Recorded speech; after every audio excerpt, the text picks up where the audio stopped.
Alrighty, everybody, what is up? I'm back with another day of Spyro gaming, and yeah, I actually was already live for like a couple minutes earlier saying hi to everyone. I just didn't realize I forgot to go live on YouTube. So yeah, what is up, YouTube fam? Beard with the 5 gifts, thank you for that. Yeah, we'll get into this reaction in your honor here in just a minute. So yeah, the plan for today's gonna be kind of a special day today, guys. We're gonna do a full reaction to Composer's new any % record, which they got yesterday, time of 36:39. So let me just go ahead and just set that up now, I guess. Well, I'm just gonna run around for a second, just kind of get my bearings, let people kind of roll in for a minute, and then we'll go ahead and do that in a few minutes here. But yeah, I mean, I'm you know, I brought the video. I haven't watched it at all yet. I haven't watched the new record. It's super exciting, you know, 36.3x. I mean, I don't know if anyone ever thought that was going to happen, but the meta has just been accelerating so much in this category over the last couple months. It's really dope. But I don't want to talk too much about that quite yet. I want to get something a little bit off my chest right now, which I'll talk more about it towards the end of my reaction today, but it's just it's about, and I don't want to get too like on a fucking soapbox right now, but in Composer's last couple records, there have been some people in the comments, a minority of people, maybe some trolls as well, that have been sharing that I basically am history, that I'm washed up, that I'm never gonna get record again, and you know, and that I'm lazy, you know, stuff like that. And that, you know, seeing that today again on this record that Composer got is it definitely it stings, you know, it definitely stings a bit. I cannot lie, I'm definitely emotionally affected by that. You know, so I just went on a walk before stream right now and was just kind of thinking about like what do I have to say to these people? Like, should I say anything to these people? Should I just let people's opinions be? Should I like try to, and I think all I can really say is that like, if you think I'm washed up or you think I'm lazy or any of that, you might be right. Honestly, you might be right. I'm not here to say you're wrong, but I am here to say that like, I'm not gonna quit, you know? Like, I think that's like kind of an important detail that these criticisms kind of miss, is that I'm playing a game of attrition here. The only reason I have the 120 record is because I am the only guy that's played it for as long as I have.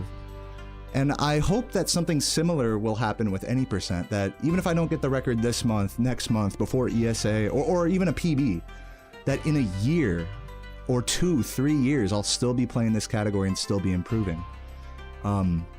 So in that sense, it's really cool that Composer has like a fucking strong world record now that it gives me something to work towards. And unfortunately, I think like on the internet, like we want the instant gratification. We want to see someone just grind it out and just make it happen in a week, in a month. And unfortunately, that's not really how I operate in this hobby. I don't like to force like an intense grind like that. And people are seeing Composer with that I think a very similar approach to that, like a very intense, high amount of grind, like, you know, low talking, just playing music and just focusing on the game for 12 hours or whatever the fuck. And they're like, Deo, like they're like, Deo, why aren't you doing that? You know, what's wrong with you? You're fucking washed up. So there's definitely some validity to it, you know. I'm not saying that they're wrong at all. But all I can really say to anyone who thinks that, you know, I'm toast, I'm history, that I should take Speedruns for world record out of my title, is sorry, you know, I won't. And I will keep going, you know, like, and I'm sorry. Like, I don't know what else to say besides that, you know, but yeah, definitely some familiar names in Composer's comments, typing some pretty, I don't want to say nasty, but just some pretty critical stuff about me, and it definitely has been getting to me the last, you know, at least today on my walk, you know, while I was bringing up the video. I mean, I really shouldn't scroll through and look at all these comments and make too much out of them. They definitely are a minority, you know. The majority of you guys totally have full faith in me, and even if I don't get record, you're still here for the journey type shit, so you guys are the ones I'm really doing it for, and yeah, it hurts, man. This is definitely, I think, like a part of the, and I'll talk more about this towards the end of my reaction. I don't want to make this reaction all about like, oh me, oh it's all about me, you know. In fact, let me switch over to that right now. Let's go ahead and bring up Composer's run.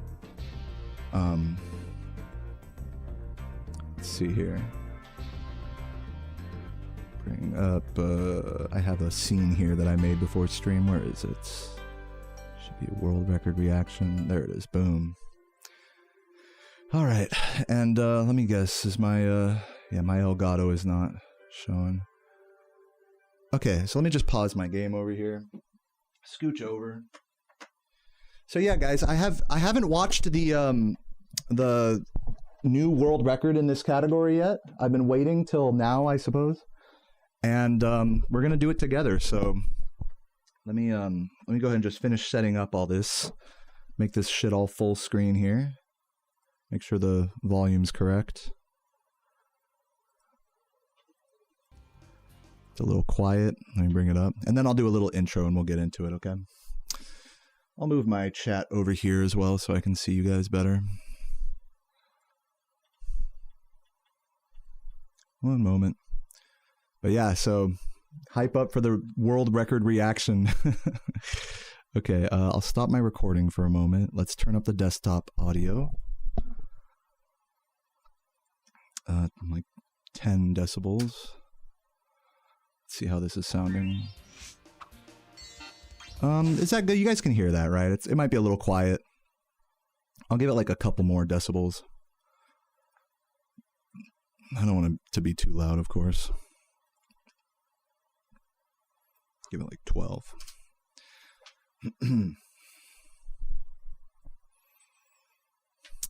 Let me start my recording. All right, what is up, everybody? I am here with the brand new world record in Spyro any %, but it's not by me. It's by a legendary player named Composer, who has actually improved the record 3 separate times in the last like month, pretty much leaving me in the dust. This run has a time of 36:39, as you can see in the top left, and in this video, we're going to be going through, watching it for the first time. This is my first time seeing it. The record was just achieved yesterday. And we're going to be talking about all the little strats and little things that Composer does different, stuff I could learn from. I haven't really sat down and like really analyzed Composer's runs in quite a while, so this will be cool to kind of watch together. This is Composer's first run doing Nestor Skip, or first PB doing Nestor Skip, so that's really cool. A lot of you guys know I've been doing Nestor Skip in any %. I've been sort of like waning off of it as I've been doing more no resets lately, but cool to see Nestor Skip finally in the any % record. Pretty cool. You know, technically Nestor Skip was in the any % record all the way back with 3719 by Laura. But, you know, it's the implementation of a trick like that that's so risky and saves like kind of such little time. It was, you know, there was records since then that did have it and didn't have it. I think now we're finally at a point in this category where if you want record, you need Nestor Skip, which is good. That's the ideal point that we want to be. That's where it is in 120% now anyways. Sorry if the video is a little choppy, by the way. I'm not really sure why that is. I have it on the HD setting, but whatever. Yeah, and also I'm just watching the gameplay, the raw gameplay only. By the way, everything up to this point has been the exact same. I'll comment whenever I see anything like different from what I normally do. But yeah, everything's pretty much the exact same as what I do. Don't expect this to be a full in-depth commentary, by the way. I do have some of those on my channel if you're curious. That really breaks down every little trick and glide. Actually, interestingly, going down into the well there, Composer opting to not grab the 3 red gems because they take about 1.5 seconds, I believe, to grab. So 1.5 seconds for 3 gems is considered non-optimal GPS. Also, not grabbing the gems on those platforms as well. So those are extra gems that I do grab and probably waste maybe 3 to 5, I don't know, 3 or 4 seconds compared to Composer. So there's a nice little bit of ballsiness from them. Yeah, I like those. I like those gems on the platform there. Those are better. I'll consider maybe getting rid of the 3 reds in Stonehill, but I do like the gems on the platforms there. The 6 outside the level. Composer also trying to grab those extra reds there at the start instead of jumping up the platform early.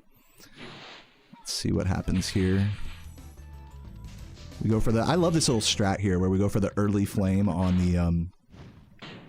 the fan chest with just enough time to get the 2nd and 3rd flames out. Super cool strat. Now, ooh, that was a big miss there at the start. 10 gems lost, if you saw that. That's pretty big, especially on a Nestorless or Nestor Skip route. We'll see if Composer follows the same route that I do, or if they you know, go extra out of their way for anything later. But I'm assuming that Composer is going to be... I might be wrong about this, but I'm assuming Composer is going to follow the same Peacekeeper's route as me, which is basically everything the same except for Dr. Shemp being cut out. That's another little piece of more recent meta in this category that we used to do Dr. Shemp for a very long time, and now basically Composer and I basically don't do. The current meta is Shempless.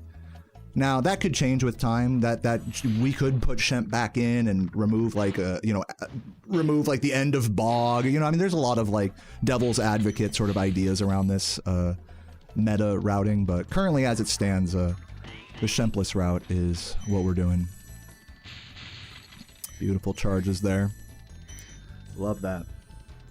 But yeah, I mean, while we're, you know, here at this kind of more boring part of the run, I gotta say, like, a big congratulations to Composer, and just like how, I honestly gotta say, as a, not as a competitor or as like a speedrunner, but just as like, as a viewer, it's like, it's really cool to see that Composer has been grinding as hard as they have. And, you know, I guess I can't take my own ego out of it. Like, I've been a little jealous, if anything, at how hard Composer's been working in this category. Compared to me, like, I'm just doing like a couple runs a day, maybe taking a day off here or there.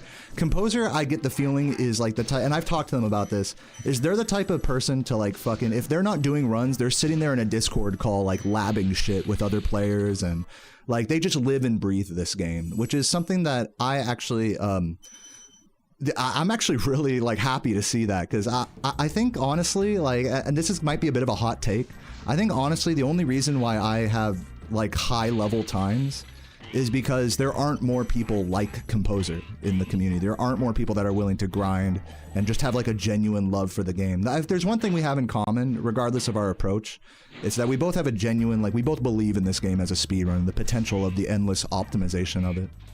A lot of you guys don't know also that Composer has the Vortex world record, which is the other main category in this game besides 120% and any percent.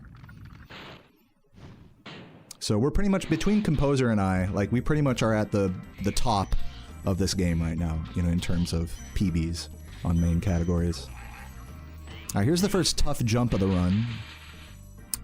The other day I failed this jump, that glide right there, multiple times. Couldn't get a run out of this level, and that does happen in this game. That's I'll go so far as to say that's one of the hardest glides in the entire game. And now Composer is going for Ivor here, which is something that I don't do on Nestor skip runs. Interestingly, Composer did do, or let me think. Yeah, Composer did the different Stone Hill. So Composer's saving time in Stone Hill, right? Did Composer do the different? Like, someone tell me in the chat. Composer did a different Stone Hill route compared to me, right? I don't know if I just glossed over that or not, but yeah, when you do Ivor and Nestor skip, this is Ivor here. You would want to delete a dragon in Stone Hill, or else you delete a dragon elsewhere. So I'm guessing that's what happened. I thought Stone Hill was the same as me, but I guess not.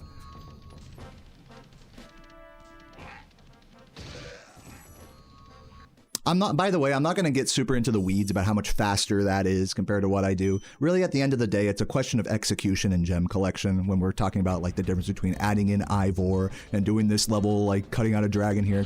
None of these things are ever going to be more than like a 5 or 10 second time save. At best, losing gems possibly, or gaining them in this particular case. Gaining a couple extra gems going for Ivor and Stone Hill. So it's not actually a big time difference, as you might think, doing some of this alternate routing. It's really just a question of execution and muscle memory. But still cool to see. Cool to see this whole route. This is like considered in the current meta like the optimal route.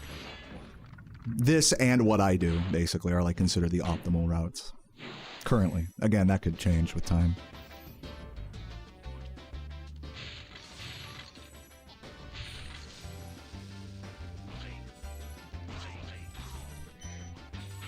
They did Stone Hill different, and they did the fan chest on the island. I think you mean in Dry Canyon. They left a fan chest there. Ah, I see.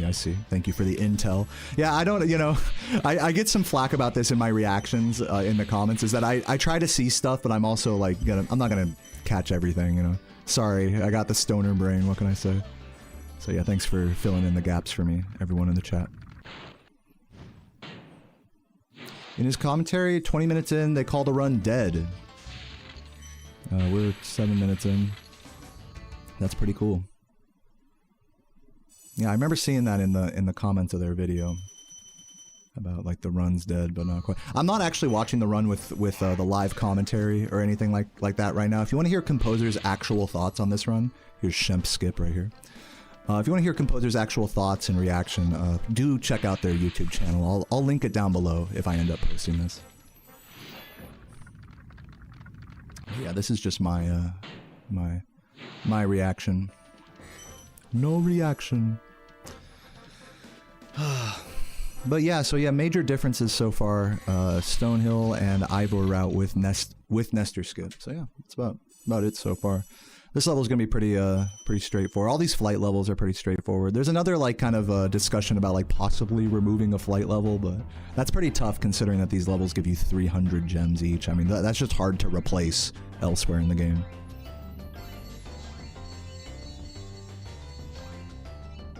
And yeah, also to anyone just getting here to the live stream right now, we're watching back Composer's new world record of 36:39 in any percent. Trying to see what I can learn, what I can glean from it. You know, just yapping over it. So, I hope you guys enjoy. This is my first, by the way, this is my first time watching this this PB. I actually don't, this might be another cause for criticism, but I actually don't study Composer's runs or other runners that much. I have in the past, and it's like a lot of this stuff that I'm seeing, it's like, yep, I'm familiar with this. At best, I'm hoping to see some like really small, like to understand the general route, like with the Ivor, Nestor Skip, Stonehill reroute, as well as more minor things like someone was mentioning a skipped fan chest in Dry Canyon. So those are sort of the little things that I just want to have like in the back of my head, just so I know, you know. But as you can imagine, like this route through this category, even though there's been a lot of different route iterations, it's pretty much everything here is committed well to muscle memory. Pretty cool that Composer opted not to land on that platform coming out of the night flight. Usually when you turn hard like that, the red guy is in a bad spot, so I try to go extra wide there, but it looks like Composer has a version of that where they don't go as wide, saving maybe like a quarter second, half second or something. So I'll have to look into that.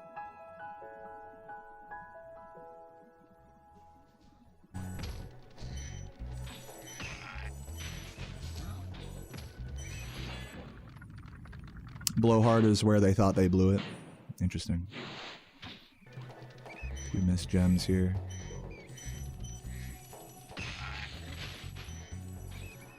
Yeah, overall from doing, compared to what I do in this category,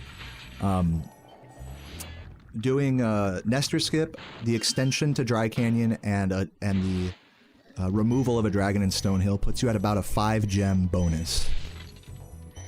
But you know, there have been a few missed gems through this run, especially ones that are not, that I route in that Composer doesn't. So all in all, compared to me, we're probably like 10 to 20 gems down right now. So I can kind of see where like Composer may not have the most faith in, I'm not to assume what they were thinking, but people telling me that they thought the run was dead at different points. You know, I could see where they're already... Wow, those are cool little skitters right there. Did you guys see that? Going up the bridge there, they did some little X taps to give them a little... Just a single skitter. I didn't know you could do that. See, that's the sort of stuff I'm watching this for.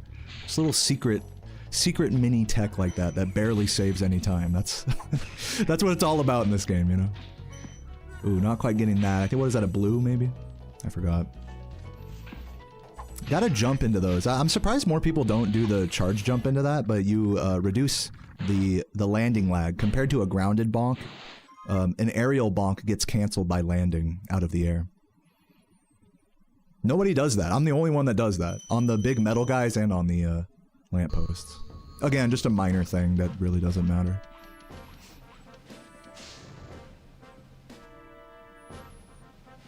Yeah, this is Composer's run that we're watching right now. Also, just for the record, and you know, no disrespect to anyone who didn't know, Composer does use they, them pronouns, so try your best to refer to their run like that instead of be like he, him, you know, just out of respect.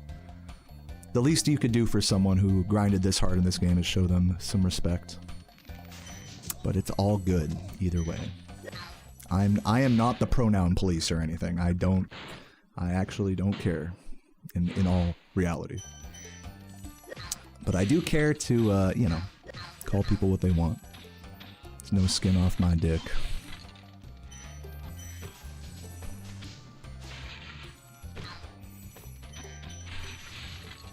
Alpine, here we go. Dude, Magic Crafters is also, you know, I'll say this, in my experience with this run lately, even if I do get a run out of Peacekeeper's world record pace like this, I find that I always throw it in Magic Crafters at some point. It's always like one level, you know, you can do every level except for one in Magic Crafters. And it was like that in 120% as well, I remember. Magic Crafters is a real roadblock for some reason. Even though these levels aren't like particularly the hardest in the run or don't have the hardest tricks, the actual execution, I think there's a really notable like punish factor that increases when you get to Magic Crafters in this category. Composer opting not to do the flame charge strat there just for safety. Ooh, and another missed blue. Yeah, you could see with each of these missed gems that it's like, you can imagine in Composer's head it's like, nah, this run's, you know, going down the shitter. That's really, there's a real psychological effect, I think, that plays into your gameplay. A negative feedback loop when you start missing gems on a good pace, that you just start to kind of lose faith in the run, even if it is still, I mean, and this run's a great example of like, you shouldn't lose faith even if you're 20, 30 gems down on a tight gem route. You cannot lose faith. It's really, you really have to have a lot of mental resilience to miss a blue, miss a yellow, you know, and not let it affect your psyche or gameplay. Nice hit on that thief. It's actually kind of difficult to get the flame charge jump without bonking into that thief.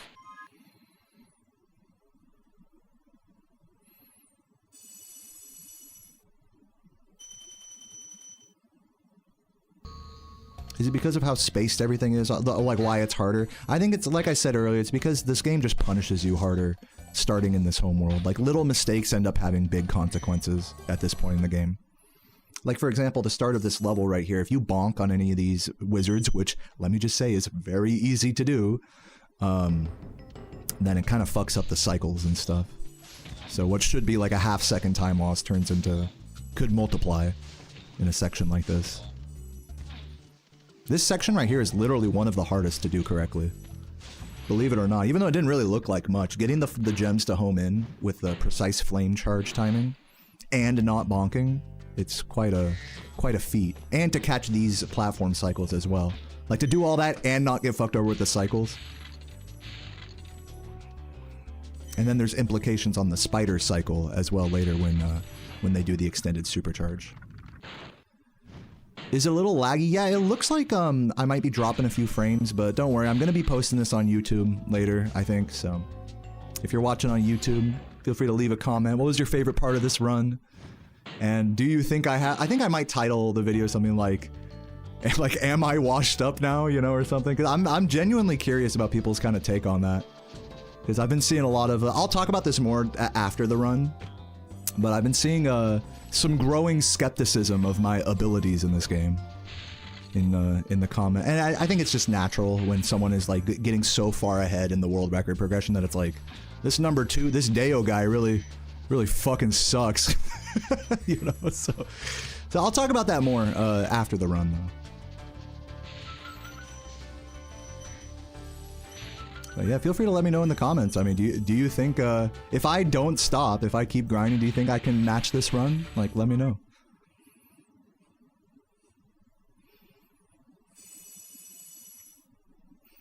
I think I can. I mean, it's just gonna take me a while. That's kind of how I see it. It's not gonna happen today or tomorrow, but I'll get there. One thing I can say for sure is that I'm not quitting, you know? I am not quitting this fucking category.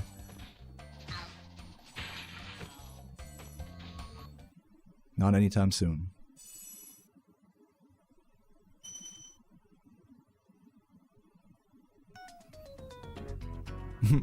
You guys are good at gassing me up in my chat. I can always count on you guys to encourage me. It's funny how you'll kind of see people's true. I gotta not talk about this. So I'm gonna focus on the run. I'll talk about this stuff after the run.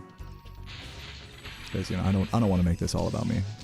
Okay, so that strat on that green wizard there, I can never get the cycle right to hit that guy early, but Composer always hits that. That's something I got a powwow with Composer at ESA about. I've tried doing it that way and I just can't quite get it. I always end up having to grab that wizard later. Composer jumping early and grabbing the metal chests here as well. That gives you an extra, what would be an extra like 5 gems if they went for the extra green chest that I go for in that charge as well. But in this case, an extra 3 gems compared to what I do. So yeah, that's another strat. I definitely have worked on that a little bit. It's interesting to see how early Composer jumps off the ramp there. I'll have to start playing with that a bit more.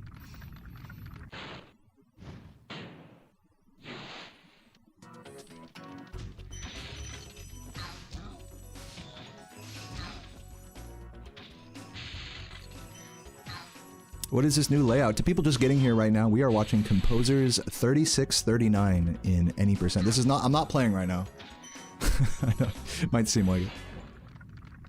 In case you were wondering, that's my setup that I play on back there, the fucking TV. By the way, if I'm missing anything here, please let me know in the chat.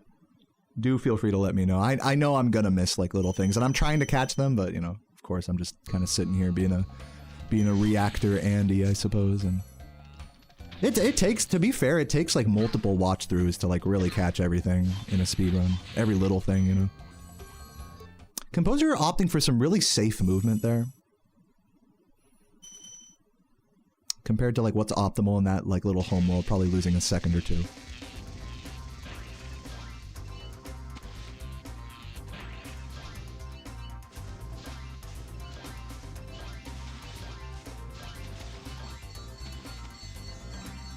You just got a new tube TV from 1998. That's awesome. I just watched a video about a brand new Sony, or not brand new, but like this expensive $10,000 Sony Japanese tube TV that like has like its own Japanese wood like cabinet that it's built into. You guys see that video? Look that up. Fucking the most expensive CRT or something.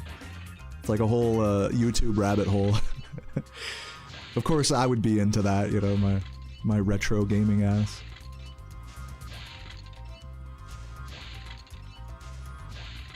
But yeah, pretty standard flight level, nothing new. Also, I gotta give a shout out, I guess I gotta give an extra thank you to Composer for posting the gameplay only. Not every speedrunner does that. And I think when you're at like the level that we're at in this hobby, I think it behooves us not just to have like a no commentary version of the run that's just gameplay audio, but just for the sake of preservation as well. It's like if your main channel dies or something, at least there's a backup. Okay, that sounds great. We're getting a new washer and dryer right now. That's one of the benefits of renting. So you don't have to pay for that shit. Alright, so Blowhard. This is where Composer said the run was dead. At this point, we are 20 to 30 gems down, as was mentioned in my chat. Ooh, okay, I see what. That's another 15 right there. I can see why Composer is like, this is dead now. Wow. Being 20 to 30 down... Oh my god, barely catching that with the bonk. I've been there. And then losing another 15. I too would have said this run is dead. There's no hope. I'm interested to see what the gem count looks like going into I start checking the gem counts, by the way, to those who are curious. I don't like read the gem count for every level. I start checking it exiting or entering Wild Flight in Beastmakers. So we'll see what it looks like then, and I'll give you guys a better read on it. That's a cool little strat there, by the way, doing the 2 individual spring chests. It's like, I think in like a TAS setting, it's like slightly faster. Like in optimal theory, but it's like about the same as my double spring chest, roughly, from what I understand. So, little micro difference there. Also, speaking of micro difference, the home world, I'm the only person that grabs the wizards there outside of Blowhard after the level. There's been some contention and argument about whether that's actually good or not, but I think it comes down to just execution, whatever feels easier to execute. Again, like, but whatever. Maybe I am just slow for that. I just have the I came up with a slow strat and I just always do it. Maybe, I don't know. If it is slower, it can't be by like more than a second at the most. We'll see. If someone wants to spend more time comparing that. I think people have done video comparisons. Charge jumping into the water there to get a little closer to the firework chest. I usually just opt to flop down there to take the damage abuse earlier, but that can come at the cost of your invulnerability if you're too far away. Yeah, you'll notice also on those two blue spring chests at the start of this homeworld, Composer, just like in Blowhard, opting to individually grab those instead of go for the double. Again, it's just about as fast. The gem count said 3474, and ideally you want to be approaching 3495 here, or just somewhere in the 90s is ideal. So even though we thought it was like plus at least, you know, minus 40 gems, 30, 40 gems, you know, it's really not that bad. 7, 8, 9. We're really only like 20 down. And I think probably one of the saving graces about that is that Composer did do the Ivor route to grab some of those extra gems. That is helpful. Net overall, I believe Days told me it's only about a 5 gem difference, but on a run like this, that is really all the difference. Being 6-9 versus 7-4 on the last 2 digits entering this level is a big difference. If I'm wrong about any of those numbers, by the way, feel free to correct me. But also another cool strat that I need to learn from Composer at ESA is finishing on the plane there. That is actually like a second faster than what I do, because I have to wait for the plane and then hit the chest. So that's a really cool little Composer special there, going for that plane like that. That last plane. A lot of the... It's not like that much time save. It really depends on how close you can get to the roof before hitting that guy. But still pretty neat. Pretty cool strat.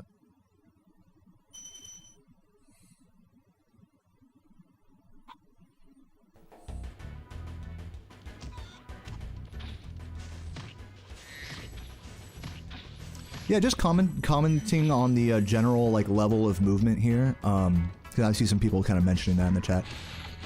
To me, it doesn't look like Composer's really like in a rush here, you know? Composer is definitely keeping things contained, keeping it solid. And I'm telling you guys, that's what PBs and world records are made out of in this game. Though, as a viewer, it's like, I will say that, like, you could be pushing, like, Composer could be pushing the movement a little more, so to speak. But it's probably for the best that they're not. Okay, they have to grab these extras here. Normally we would skip those 2 guys on a better gem count.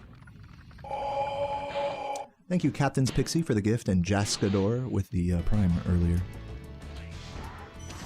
Okay, nice. Really good strat there. Usually I'll go for the guy on the left there, but I think that was smart of Composer not to go for him. I should start working on that. Because in 120%, you kind of always want to go for that guy on the left, it feels like. But in any percent, it's like you want to leave him because he just has a green. You don't want to spend like more than a second on a green, you know? Or even a second on a green.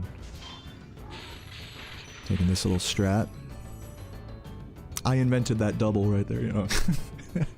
I know. I'm a big deal. I'm a big deal. Okay. Composer does the roll immediately here. Oh, but didn't quite get the triple there, but that's alright. Only losing like a second. Not going for the charge here out of this movement either, so overall maybe losing like 2 seconds in that section, 2, 3. But overall, really good downstairs. Overall, really good bog.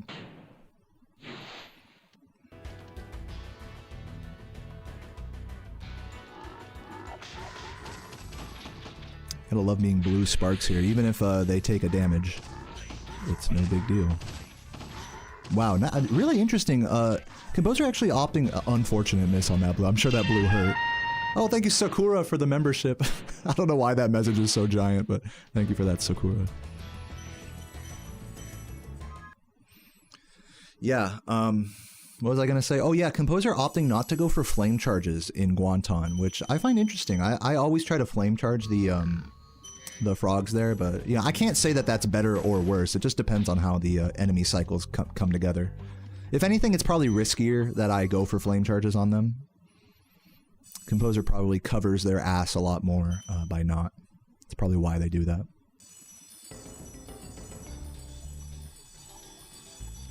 Thank you, Nuts, for the Prime. Welcome.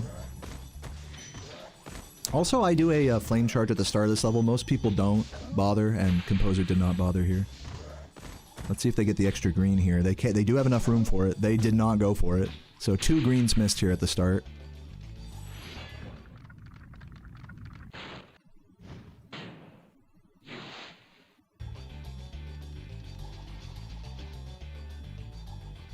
I mean, I'm still surprised that this run is like world recordable. Like, honestly, I mean, they're still, from what I understand, they're still under-gemmed at this point. They're gonna have to grab extras in Metalhead.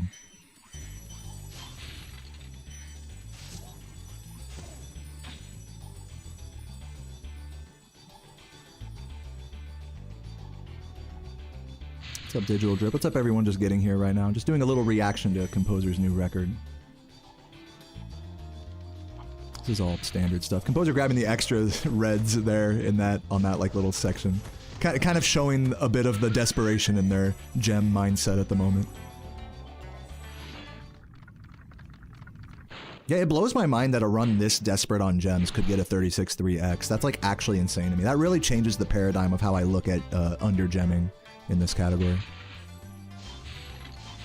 Nice, that's a Composer certified strat right there. I do that supercharge differently, but more risky. The Daze strat. The Composer has that little jump strat right there, which you'll see in the 120 record as well. And going to the right here, yep, that's another Composer special right there. Jumping down there early, by the way, that's big time save compared to what I do. Yeah. I should look into that, because that really is big time. That's got to be at least 2-3 seconds compared to what I do. And for being under gemmed, and like, well, you only lose like a green for that. I should really do it like that. Now that I've seen like how Composer does it, because I was just thinking about the supercharge itself before, but seeing how they move out of the supercharge around the vortex, I'm gonna relook at that strat some more. Composer going pretty hard right here, which is nice. Wow, very fast out of bounds. That's easily saving a second or two on how I do it.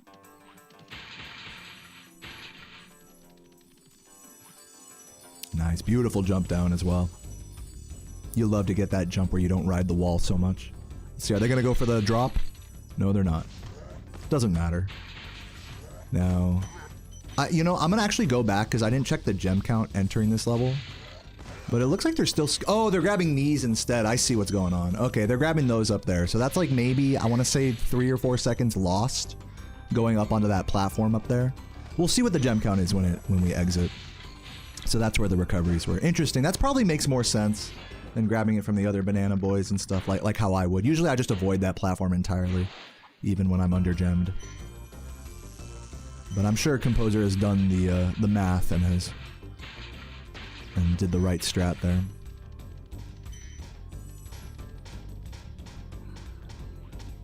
Yeah, it's funny. I'll grab extra gems in all of the places that he did not grab extra, that they did not grab extra gems there. And, you know, it's like kind of vice versa. We do the opposite recovery here, which is kind of funny.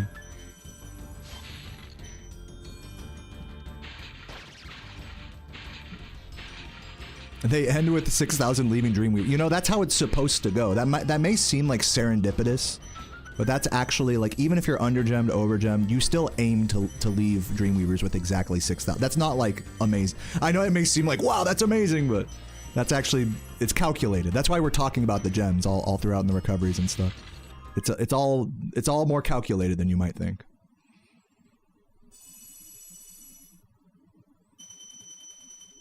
$5105. And then let me just real quick, I'm gonna go back in the video just to see what the gem count was. 4661. So only down, yeah, what did it say? Entering the level, it should say 466. Yeah, 4661. That's not bad.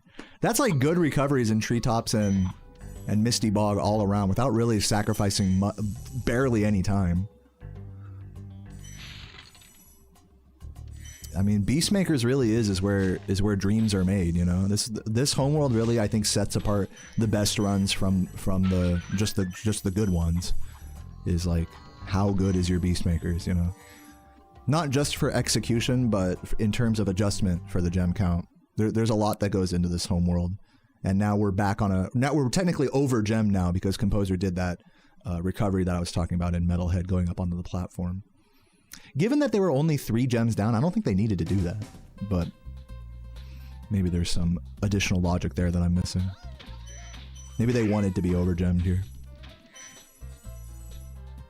So yeah, currently we're over gemmed by about 6, I believe.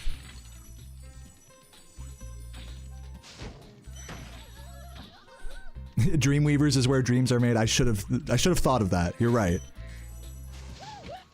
Of course, not going for the flop on this guy like some of you guys may know that I go for on dead runs. This run is not dead. If I was on a run like this, I wouldn't go for it either.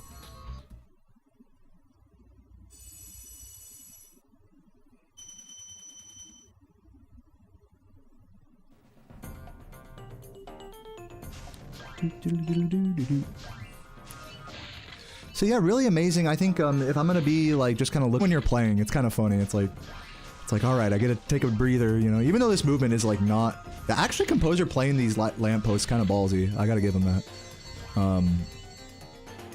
I think you know, you get a chance to kind of reflect on your run in this level.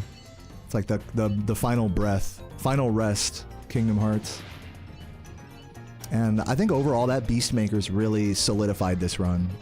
Absolutely. Because as it was said, I mean, I'm not saying anything new here, but like being so far down going into Wild Flight and being able to bring it back so well, losing such little time. I still believe, and I'm willing to be proven wrong on this, I believe that the recovery they went for in Metalhead was a little bit too much for what was needed, but still really good.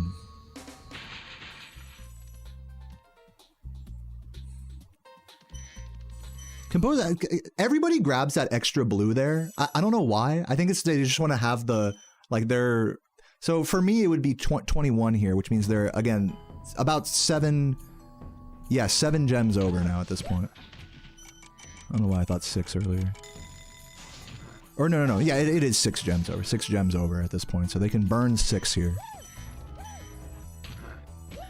to reach exactly 6,000.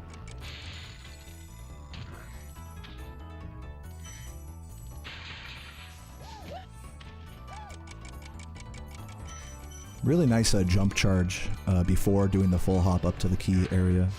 I'll have to mess with that. Okay, so burned 2 there from the spring chest.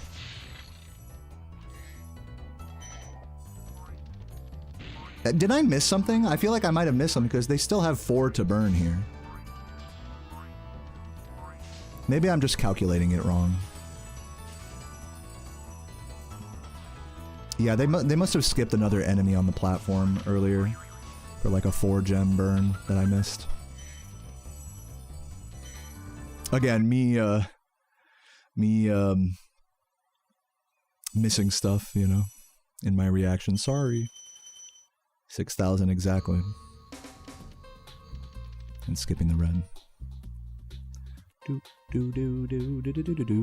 Yeah, they must have skipped another enemy that I wasn't paying attention to. You know where it probably was? I'm just gonna go back and look just so I can know. I think it was probably back here. Let's just see real quick. I'll come back to Gnasty in a sec. Surprised it wasn't that guy, but probably these guys. Yeah, it was these. That was the 4 gems burned right there on top of the 2 burned from this spring chest coming up in the next spot down here. So yeah, that was the 6 gems burned. Okay. So actually I was right. They had 6 gems to burn and burned exactly 6. Just making sure I'm not a fucking idiot. Let's continue to Gnasty's world. Yeah, people love seeing the exact 6,000 entering. We do try to go for that. Okay, this is a normal rat. Really nice quick execution. Charging onto the upper part there. I should start doing that. I always just like empty roll hop up there, losing like a second. Really nice rat. Really no hesitation. I'm gonna watch that rat one more time. There was 0 hesitation on that rat, which normally on good runs, I'll give it a couple seconds. Yeah, that was like literally like a quarter second of like being like, okay, we're good. It's like, damn. On runs like this, I would be nervous and be like really, maybe just take an extra jump just to be safe to set it up. This, yes, Craig, this is the new world record by composer 3639. Now we gotta see, do they do Gnasty Gnorc? Don't spoil me, don't spoil me, I wanna see. Cause that's kind of where it's getting to now, it's like, are we gonna see? No, they don't. I think if we wanna see 36-2X, I think we're starting to get into like, we need to do Gnasty Gnorc now.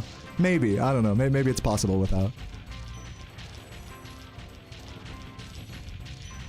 Yeah, understandably no Gnasty Gnorc. I'm definitely not judging Composer for that. I was just curious because I know Composer has been practicing that a lot lately and does send it on dead runs. This is unfortunate, by the way, losing another second on the early hit here. Getting that bonk, you know, made it so that they couldn't be far enough ahead to get the early hit on Gnasty, so that's probably just some nerves there. Thank you, Sakura, for the super chat. Oh, and the raid, too. Thank you, Laura, for the raid. Welcome, guys. GG 3639. Oh my god. Now, hold on. Now I gotta hear Composer's reaction here, because I do have it up over here. Let's see what the reaction sounded like. I gotta just hear. I don't want to get copyright struck on this, but I just want to hear the initial reaction here. I feel like we got to. Let's go! Let's go! Let's go! Dude, I'm the fucking goat, dude! I am the goat. Oh my god. Holy Oh, that's so funny. fucking shit, dude. What the fuck? Yes. Oh my god. Well, hey, GG, dude. Amazing. Like, you hear a pop off like that, and it's like you can't help but smile. You know, it's like this person's whole soul was put into this run, and it's like it just all comes out on a pop off like that. I love that Composer had their mic on for that. That makes me really happy to see. Let's go. Fortnite kid ass pop off. I love it. I mean, I'm like the same thing, just with like a grislier voice. Let's go. So yeah, GG's to Composer on an amazing run. We definitely learned a couple of things, not much, but you know, a couple of little things that I'll definitely review with Composer at ESA. The terrace, or the treetops supercharge ending, the Wizard Peak, you know, strat on the little wizard. And then there was one more thing I wanted to pick up from Composer here. I forgot. If anyone remembers, not Ivor. I've been practicing Ivor route. Oh, yeah, it was something like that. It was like maybe Ivor route or something like that. But there we go. So we'll look into some of those things, especially that treetop supercharge. I'll play with that a bit more today. But yeah, I mean, if all you wanted to see was my reaction to this run, then thank you for watching. But I do want to talk, I'm going to get serious here for a moment and talk like feelings and emotions and ego and stuff like that. So if you don't care about that, thank you for watching. And this was a really cool run. And I hope to match this run one day. I don't know if I'm ever going to beat it. I can beat it. I can beat this eventually, but it's going to take me a long time. And so I got to say like a true thank you.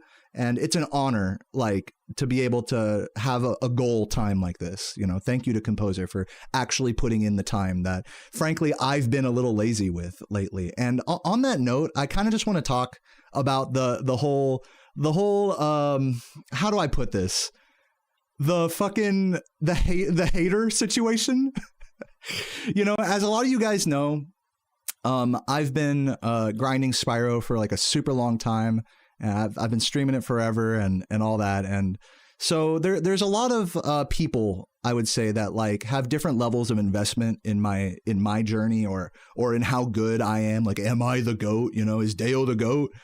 And, you know, it's kind of a little parasocial, if I'm being honest. But I mean, it just is how it is when you're grinding for world record and speedrunning. And the truth of the matter is that I have not been putting down times like Composer has lately. Composer has absolutely been thriving and grinding a lot harder than I have, implementing stuff more quickly than I have, and just overall just showing more dedication to the game in the last month. Now, with that said, there's people, you know, you can see by this pinned comment here that like Composer's like, don't talk shit on the competition, you know, which is just basically talking like, don't talk shit about Deo, basically, is kind of what they're saying here. And I'm not going to scroll down and show the comments or anything, because I don't want to give like any trolls or negativity type comments like the attention. But I do want to comment on it at the end of this video here, because it was definitely present in the last record that Composer got. If you think that I'm lazy, that I'm not trying hard enough, that I'm washed, that I'm history, that I'm never going to match this time, I'm not going to argue with you. You know what? You might be right. You might fucking be right. But here's one thing that assessment doesn't take into account, is that after Composer stops playing, I'll still be here. I'll still be here grinding my 3 run in a year. In 3 years, once everyone else has moved on to something else, I'll still be playing this category, trying to get the time that I want, which is at this point in the 36.3x's. So it's just funny, the optics right now. To me, it looks like I'm a lazy ass, and maybe it's true. Maybe I am a lazy ass. Maybe I took the day off from streaming yesterday because I drank too much and I was hungover, you know. So if you think I'm lazy, if you think I'm, you know, I talk too much during my runs, I'm yapping instead of locking in, I'm not going to argue with you. You're probably right. But at the end of the day, this is how I want to play the game. This is how I want to speedrun. And if you're going to leave a nasty comment on an amazing world record about how I suck, like you're a fucking idiot for that. Like straight up. Like why do you want to tear someone else down who's also trying to lift up this game? If you really care about this game, like why are you trying to tear down, you know, the competition like that? It's just really parasocial, weird behavior. And I really don't you know, some of these names that I see with some of these comments are names that I recognize from my own stream, and it hurts, you know. I mean, it like genuinely hurts my feelings to see how quickly someone will switch up. You know, they come into my chat, Deo, you're doing great, good luck on the run, blah blah blah, and then they come in onto the comments of a new record, and they're like, Deo's is history now. Deo sucks, type of shit. Deo's lazy. It's like, man, having my record be beaten so hard really shows me a lot about the two-faced nature of Pace Pals and speedrun viewership. And I just want to say one more time, it's a minority of people. The majority of you guys are so supportive and so loving. But just note to all of you guys that have something nasty to say to me, you're not going to stop me. You can't stop me and you can't change me. I will keep playing this game, and I will get a time like this or beat this. So there's no need to be nasty or mean or anything.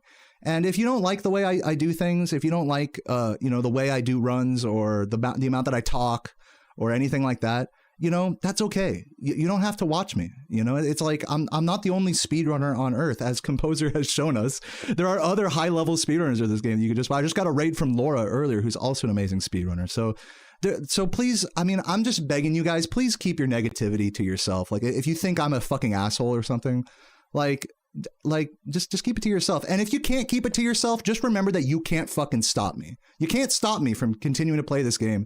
And the only person that's going to look stupid at the end of it is going to be the people that are typing like, oh, Deo's history.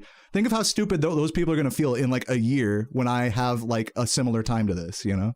So it's just I mean, you know, live your life, type what you will.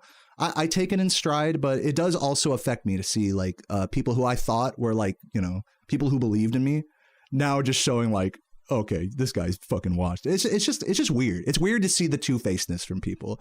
So, but yeah, and it does affect me, but this is, I think to me, I look at it, this is like part of the growth process and part of the learning of speedrunning is that people are going to be nasty with you when you're not excelling, when you're not being the literal best, when your title says speedruns for world record every day and someone keeps beating your world record over, there are going to be people that are nasty to you about that and be critical of you for that. And I'm slowly learning to accept that. I think Saboom probably experienced a lot of this as well. Back when I was beating his PBs and won 20% a lot, Saboom got probably a lot of nasty, like, you know, Deo, you know, you're never going to beat Deo. Deo's just on another level. It's like, dog, like, what is this? Like I'm just going to keep playing and there's no like, oh, he's on another level. This guy's unstoppable. This guy's the GOAT. Like, we're just all humans playing the game, you know? It's like, it's just a question of time investment. I don't know. It's just really illogical and really mean-spirited type of commentary to look at a run like this and to want to shit on me for that. It's just really weird as the way I see it. So if you're one of those people that has something critical to say to me, you know, you can tell it to me in my chat, you know, like you don't have to hide behind someone else's comment section. Like you can just talk, I read this shit, you know?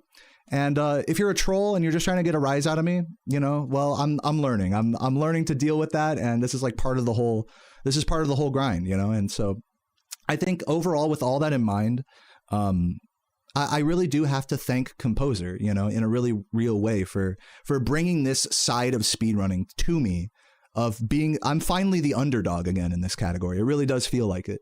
And so now that makes the story a lot more interesting as I continue to get, like, once I get another PB or 2 or 3 or 4, maybe I'll improve my time by second, and it'll feel that more vindicating to me, I think, when I do finally get there, to know that the people that didn't believe in me, like, look fucking stupid now, you know? And not that I'm motivated by that, but yeah, it's just I know this is all just like a bunch of cope. I'm sure people who do type critical things are hearing this and they're like, this guy's full of shit. And yeah, you know, you're probably right. I am full of shit, but all I can say is that I'm going to keep playing this game and I will get a run like this eventually. So whether you believe in me or not, that's the case. And in the meantime, you know, leave a GG on this video. Composer's any % world record. It's amazing stuff. And this whole psychology and crowd, you know, dynamics with the whole being the underdog again, it's all really interesting stuff to me. And I live for this. This is what I do. So I'm not going to let a couple of nasty comments get me down, you know, but I will take them in stride as well. So that's all I have to say about all of that. And yeah, I mean, is there anything else I should touch on here? I mean, I feel like that's pretty much it. GG's, everybody. GG's. Yeah, lots of love, lots of love. If you watched this video all the way to the end, thank you so much for watching and caring about my journey, especially about caring about the feelings and the ego part. I'll say one more. I'll say like on another section of this, ego-wise, commenting and people believing in me or not aside, it's always an ego trip anytime someone beats your record. And for Composer to do it 3 times in a row, it's like when I hear the news, it's always like my heart drops. You know, it's like, oh my God, again. But at this point, you know, like all you can do is accept it. You can't resent it. You can't pretend like it doesn't hurt a little bit, but also it's exciting because if you really care about a game, that's what you want to see. And yeah, I mean, this is just a really dope fucking speed game overall. And I'm really thankful to Composer. I really admire composers like resolve and grind and dedication. And whether I'm like that or not, it's just really nice to have someone else that's grinding this game like that. That isn't just in the Discord. That isn't just, you know, just hunting for glitches. Not that there's anything wrong with that, but like that there's someone else actually sitting there grinding runs like me, and even more so than me. That's a really cool thing to see. And I really hope to see them continue, you know, that they don't burn out. And then I'm the only one left again, like has been the case in the past. You know, I hope to see that that's not the case. And I think Composer has such a genuine love for this game that won't be the case. So on that note, everybody, thank you so much for watching. And I will catch you guys in the next one. New world record hype. Do you think I can beat it? Let me know in the comments. I'll catch you guys next time. Peace. Well, that was a yap session, wasn't it? I'll go ahead and turn my recording back on here and remux that last one. Yeah, that was, I think one of the comments on this video was like, all he does is talk about his stupid fucking feelings all the time. Like that type of shit. Dude, a guy that dude, I'm not even going to go here about it. I'm not even going to be petty. Yeah, the video is over, but I'm going to do some runs today. I'm just remuxing the recording here. So what do you say, guys? Let's get back to some Spyro here and get back into the game, shall we? Get that fucking banger music happening again.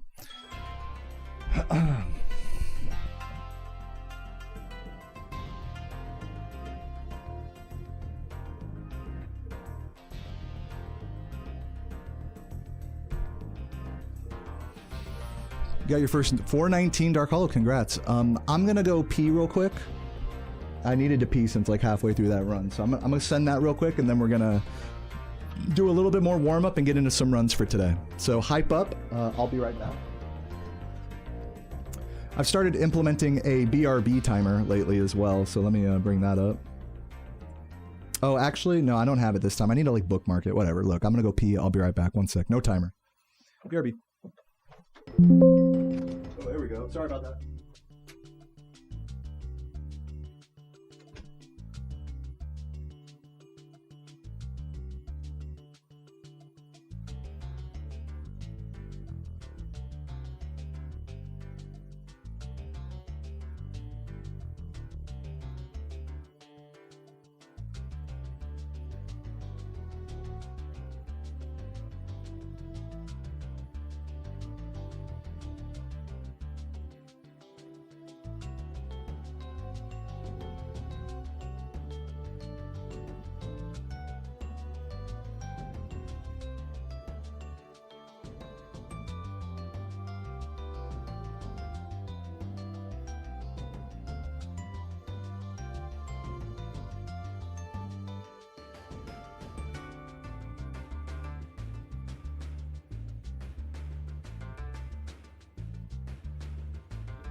All right, I'm here. Let me bring my chat a little closer to me here. Who trying to VC and do ILs? Epic. Yeah, get Piggy in there. Get Composer in there. Oh, sorry about that fucking noise, by the way. There we go. There's that remuxed recording there. I'm so sorry for blowing up you guys' ears with that Windows noise. Let me just go ahead and turn off my desktop audio now. There'll be no more of that. I will go ahead and open up that recording in Vegas for later, just so I don't forget.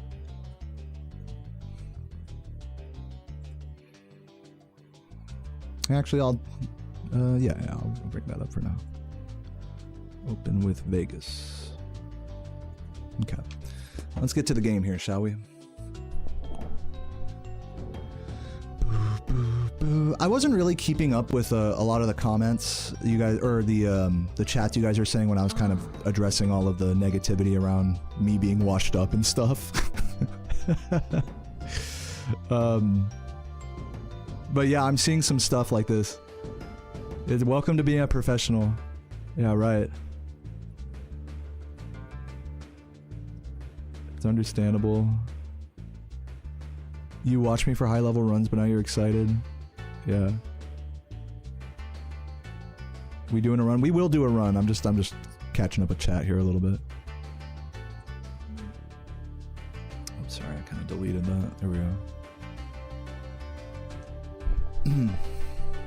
Is the video laggy? I hope not. Is anyone lagging right now? I did drop some frames during the reaction there, but I think it should be fine now. You know, D-Ty, I mean, like, I was kind of trying to say this a little bit, like, that's kind of just how it is. When you're a fucking high-level speedrunner, especially when you take down the more popular player, like, let's just say it as, like it is. I'm not popular, but I'm the more popular player here. When you take down that person, a lot of the comments are going to be about me. And I wish it wasn't like that. Like, in an idealistic world, we could just all appreciate the run together. And I tried to kind of express that, you know, to people who are shitters. But, you know, the reality is it's really quite the minority of people who are going to type something nasty about me in Composer's comments. And it's up to me. It's like part of my growth as a speedrunner and going through this, what you might call a dark age in me, for me in this game. It's part of the experience to have people doubting you and to have people being like, you're washed, or you do this wrong, you do that wrong. People that don't play the game, people that have no idea, you know, and while that does affect, as someone that, like, I don't get a lot of that very often, I think I need that right now because, or I don't need that, but I need to learn to get over that, is what I'm trying to say. And these comments, like, they, it's like character building stuff. It's like, would you let, like, a bunch of people in someone else's video talking shit about you, would you let that stop you? Like, it's easy for me to say no, that's not gonna stop me, but that affects me, you know? It hurts. It really does hurt to see people, again, people that I recognize from my chat, just completely losing all faith in me, basically. It's it hurts, and so I have to, like, learn to deal with that and be okay with it, you know? It's really quite the emotional thing. So yeah, I mean, I know I kind of said all that same stuff in the video earlier, but I had to get a lot of that off my chest because for the last couple records now, Composer has been having some nasty comments directed at me, and I think it's just part of the nature of grinding a game for world record. Is there are some people that just want to see record, and they don't care about my feelings, they don't care about what I'm saying. All this shit that I'm saying is just getting in the way of me grinding runs and getting record to a lot of people. A lot of people just watch me for that. I mean, not a lot, but some people just watch me for that. But the people that watch me for, you know, for anything more than that are, like, the people that watch me for me, like, those are the people I'm out here doing this for. I'm not doing these runs for the Pace Pals, you know? And believe me, I get the viewpoint of a Pace Pal. Like, I am a Pace Pal. I know what it's like to watch a speedrunner and be like, God, I wish they'd just reset and just fucking just get world record. Oh, they're behind now, bye. You know, like, I totally get that as a viewer. I think it's, like, kind of just, I don't know, it's like human nature as a speedrun viewer to be negative about someone who's not thriving but trying to go for world record. There's just something weirdly inane about that with this hobby.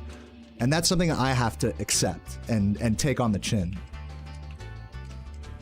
It's really quite wild, because like I said, in my 10 plus years speedrunning, I really have not experienced a lot of that.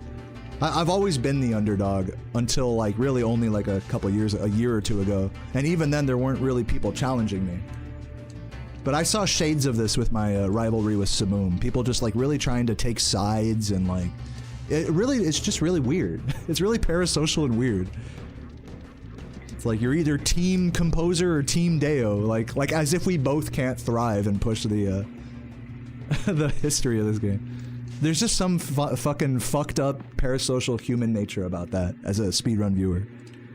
So, I'm not gonna sit here and try to disavow it. I feel like maybe during my talk during the video I maybe was disavowing it a little bit, but I mean it's just how it is.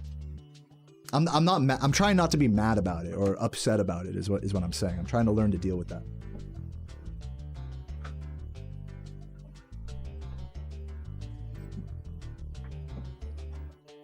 All right, let's head over to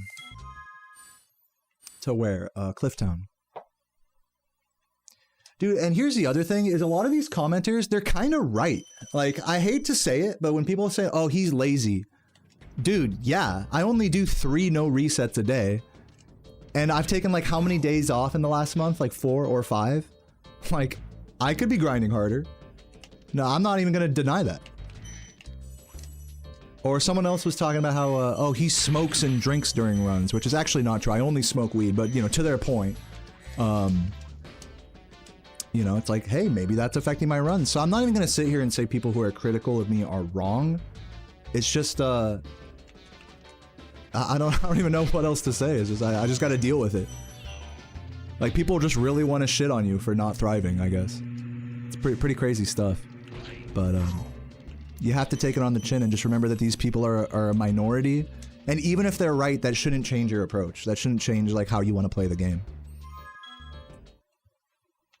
Dude, where's the fucking save state? Where am I? What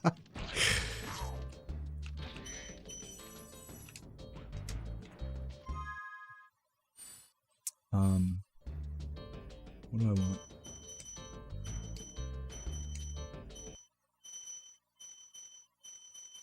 I'll do that. PP Spyro. But yeah, I promise I won't dwell on it. It's just been something that's been ever present in my mind while Composer's been getting these runs. Is like what do people think of me, you know? Am I washed up? You know, are all these things true? Like, maybe they are, you know? All these criticisms from people who don't speedrun the game, you know? Like, maybe they're right. But that shouldn't change what I'm doing, you know? It's just a funny thing to come to terms with, and that's something that's just been swirling around in my head, you know? Yeah, Composer did Nestor skip. Yeah, I have the Sparks skin here. Yeah, a lot of self-reflection, you know? When I'm ready, you know, I'll make the changes that I want to my approach when I'm ready. But as I said in the VOD, is I'm playing a game of attrition here, you know? I'm not trying to get world record today, tomorrow, this week, this month. I would love to get a PB, you know, as soon as possible, of course, but that's not the long game that I'm playing here, so to speak. So what's most important to me is that I'm just playing the game in a way that's fun. And lately, that's just been no resetting and smoking weed between runs and having a good time and, you know, run can't world record, that's fine, like minimal resetting. And that's okay. To the pace pals, that's not okay. But for me, that's okay. For now, that's totally okay. So, it's just such a difference of ideology, I think. Like, is it okay to do something but not be the best at it, but still want to be the best? You know? It's just an interesting philosophical thing. Oh, correct. I do need to update the world record time. Thank you. Let me do that. Do.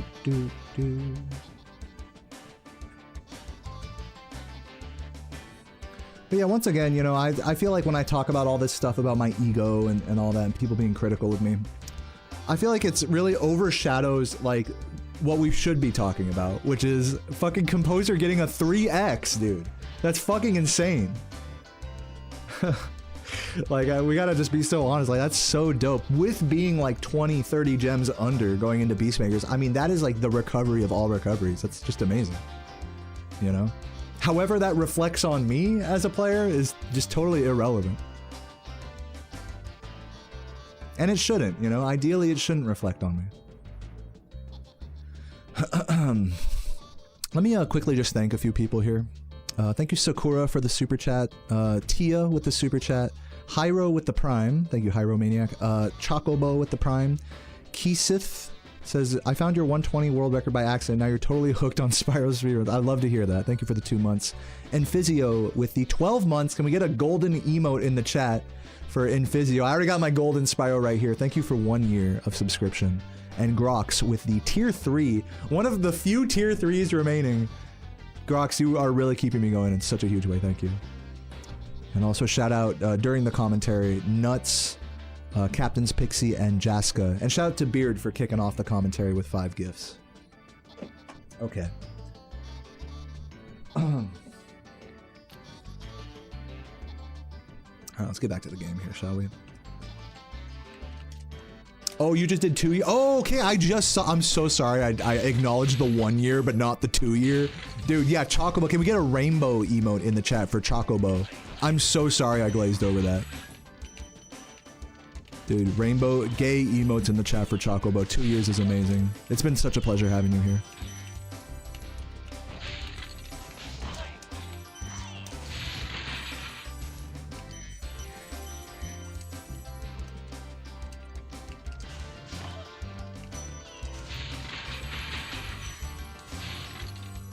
It's sad people gotta tear someone else down. Yeah, I mean, I could look at it like I'm a victim of bullying type like that, but I would rather not look at it that way. I'd rather look at it like there are valid criticisms of me that maybe if they don't belong underneath the new record video, that's where they are. You know, you're not gonna find the people's real feelings about you in your own chat room. And that's like a hard reality to face as a streamer. This is an echo, let's not mince words, this is an echo chamber, this stream. The majority of people are going to be like, it's okay, Deo, you're great, you're the best, I believe in you. But you don't really get people's true feelings until someone beats your record and then types something critical of you in their comments. Like, it's kind of like I need to see that. To know, like, to not live in a fantasy echo chamber fucking world. So to me, I don't look at myself like a victim at all here. So learning to deal with that, you know, is like part of this journey now for me. Stratome, thank you for the Tulu, or for the gift to Tulu, appreciate it. Yeah, I needed to talk about it. I needed to talk about it. And it's not, by the way, it's not a lot of people. It's just, you know, it's just a few. It's like a minority of people, but I mean, if I'm being criticized by multiple people, I mean, it's worth addressing. And the truth is the criticisms, there's validity to them. I'm lazy. I smoke and drink. Those things affect my ability to get world record. I don't grind for super long periods of time at a time. Sometimes I take days off. These are all valid criticisms.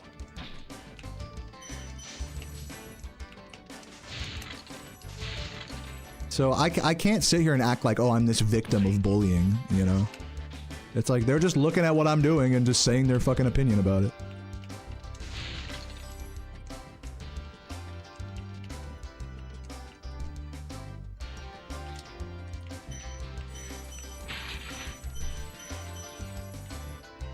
Did you guys know you can stand on this? I think... Okay, so I think... man, I've been meaning to make a video about this.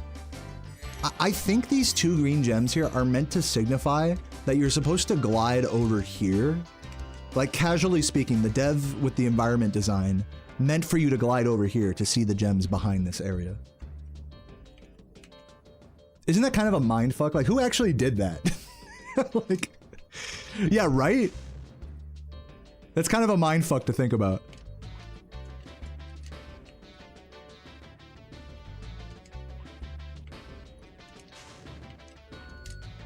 I'd love to make a video talking about, like, unrecognized environment design in Spyro. Because there's a couple of examples of that, but that's like a really good example.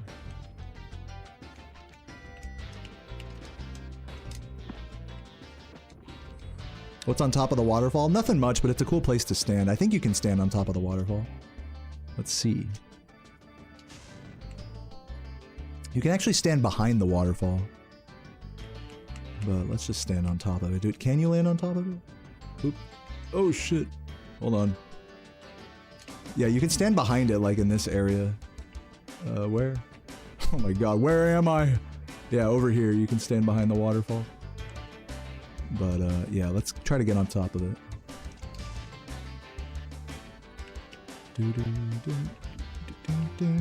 Oh, yeah, you can roll on it. That's what it is. Doesn't quite count as standing, but yeah, close enough. Just an empty void behind it. Yo, Strad, or pardon me, Dick Butters with the super chat. Thank you for that. You believe in me? Thank you, man. I mean, people believe in me. If I'm being so honest, like, right now I'm kind of in a dark age of speedrunning. Where I just haven't been getting good runs, and, you know, my PB has just been getting beaten over, and the world record's been improving, and I haven't been catching up to it. So, to those of you guys who are still, like, hanging and vibing and enjoying the stream and the whole grind, like, you guys make the whole experience worth it. Because in these dark hours, it's just hard to keep going for, I think, for a lot of speedrunners. But yeah, you guys keep me going, big time. Regardless of any criticisms or anything like that, like, the fact that anyone cares at all, that's another interesting way to look at, like, people criticizing me in composers' comments, is that, like, the fact that people are criticizing me shows that, like, they care that I get better, you know? It's really like they're not even, like, against me. Like, they want, I think part of them wants to see me succeed, and so that's why they're talking shit and trolling in the comments, you know? So I gotta really honestly say thank you, especially to the people who are just enjoying the stream and vibing regardless if I get record or not. But also, like, I gotta show some appreciation for people, you know, trolling and whatever. Like, they care enough to type that, you know? Like, that's something I don't want to disregard.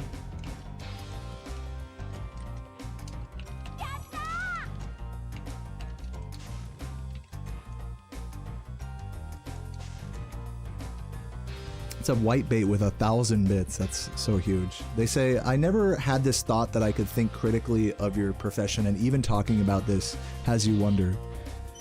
You've enjoyed every single stream of mine, and would probably enjoy composers too if you ever watched them. Smoking or drinking has nothing to do with it. For you, at least. You guys have had a hard job, and I give all marbles and points. I mean, that's a lot of marbles. You've carried this community on the back single-handedly. I love you. Thanks, Whitebait. That really goes a long way for me right now. I want you to know that. That, like, support like that really humbles me, and I love you. I love you too.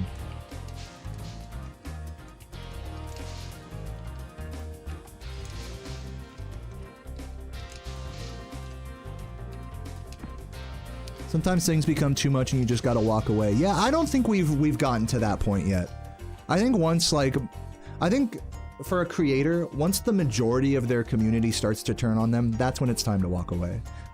We're not even close to that yet. It's just a couple of shitters. It's not like that big of a deal. And a couple of shitters with valid criticism, by the way, may I just say. So, we're far from that point. Though you are right, there does come a point where it's like, the stress is too much, the pressure from others is like too, you know, it's like, who are we playing for, you know? I'm still playing for me, and I'm playing for a lot of you guys as well.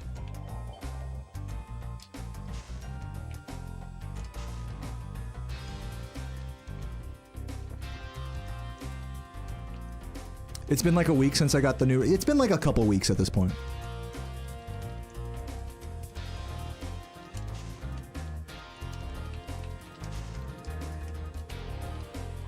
Do I get comments that are critical of me? Dude, rarely. I mean, most of you guys just like the content and stuff. Sometimes, you know, on some of my older videos, I'll get like some detailed information wrong about like a run or about a game or something. And people will be quick to, you know, actually the waterfall is not solid on top, you know, stuff like that. But, no, for the vast majority, I'm like super lucky as like a YouTuber and a streamer that people just want to see me like succeed. No one's like, very rarely in my comments are people like really hateful and stuff. That's very rare. And I would go so far as to say, even composers' comments, I don't think anyone's being like that hateful of me. They're just being critical. They're just criticizing me, that's all. Like, you can criticize someone without it being like a personal attack. I banned MILF Defender. I actually unbanned them. I'm not sure if you're aware of this. What's up, Ash? Dude, there is another guy. I hate to put this one person on blast, but I have to since we're talking about all the comments under Composer's record. Fucking Beppis. You guys know Beppis in the YouTube comments? That guy was like, oh my god, Deo's always talking, like, mad at his chat room and stuff and banning everyone. That guy fucking DM'd me a month ago, like, hey, sorry for being a shitter in your chat, like, can you unban me? I'm like, yeah, sure, no problem. And then he types that in the fucking comments. It's just like, man, the two-facedness. Two-faced! It's just so funny. Just so funny. I'm not gonna ban him yet. I'm not gonna... I just got him. I had to make fun of Beppis in particular for that. I had to. I'm sorry. I'm sorry if I'm being a bully or whatever, but I mean, come on. That is just so two-faced. Yeah, that's some bitch behavior, no offense. And you know what? And here's the thing again. Maybe they're right. Maybe I am just being an asshole to Beppis. Maybe I'm an asshole to people, but... You know, I don't know. If you don't like my stream, like, go watch someone else. What the fuck? Like, this dude's in my chat, like, every day. But look, you know, I shouldn't have even said anything, because it's fucking... It's just petty of me at this point to mention specific people. It's just petty. So... I couldn't help myself. That shit was just funny to me. Beppis the Menace. Dude, Track, don't think I didn't see your message either in Composer's comments. You guys just assume that I don't read these comments. You guys show me your true colors, like, all the time. It's just funny.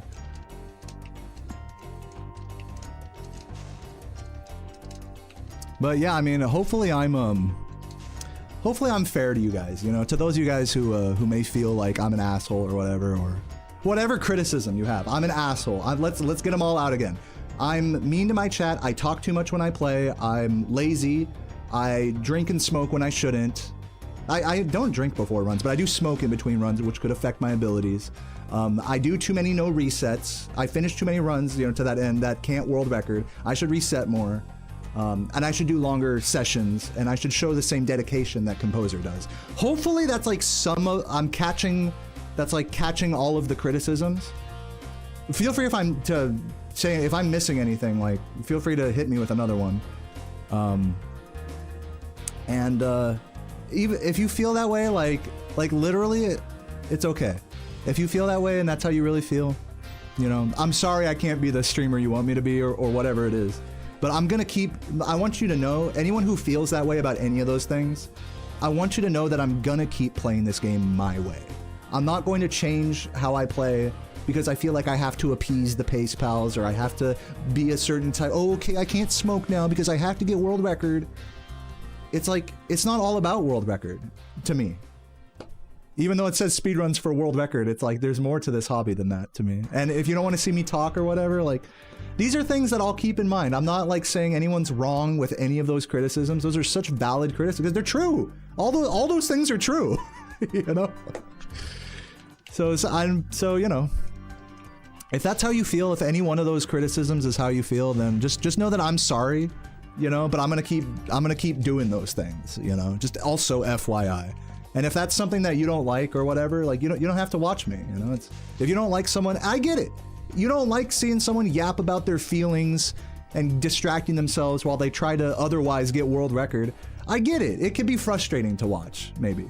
So it's okay. Like, it's okay that I do that. I don't have to change. Those are valid criticisms, but I don't have to like change every shortcoming that I have about myself either. You know what I'm saying? So hopefully we can find some compromise, some middle ground. Me and the criticizers in Composer's comments. I hope that we can find some middle ground there. And if not, then whatever, man. Like, hey, thanks for watching. That's really all I can say. I'm just gonna keep playing this game my way and having fun, doing these long, extended warm-ups, talking about my feelings, accomplishing nothing, and just like, I'm just trying to have fun, you know? That's really all it is. The world record is like a byproduct of all the time and fun and shit that I invest into this game. It's not the sole purpose of what I'm doing.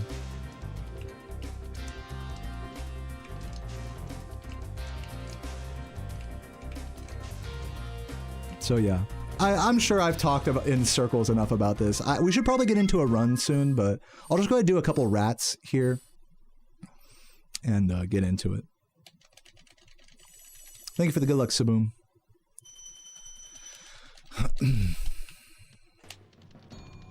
I'm second and not 500th, so no worries. Just wait till I start playing Spyro 2. I'll be like, guys, my new PB is 20th place. So hype. I worked hard for this. For real.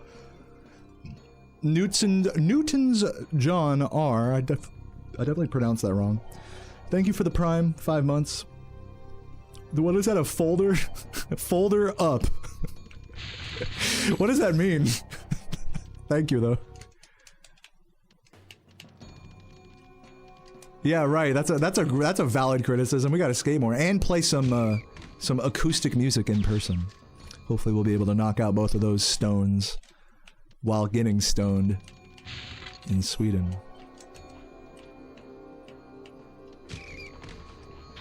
There's another criticism there that I didn't say that is also valid, which is that I don't really show enough focus towards non-speedrunning content. I think a lot of you guys, every day I get like, you know, messages in my chat that are like, when are you gonna play Harry Potter? When are you gonna play? I'm still waiting on Medieval to come in the mail and play that. And you know, I could be doing a lot more work in the YouTube department. You know, I will fully just say that, you know, like most creators would say. But me in particular, I haven't like posted a new video in ages, and I just have not been on that grind. And so there's another criticism if you want to give me that. I'm sure that's one that maybe people care less about, but as it doesn't pertain at all to like world record stuff. But that is another one if we want to add one to the list there. Believe me, I'm way ahead of you guys with all of these criticisms. Like, I'm aware of them all. None of these criticisms are news to me. About, oh, I don't try hard enough, I don't this, I don't that. You know? So it's like learning to, I'm trying so hard to learn to like have those criticisms be out in the open, these insecurities be out there, and just be okay with it and just play this fucking game anyways. That's like where I'm trying to get to.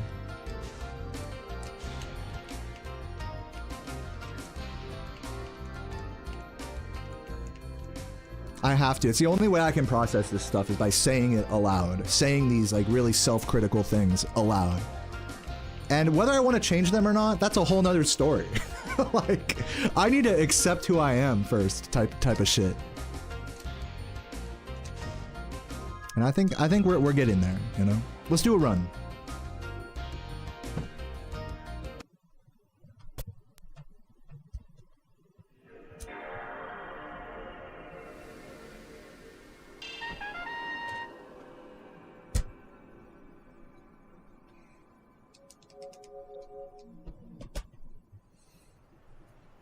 Sakura with another super chat right there. It says, I'm still watching 2 years later despite me losing world record then reclaiming it multiple times. Posting a rage compilation of me yelling at your chat. Sorry about that. So maybe it's just a Pace Pals being Pace Pals. No, it totally is that. You hit it on the head. Nail on the head right there. It's just Pace Pals being Pace Pals. How am I gonna, like, this is the thing, guys. How am I gonna sit here, have my title say speedruns for world record, and then get mad when people see that I'm not getting world record and are like critical of me for that?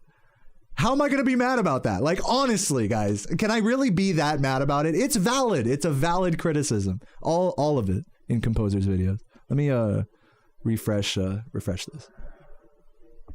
You know, I'm not going to sit here and pretend like I didn't bring any of this on myself. But I still have to accept it and deal with it as well. And be okay with, you know, going against that grain sometimes. There we go. What's up, Jord? Thank you for the 7 months. No criticism allowed. That's what I'm not gonna say, you know. And I hope I expressed that at the end of my video. I hope it didn't feel like I was like, don't criticize. I feel like I was starting to get there, and I was like, I tried to stop short of saying that, because you should be allowed to say whatever you want about me. Like, this is the fucking internet, you know. If you think I'm a fucking asshole that talks too much during runs and is like whatever you think I am, like, you should be able to say it. Okay, rolling. Maybe you might, if you're too mean, you might get banned from my chat, but I think that's why Composer's new records are such an eye-opener to me, like, in that regard, is people just feel unfiltered in those comments. Even though Composer's trying to be like, you know, let's support each other, let's be nice. I mean, you know, People are gonna type something critical of me. That's the first place they're gonna type it. And I have to welcome that. I can't sit here and be like, what the fuck? These people are critical of me for not getting world record, even though I've been trying to get world record and it says world record in my title every time I fucking play this game. What the hell? Like, I can't be surprised, you know? I can't be mad at that. Okay, rolling. I can only take it in and try to accept it. Accept whatever truth is there, whatever untruth is there, whatever. I can only take it on the chin. That's all I can do, really. To disavow people being critical of me, I feel like that's some dumbass shit. Just besides the fact that it's a bit parasocial, I'll say that. To tell me like how to, you know, speedrun when you don't speedrun this game, I mean, that's kind of like you're a dumbass, you know, no offense. Whether you're right or not, like, let's just like take a step back there. I mean, that's okay. You know, it's okay to post a dumbass take, and you know, that's like, again, I'm not here to disavow any of that. Okay, rolling. I used to be, I think, a lot more like trying to stop people from saying dumb shit in my chat, make fun of them and stuff. And as time has gone on, it's like, you gotta let people like be armchair speedrunners. You gotta let them have that, because that's how they enjoy it. That's how they enjoy the hobby. Even if it's frustrating from the player's perspective, like this person clearly doesn't get it, like you're not gonna... You're never going to get someone who doesn't play the game to see the game the same way you do. You're never gonna do that. You can only just be thankful that they're here at all, really. That's how I see it.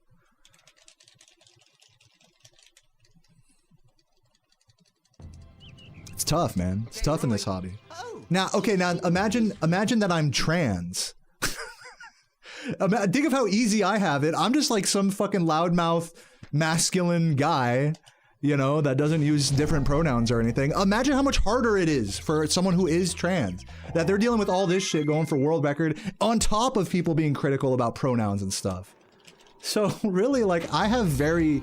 In the grand scheme of things, I have it very good. Even if I have a couple of detractors in a world record comment section or something, it's like, it's so clearly a minority of people that like, I don't have to like let it tear me down or let it bother me as much as I clearly have let it, you know?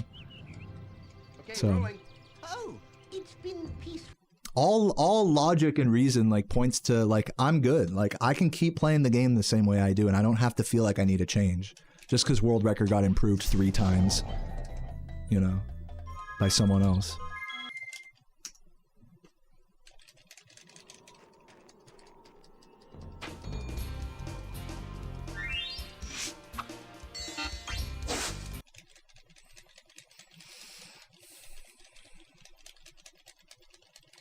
Yeah, you're not the first person to notice that, dude. I like that. I like the misspelling. Also, I didn't mention this earlier. I don't know if Ash is still here, but I saw your message earlier, and it was really insightful. And I just wanted to appreciate that you appreciate that I've been doing this for a really long time, and people don't, not to be like, oh, woe is me, but people don't realize, like, people just don't realize that that's like a challenge to do this for years and years and years. Talk about the same tricks, the same feelings, the same ups and downs, over and over, and like people sleep on like. People sleep on what I'm doing. People who are critical of me, they don't really appreciate like that side of it. Okay, it's very true. Oh, it's been peaceful. If I could be critical of the criticizers for a moment.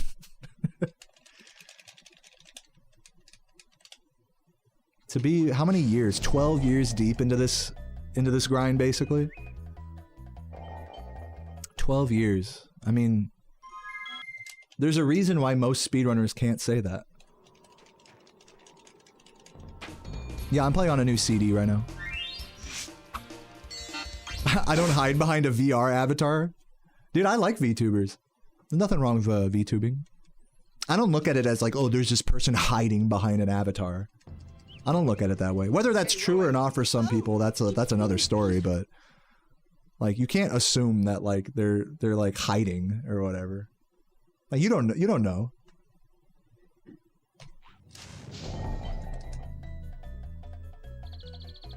If anything, like think about it this way.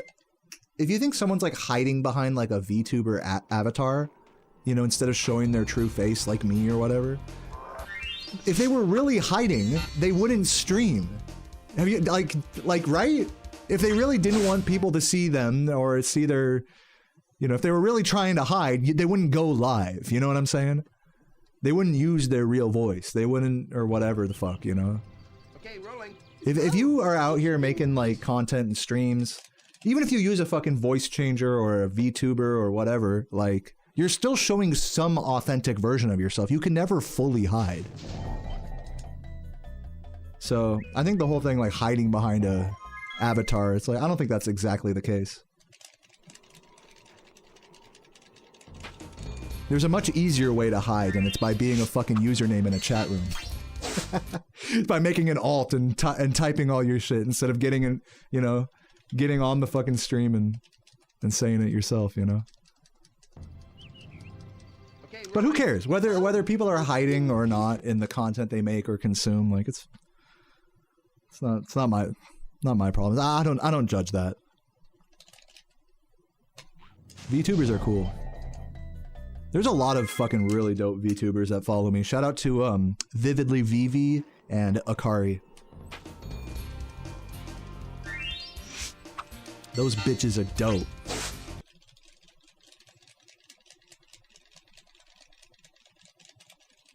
And I'm sure plenty others that I don't even know. Okay, rolling. Yeah, there's nothing wrong with being camera shy, like, or being mic shy. You know, I've gotten this like sort of sentiment from a lot of speedrunners that it's like, oh, I would use mic and camera, you know, but I'm just shy. It's like not even like a question of focusing during runs. It's just they're just shy. It's like, that's okay. You know, that's why a hobby like this can really help you break out of your shell, especially if you're like an introverted person like me. I may not seem introverted, but like the amount of shit, the amount of words that I'm talking and like honest feelings that I'm expressing to you guys right now, I'm not nearly this talkative in reality. If any of you guys meet me in real life, I'm not this talkative. I'm not like always fucking talking about my feelings and shit like to other people. We really do. The real hiding is like the social facade that we put on for other people in real life. Here, I feel like I don't have to hide. I can be shirtless. I can be naked. I can be whatever. I can just be me. When I'm out in public, I feel like I gotta smile and be polite and, you know, and not talk over people. So if anything, the real hiding happens in real life. That's kind of how I see it for me, at least. What's up, Mr. Jerry? Thank you for the 29 months. Appreciate that. And Jord. Thanks, everybody.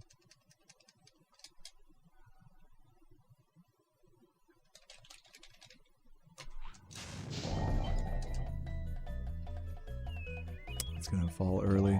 I might go Nestorless. I'll do like a couple more Nestor attempts and then I'll go Nestorless. I'm starting to itch to play the game here. Yeah, that's right. Streaming is like my outlet, you know, and that's not the case for everyone who needs an outlet, you know. I'm really lucky that that this hobby exists and sort of took off when it did. It was the right hobby for me at the right time in my life. Rolling. Oh, it's been peaceful. So I mean, I'll be the first to say it's not for everyone.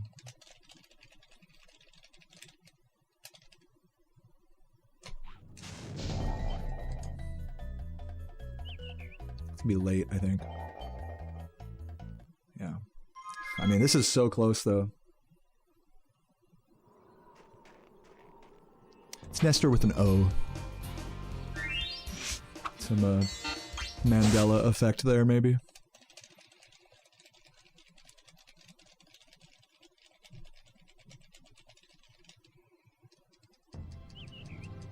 Okay, rolling. No, I haven't, Bad For. I haven't. I think that's a lot of where the criticism on composers' PBs have been coming from. It's literally the last, like, 2 weeks, I haven't gotten a single 36 pace into rap. In fact, if anything, I've been switching my approach to be more no resetty, which means that most of my runs are world record dead coming out of Peacekeepers. So naturally, people that are watching me for world record are gonna want to criticize that. Like, that makes sense, you know? But it's not gonna change my approach. I'm gonna play the game like the way I want to, type of shit. Okay, Type shit. Oh, it's been peaceful. Oh yeah, I saw that. I saw that. That was a cute comment, dude. You love to see it. The Clash of Titans, I guess. I'm just glad that anyone finds it that interesting at all. There we go. Let's roll. What's up, Fonnier? Great to see you.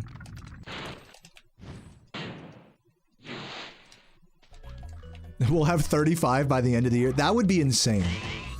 I'll start really... I'll be there, right there with you guys, like really losing my mind once Composer gets into the 2Xs or below. Even like low 3Xs. At this point, it's like Composer has reached where our goal was. Now it's a question of like, how much further are they going to take it? How much are they going to like change the fucking face of what we think is possible?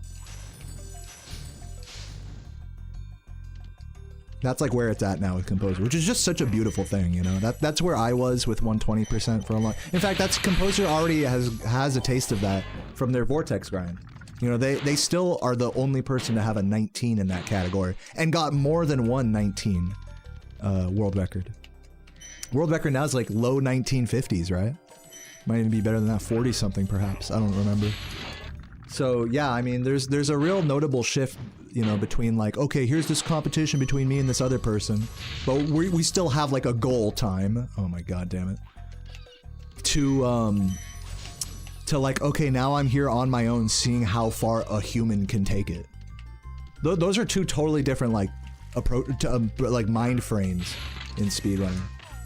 So I'm hopeful Composer doesn't like burn out like anytime. So I don't know where their head is at with stuff. I don't really talk to them a lot, but I'm genuinely hopeful that like they will do like, I don't know, they'll keep going.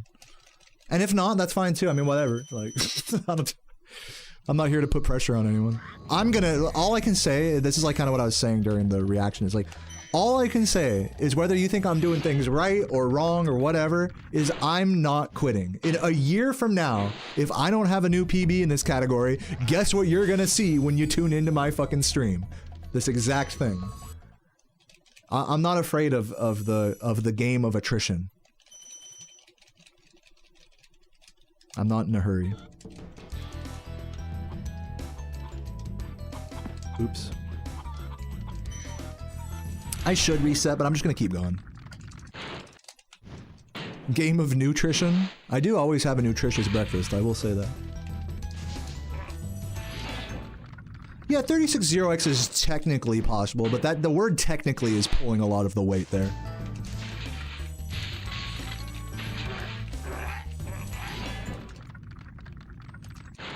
How close can humans get to the task? Not close.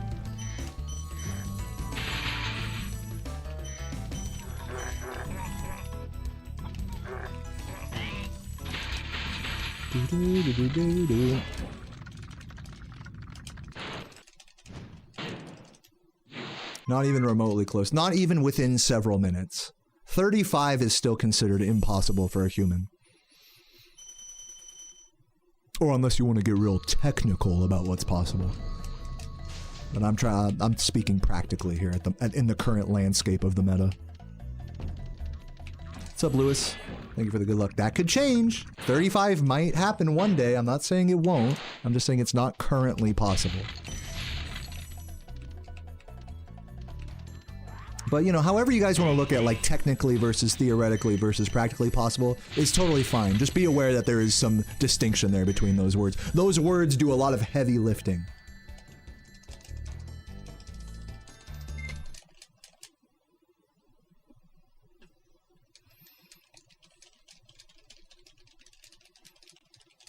Why do I flame when I glide? Just for fun. It doesn't make me go faster.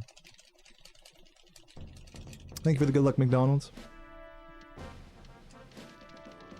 You know, the most notable thing that that Spyro tasks do that is literally humanly impossible to incorporate into a run is supercharged sharp turning.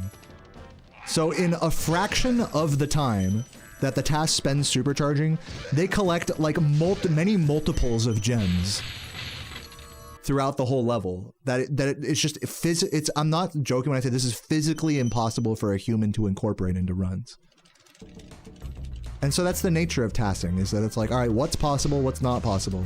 And supercharged sharp turning, not possible. A lot of the movement, arguably possible, but just not practical. So, you know, if we want to talk theoretical, then okay, theoretically, like maybe a 34 in like the wildest human theory task might one day be the case. It's like, dude, what are we talking about? Are we talking about like what people can do right now, or what imaginary humans can do in several years? Like, what are we talking about? You know, this is the problem with this discussion, is there's no like rhyme or reason to the scope of it.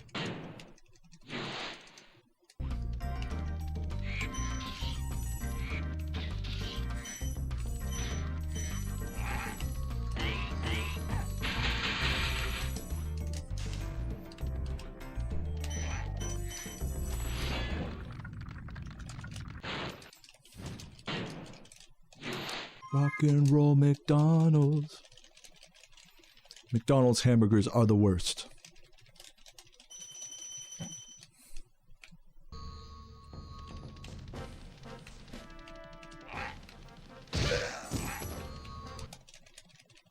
I agree, McDonald's is way too expensive. It's extra annoying that you kind of have to order through like an app situation to even have it be remotely like get any amount of value. Like you can't just order off a value menu anymore. It's just like, what the fuck? Like, they need to farm your data from an app, like. Same thing at Taco Bell, Burger King, all these major fast food chains. Just makes the whole process more of a headache than it needs to be.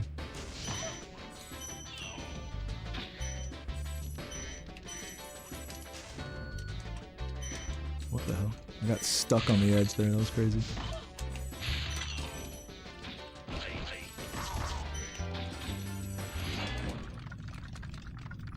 McDonald's is plastic food. I don't think it's that bad, but it's definitely something you can't. It's definitely not good for you.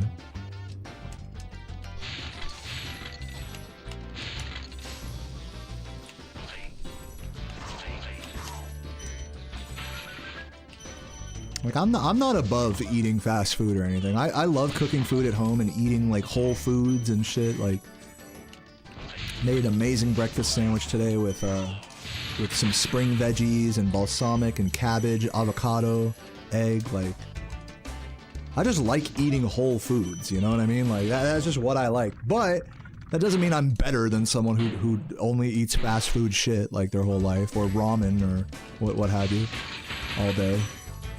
Like, to each their own. I mean, everyone's got a different body, so I'm not about to judge anyone for that. And I'm not gonna act like, oh, because I eat a bunch of like fresh vegetables, now I'm above someone who eats McDonald's. Like, yeah, right, dude.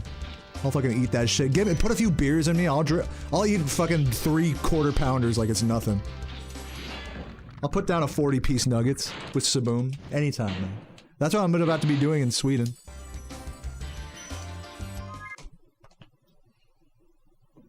A lot of time lost there.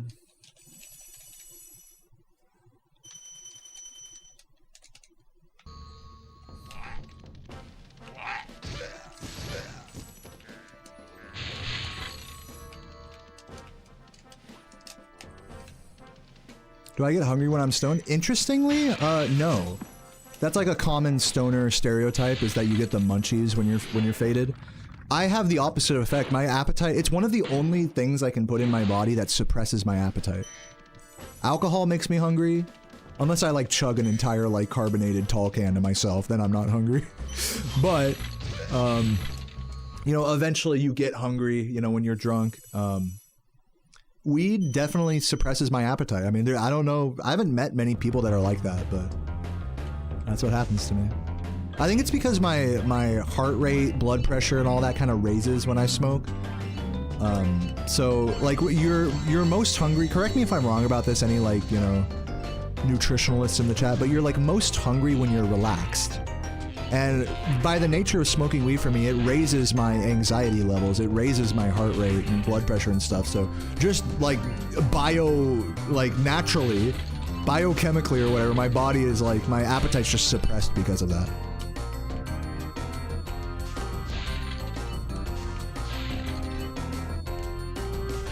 So yeah, if I ever go on a diet, I'm definitely gonna smoke a shit ton of weed.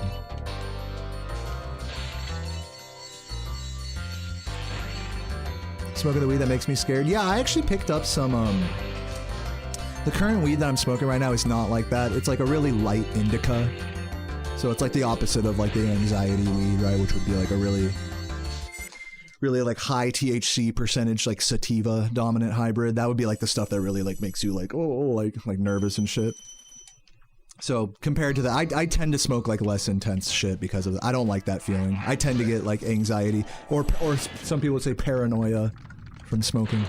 So I have to lean on flower that's like less intense like that.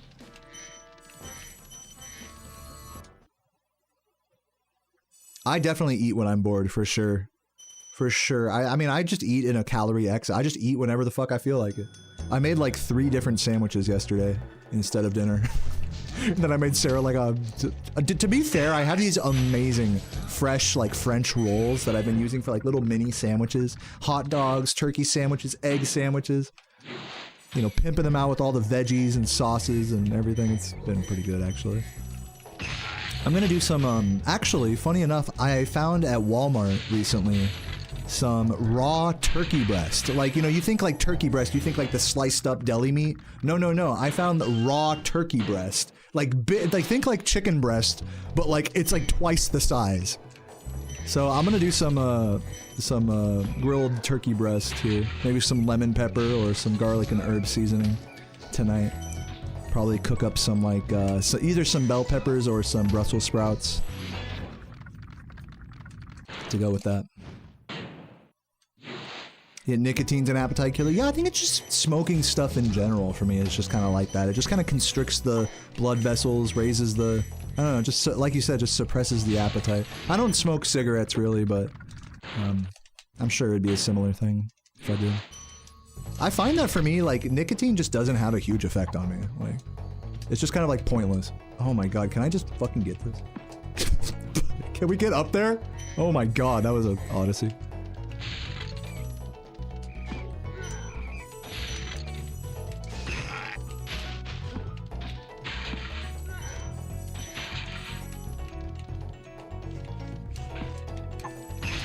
Turkey breast dries out easier than chicken. Yeah, I'm gonna be careful. I'm gonna be using my my temperature probe as I cook it to make sure it's like exactly right. Turkey breast and chicken breast both dry out super easily.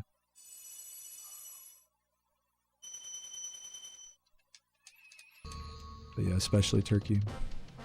It's funny because I've only ever really like bought like, in terms of raw turkey, I've only ever bought like ground turkey from the store. I've never actually tried like cooking up like an actual, unless it's like Thanksgiving dinner or something, you cook up the whole turkey. It's just rare that you see like pieces of turkey in the meat aisle. So I was like, let me try that. Oh, I also bought, speaking of buying a whole thing, I bought a whole chicken for the first time the other day.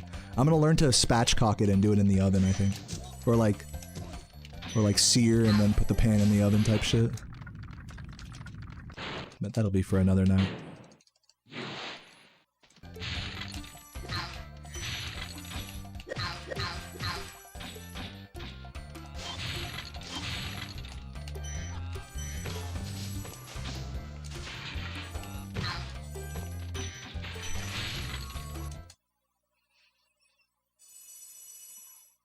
Yeah, I hear it's sucking. I hear it's with turkey. It actually helps a lot to inject it.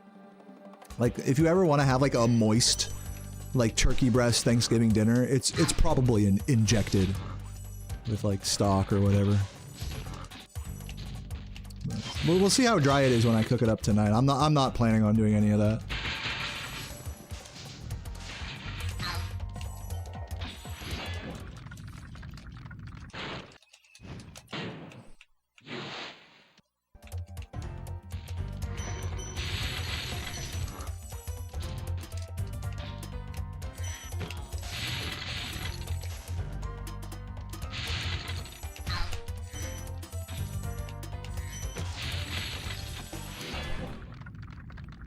Yeah, I've never tried fried turkey before. I've of course seen videos of people failing to fry turkey, deep fry turkey.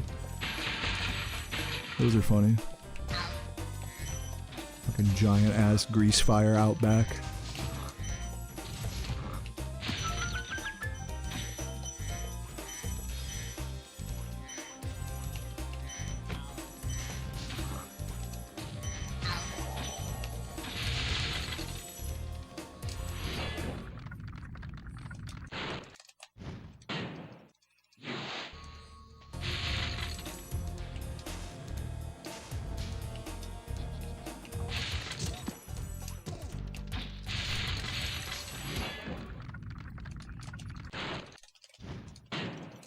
Buy a whole chicken once a month. What am I eating instead on a Sunday roast? You know, I don't really like do specific meals for specific days. You know, I'm a live streamer, so like the whole concept of like a weekend and like a weekday, those are like one and the same to me. So I'm not one to like do like a Sunday roast or what have you, or like the only times I'll ever spend like all day like roasting something is if I'm slow cooking like ribs or pulled pork in the oven. That's usually the two main slow cooked roasted dishes that I'll do. But I'm down to expand my palate a bit. Always am. Oh, that was so close.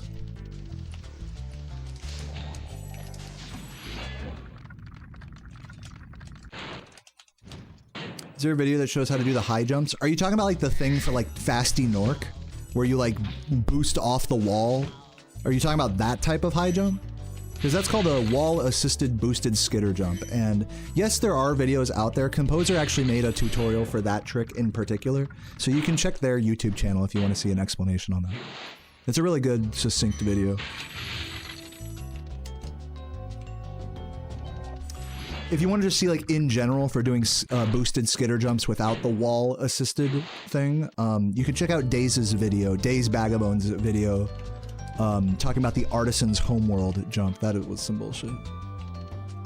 So there you go. There's some study material for you.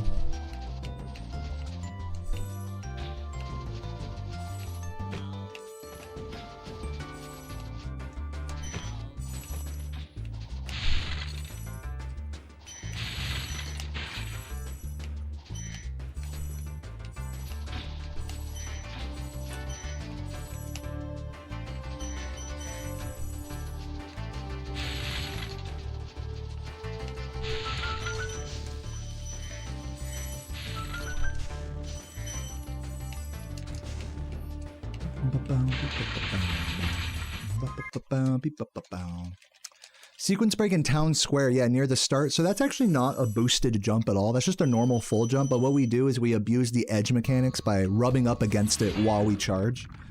We call that like, I call that a Tony Hawk kiss the rail, because it's like sort of like you're charging parallel to an edge as you try to turn up into it. So there's no actual extra height that's being gained or anything. It's just clever interaction with the edge in midair. Think you're just charging parallel into an edge in midair to help get up on there.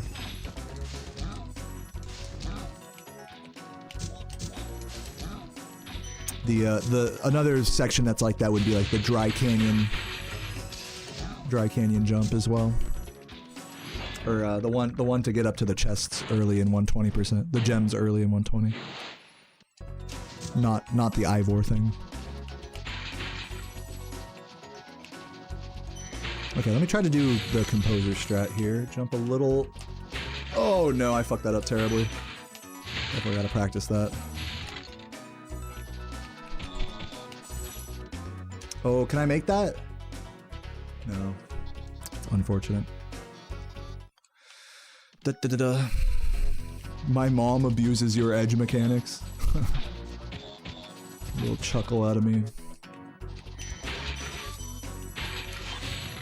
You get one chuckle for that.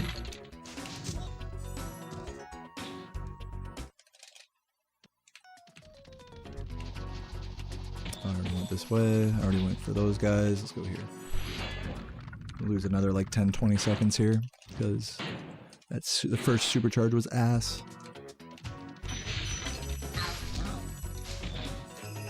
Hello.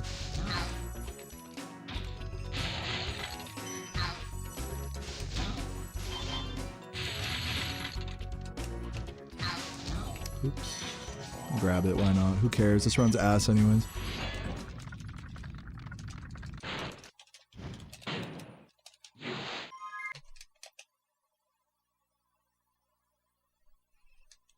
Should I reset, guys? What do you think? I know I probably shouldn't ask, but what are you guys feeling, a reset? I'm feeling no. I'm feeling like we should finish this one.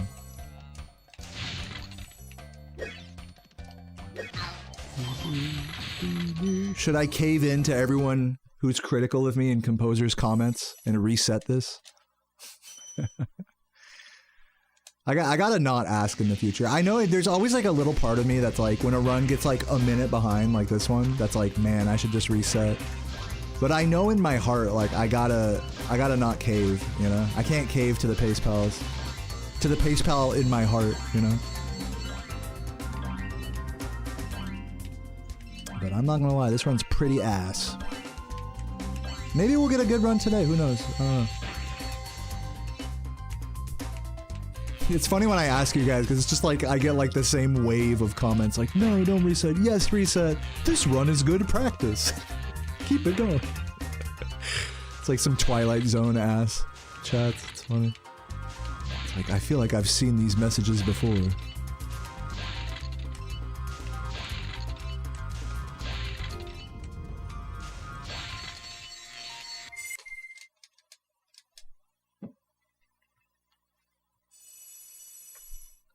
Ah, yeah. See you later, kits. We're on a pretty good gem count right now, though, I'll say that.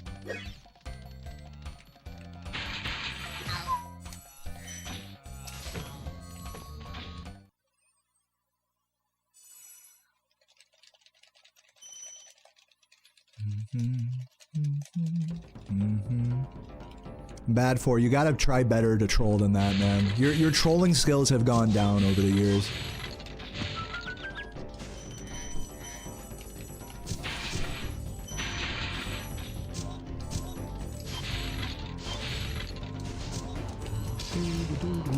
Oh my god, damn it.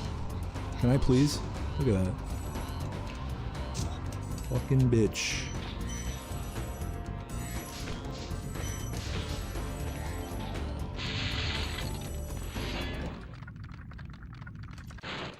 This run's good practice. See you later, kits. Thanks for hanging out.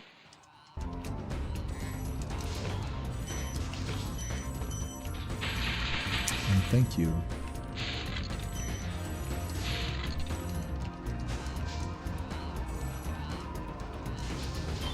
Whoa. Surprised that flame reached. You're saying go for Gnasty Gnorc on this run? I don't know about that. I need to just practice Gnasty Gnorc more. I'm just so ass at it.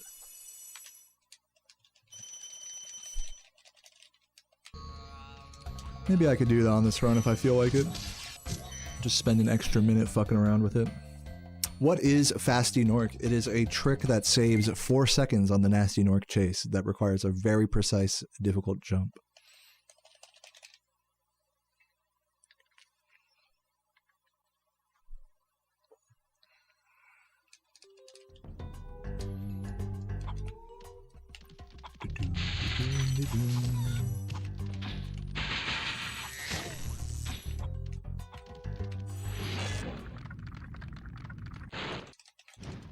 You love spices? Yeah, me too.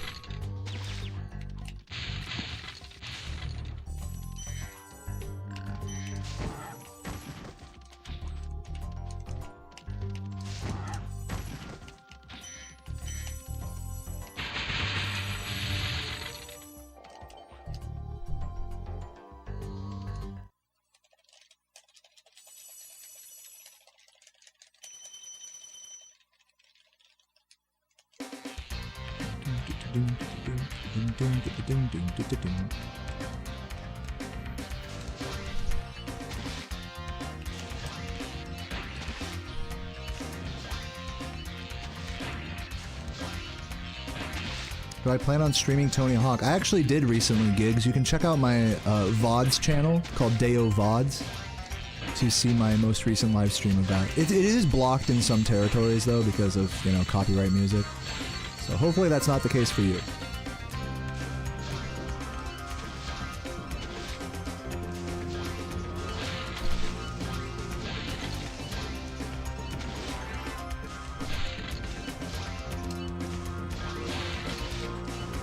Oh, it's the strat here that I need to. That was the other strat I forgot, was the one here in Wild Flight. So I need to when I hook up with that's the wrong word. When I meet up with Composer, when I make love to... No, I'm just kidding. When I meet up with Composer, I gotta talk about that strat, the End of Wild Flight, the Green Wizard in Wizard Peak, and there was one more thing. Forgot what. I said it on the VOD, on the World Record VOD.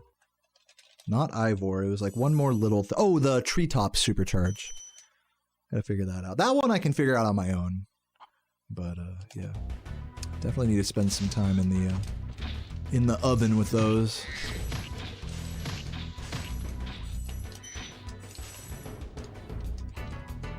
I'm not gonna start speedrunning Medieval, but I am waiting on a disc of that game to come in the mail. So I can do a casual playthrough.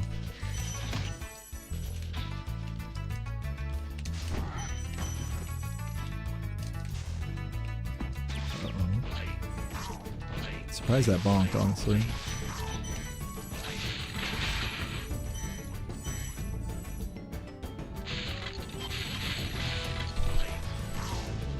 Wow. Like, I guess that flame wasn't meant to be. Sparksless, huh? I should probably just death abuse here. I'm just gonna do that. There's no sense, because there's no sparks until, like, fucking way later in the level. So we'll just do that.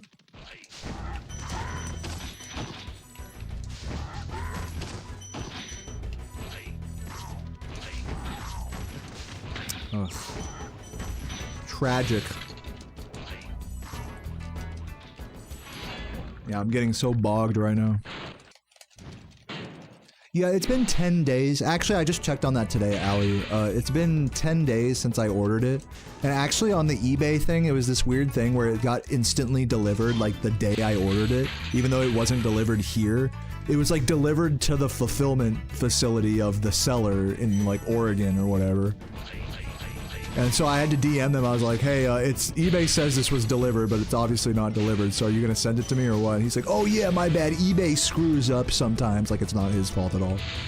Yeah, sometimes eBay screws that up, but yeah, I'll send it out today. And now it's been 10 days. I actually sent them another message like, what's going on with this?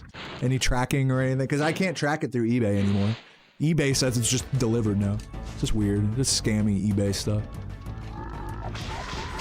But yeah, if it never arrives, I'll just burn Medieval to a disc. It's not a big deal.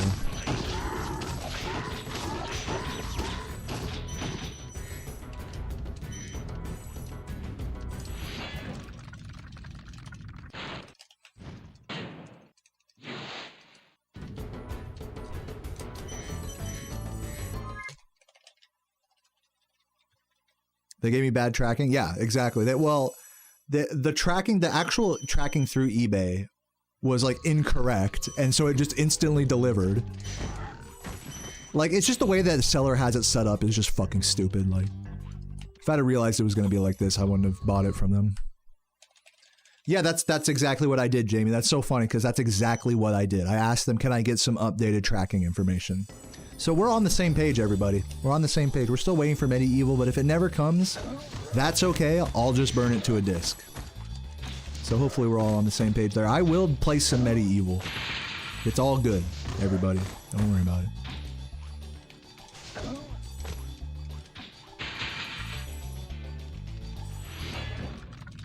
If the game never arrives, then I'll just get a fucking refund. I mean, it's not a big deal. eBay protects I think eBay protects buyers, right? Really, really well. So if the game never arrives, I'll just get a refund. It's not a big deal. Dude, that's so funny, Jamie. We're saying the exact same things at the exact same time. Have you noticed that?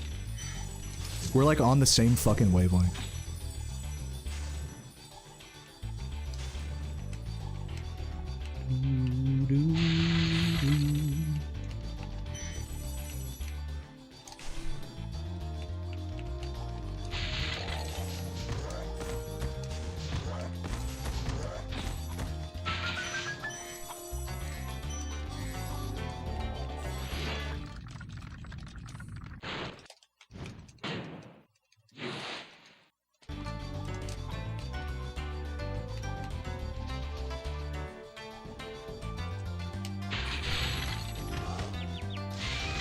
God, I really shouldn't go for that strat with green sparks.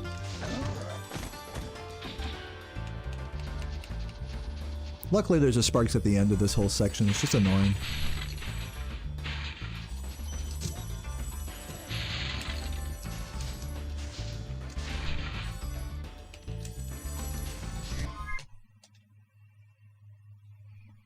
You're happy and stoned? I love to hear it, Yamo. Welcome.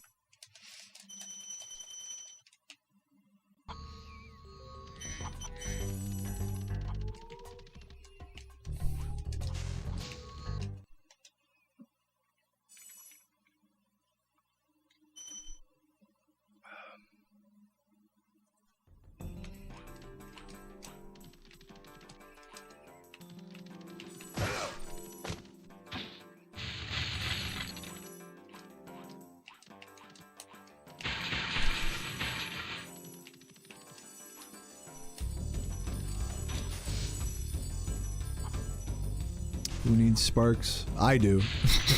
But thank you. How many gems do I have? I don't know. I'm just gonna grab this one. Whatever. Have not been paying attention.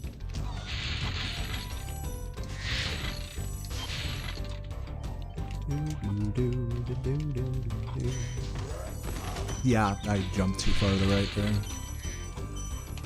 Ooh, he almost got me. That would have been tragic.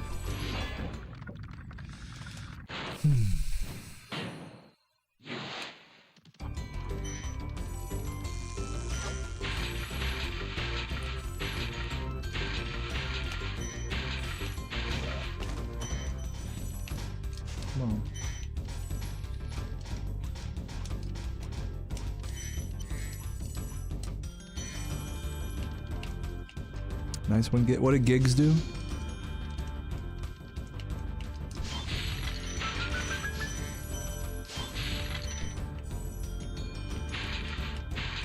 Got a super chat or something? I'll take a look in a moment.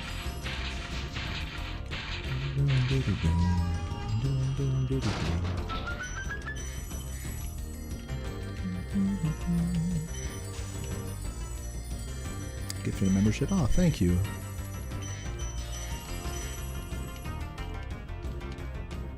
Let me take a look. Gigs with the gifted member. Yeah, thank you. Legend Gigs. I don't know why my alert didn't go off, but whatever.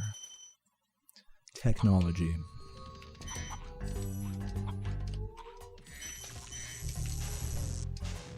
Thanks for the good luck, noob. I'm just gonna ignore that, I guess.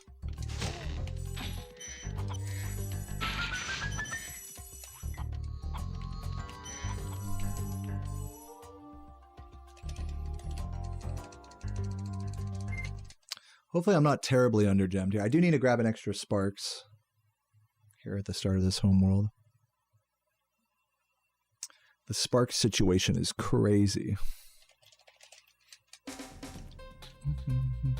You like the shape of my microphone? Dude, I used to have an even more dick-shaped microphone before this. Oh my god, I need that. Hold on, there's another one here. There we go.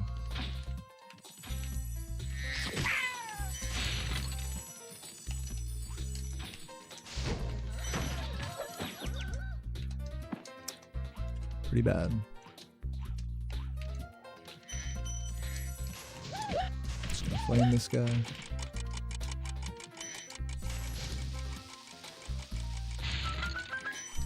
Why did I glide?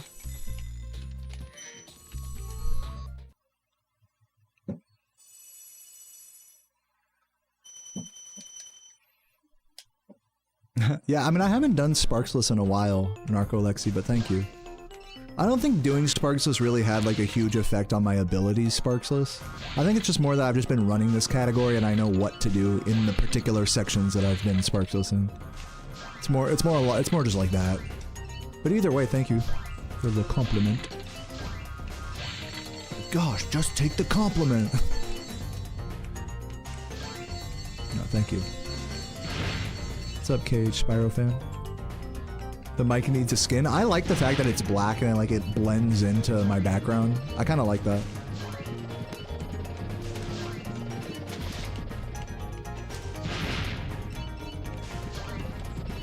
I'm not gonna be like every other streamer on Twitch and put one of my own like merch stickers on it. I'm just gonna do this, whatever. Dude, I can't hit him. Can we hit him? Hit this man. Oh my god, what a recovery. I should have just left the train. Whatever. Pretty ass.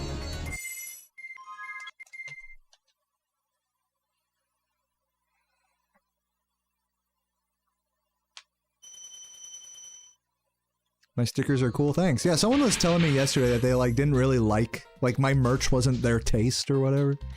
They're like, I already bought a mug, but I mean, can you please just add like this other thing? I'm like, no. I'm so, sorry. It's just not really my taste. It's like, okay. I mean, you don't have to buy it.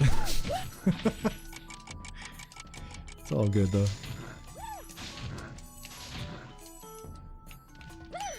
Yeah, I'm glad you like the merch.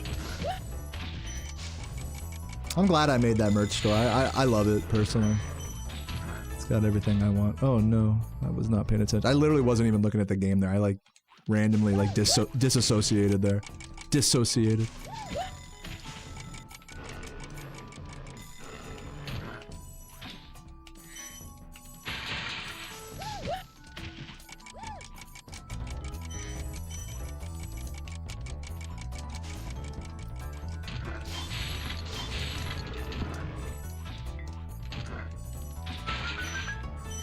Tell you about the merch you don't know? Dude, type exclamation point merch in the chat. You don't have to take my word for it, go look at it.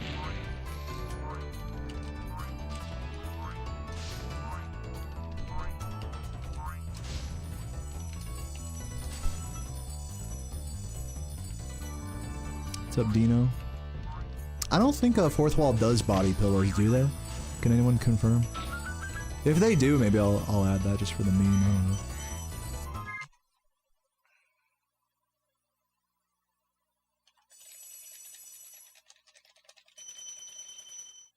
I have way too many gems.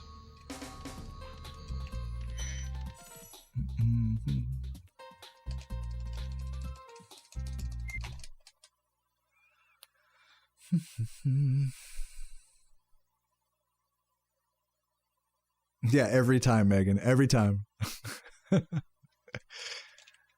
No, people like getting like hasty with it because Bot Ricks like takes a moment to like respond. Oh, didn't quite get it right enough. There you go. There's a great user review right there. Thank you, Sakura.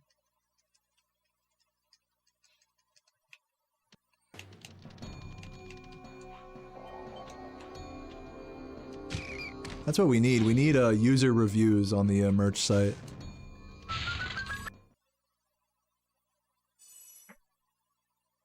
And then I'll just pay one of those like fucking bot, like Amazon review bot farms.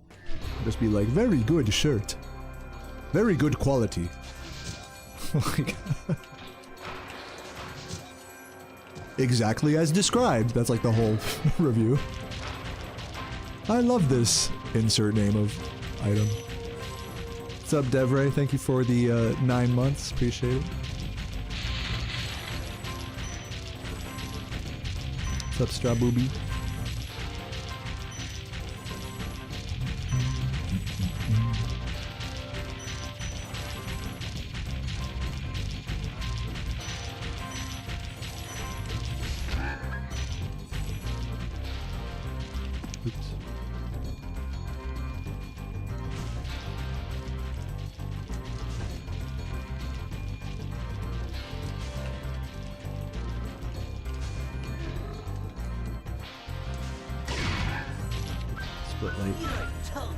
GG, first run in a day or two. I was offline yesterday, so first run in like over a day.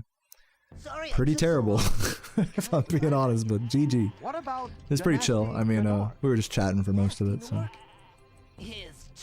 Hopefully you guys enjoyed that. We're gonna go ahead and do one more. I'll just, I guess I'll take a little break during the credits. It's always good to get some fresh air.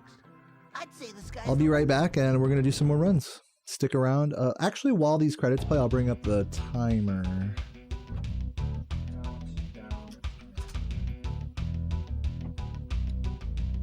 Where is it? Let me find the right website. Here it is.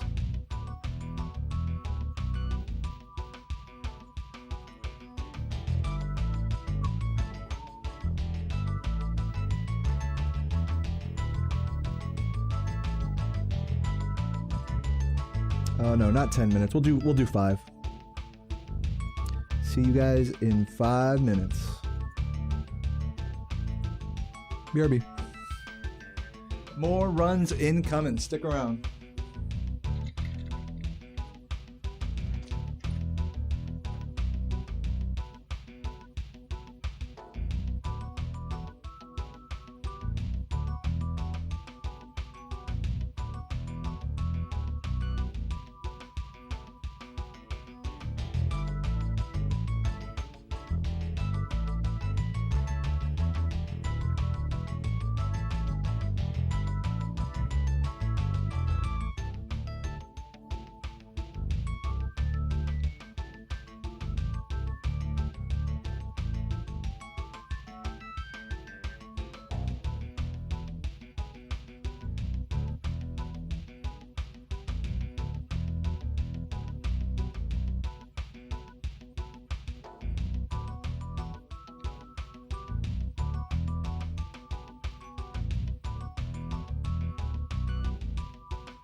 I'm back.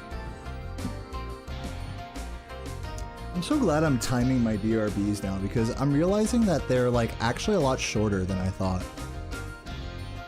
Or like, I think that more time passes than it really does. Let's pause, clear. Let me also bookmark this website so I have it for later.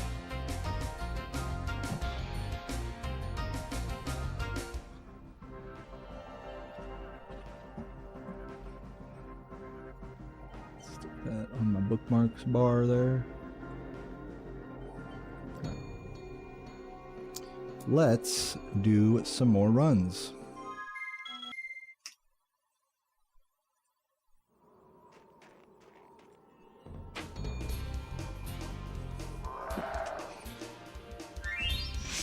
You take an edible, order food, and watch the stream. That sounds like a pretty fun day. I keep forgetting to buy graham crackers so I can make firecrackers. Excuse me. Okay, rolling. Oh, it's been peaceful here in the That 5 noise. worlds, or is it 6? For a dragon's age. Why does it make that noise? The fucking Windows noise every time I reset. So annoying. Whatever.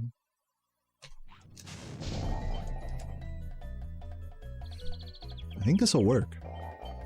Or, yeah, just barely.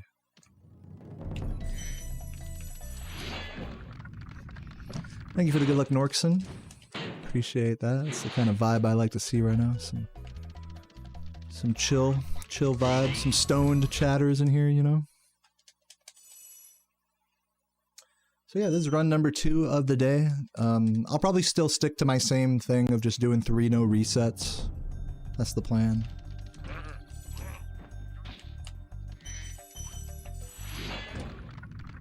You know, some would say that, you know, maybe I'm not trying hard enough or something like that. I don't know, I've heard through the grapevine that perhaps I'm a little lazy. That's just what I've heard, I don't know.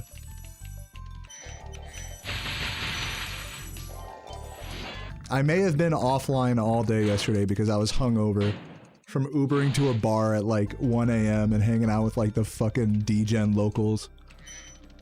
So, you know. Some may say I'm not as dedicated to the Spyro grind as some other players out there, but I think we're doing just fine.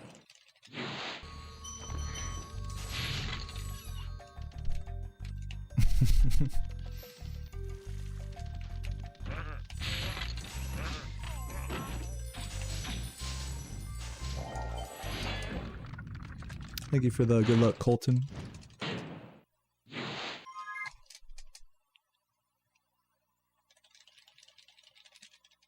It's raining over there. It's like cloudy but not raining here. It's actually a really gorgeous day. The UV index is finally going down. My favorite time to walk is in the evening, or just like whenever it's cloudy. I'll still walk outside when it's like really sunny and stuff, but I'll usually like try to stay under the trees by the office buildings near my house. Luckily there's like enough trees that you can like not worry about having to put on sunscreen and shit. Get some water.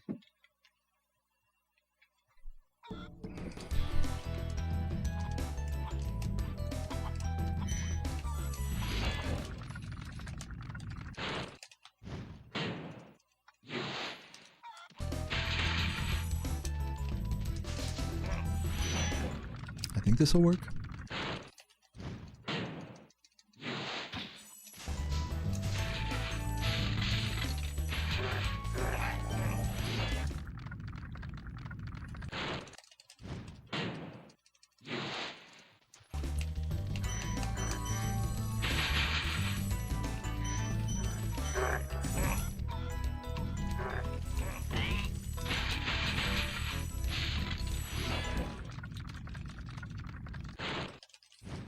Yeah, correct, Daniel. So what Composer does in their record that's different than this route is they take out a dragon from Stone Hill. So they reroute Stone Hill, grab an extra dragon in Dry Canyon,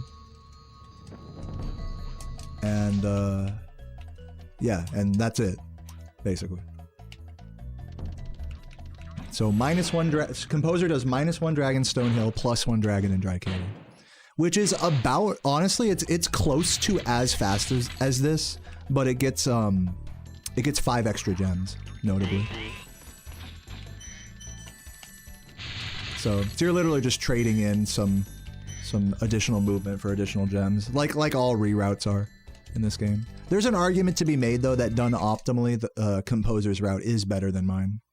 But they're like, even Days will say, Days has kind of conceded to me that they're like about the same base, just a gem difference, a few gems difference.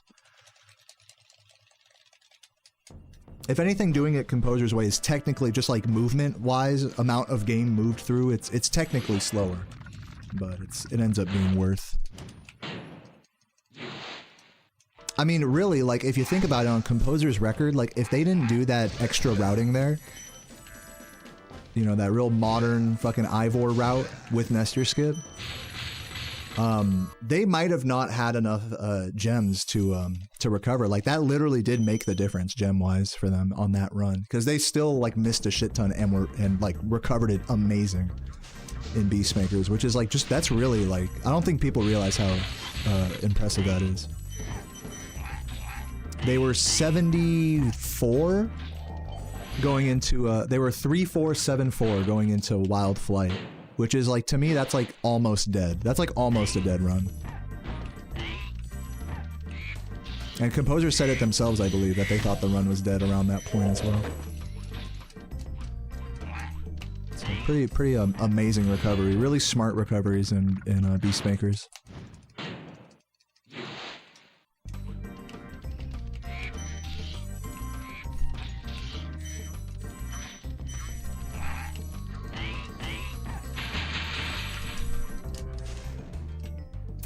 Damn. What's up, Tata? How you doing today? Welcome, welcome. If we get Mama Proxy on this run, then at least we're over gemmed for the time we're losing here.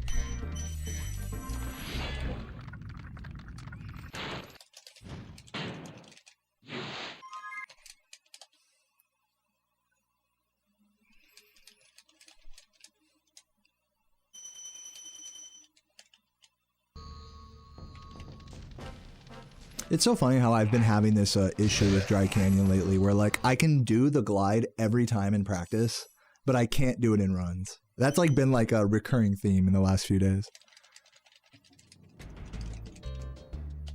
Same shit with Mama Proxy, if I'm being honest. Like these tricks are just so subversive in runs for whatever reason.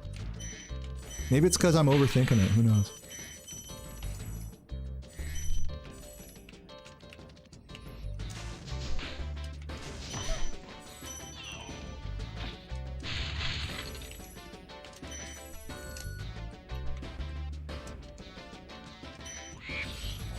Beautiful.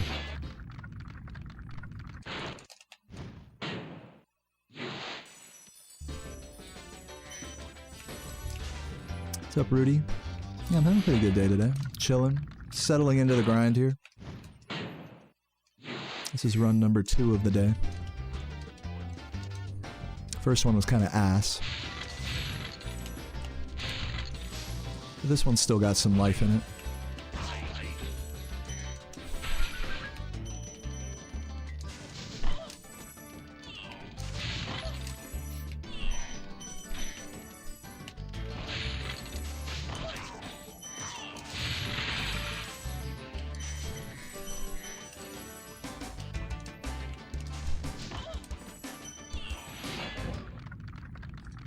Mondays are ass. Is today Monday? I don't even know. Yeah, because the maintenance guy oh, guys, huge news. As you guys may remember, my apartment flooded last week. And so we haven't had a working washing machine or like a part of our carpet. This way. Oh, fuck. That's okay.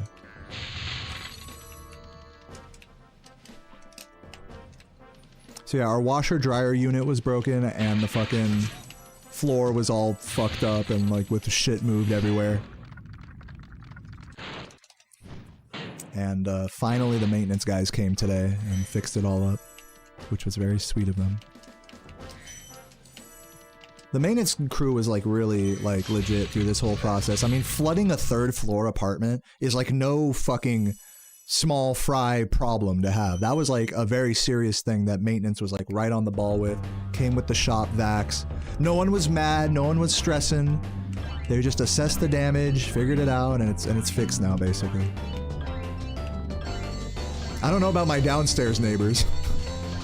I know some water did leak down to the 2nd floor apartment. They said it like went down the wall like right behind an entertainment center, so I was like, ooh, hopefully there wasn't any shorting of electronics. I doubt it. But if there was, I feel like we would have heard about it. It's like I want to get all the juicy flood drama. I was waiting for my downstairs neighbor to come upstairs and be like, what the fuck? Why are you guys flooding your apartment? Like, it's not our fault. This shit broke. Washer broke. Oh my god, please turn harder. I blame the stick.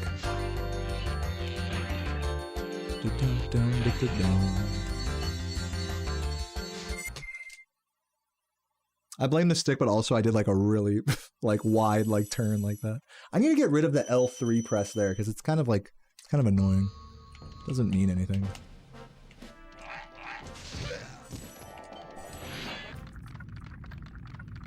Oh yeah, Laura, that's a good idea. I should, but no, but that's actually not true in that particular case because we're talking about just right. You're talking about upright and downright are easier to hit. Well, just cardinal right is not hard to hit on a good stick. I will concede that it is easier to hit all 8 omnidirections. Like truly easier on a D-pad. I'll give you that. But if we're just talking about up, down, left, right, your stick should be good enough to hit those. In my opinion. Or else your controller is too old and needs replacing. Which for a lot of people is the case. I think for me it's low-key the case with this controller. I've been using this fucking shit for way too long. I got total Stockholm syndrome with it.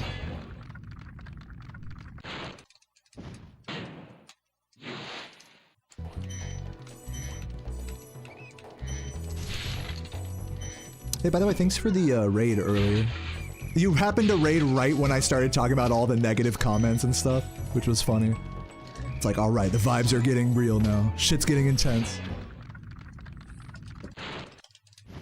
I wanted to like leave it off till the end of the video, just so I wasn't like ranting about myself the whole time. I did an entire reaction to World Record. And honestly, like, it's not that different. Like, I was kind of expecting in my mind that there would be more things, more little strats to pick up, which there were a few, but I mean, I'd have to rewatch it again to really soak any of that up. Like that jump right there, I'm really bad at that. So. Oh, you know what? The little, I didn't do that on this run, but the little charge jumps up the bridge before this section. The bridge before Magic Stairs. You can like do like single skitters up. Like skitter, skitter, skitter. That was cool seeing Composer do that. The skitter little.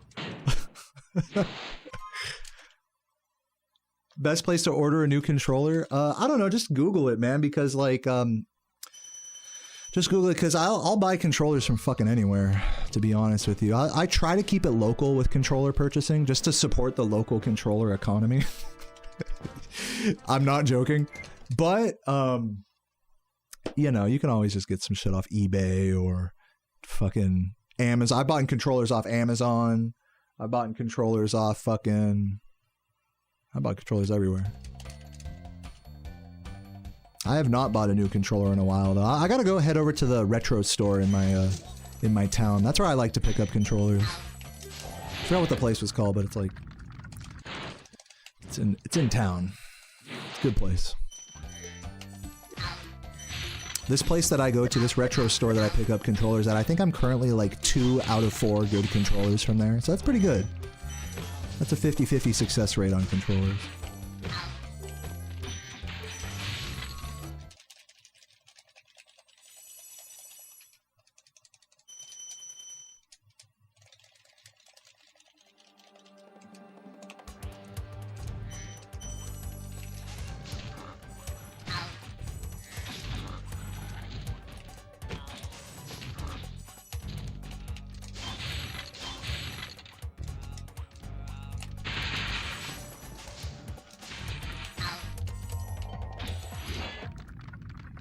It's garbage. Rest in peace. Blue DualShock 2. Yeah, dude, they always look nice. Dude, I've gotten over, like, the attachment to how a controller looks. I got these sick-ass rare color... I'll show you these. I'm not sure if you saw. I got these rare-ass Japanese PS2 controllers that are, like, a different shade of blue and a clear one as well. I thought they only did the clear one for PS1 controllers, but apparently they do that for PS2 controllers, but Japan only. I have those laying around somewhere. Remind me after this run and I'll show them to the stream. But yeah, they're just slightly off. The problem with those is that their ribbon cable doesn't make proper contact, so I could try opening them up, but they also have a weird feel to them that I'm not a fan of. They feel gummy. When a controller feels gummy, I mean, you know, I'm not trying to have no gummy controller, you know?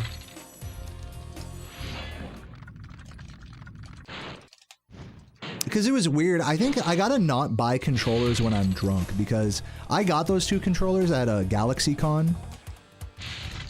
But I was already like, I was like a couple beers deep. I remember I like had a beer, saw that they had these controllers. They were like $60 each. Total ripoff, let me just say, for an out-of-box controller, even if it is a Japan import. And I was like, okay, I'll buy one. I said initially, I'll just buy one. And then like when I got back from eating tacos and fucking drinking overpriced tall cans at the con, I was like, I gotta get the clear one too. I gotta do it. I had to send it. I'm sorry. But you know, that's why you don't spend $60 on a retro controller. Because it could just be ass and you don't even realize it. And sadly, at most places you buy controllers, you can't test them out. That's the other stupid fucking thing. Like, even if you go to a retro store, they won't let you, like, just open a controller out of the shrink wrap and, like, play it. Like, I know you guys got a shrink wrap machine, like, in the back. You're not gonna let... Like, it makes sense, but it's like, come on, dude. Like, I have to buy this and then test it at my house, at my own house, then return it. It's like, let's just, like, save ourselves the trouble. I'll help you fucking repackage it. I don't care. Like, let me come in the back, wash some dishes, you know? Shrink wrap some controllers, I'll do it. No. You just don't want people fucking with the merchandise, it makes sense.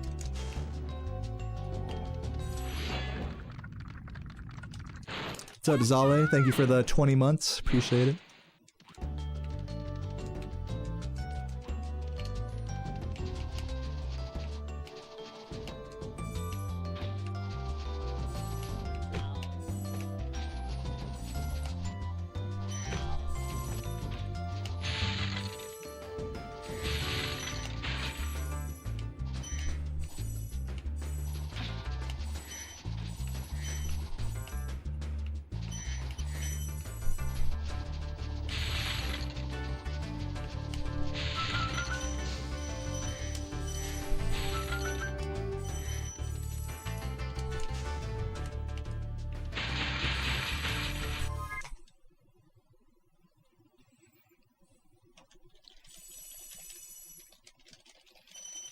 What's up, Jumia? Thank you for the good luck.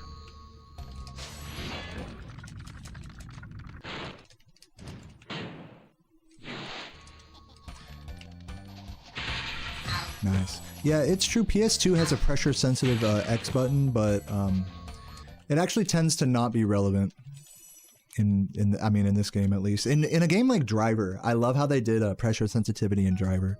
Because circle button was like max throttle, which is like causes a burnout.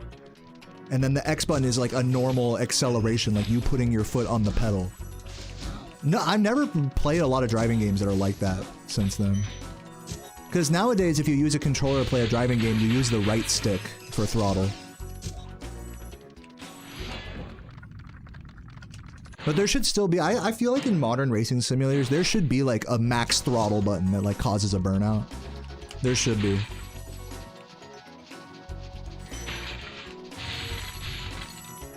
I mean, I know that's what like accelerate is, but it, like, you know what I'm saying? Like a differentiation between accelerate and max throttle inputs.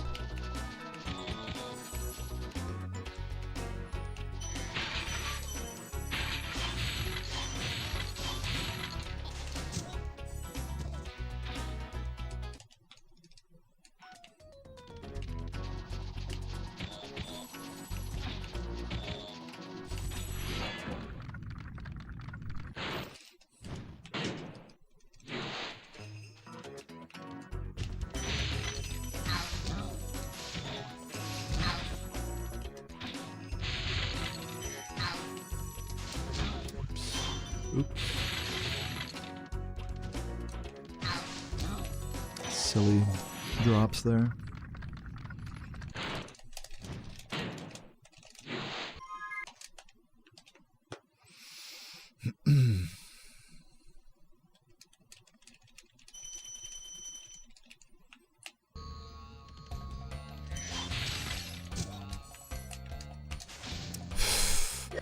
Bruh, I'm over here talking shit. Oh my god, bro. I'm over here talking shit about like, oh, Composer didn't do this part optimally. I just did it like as bad as possible there. My fucking hypocrite ass.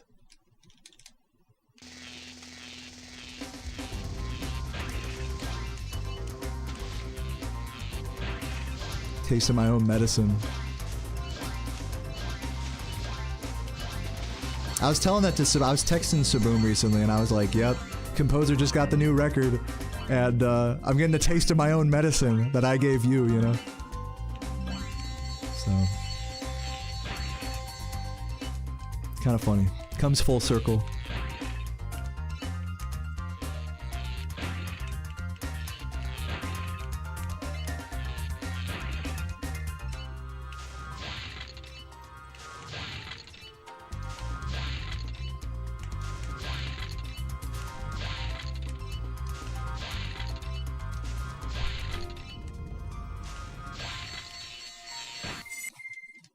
And that's talking about in more than just the game, you know? Getting a taste of my own medicine.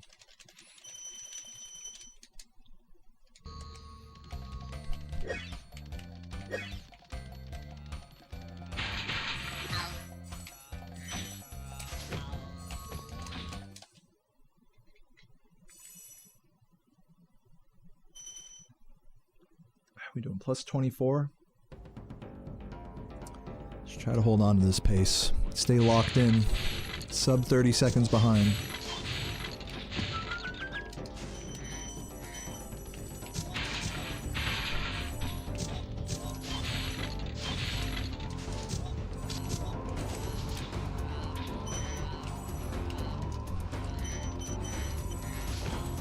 Give me this.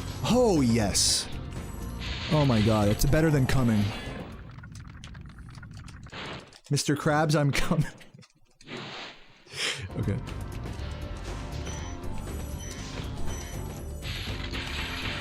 I'm sorry if I ruined that moment for you guys. I know some of you guys are like, what the fuck, dude? Just play the game. I'm surprised more people don't call me cringe, actually. In Composer's comments. You'd think that would be a common criticism, since I fucking say shit like that all the time on stream. It's just that I talk too much, I feel like is the criticism, right? Which, hey, fair. I do be yapping.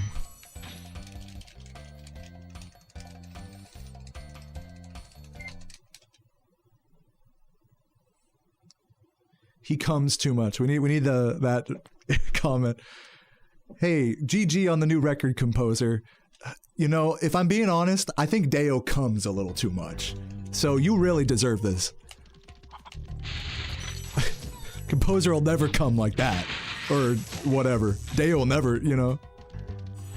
Okay, I'll shut the fuck up.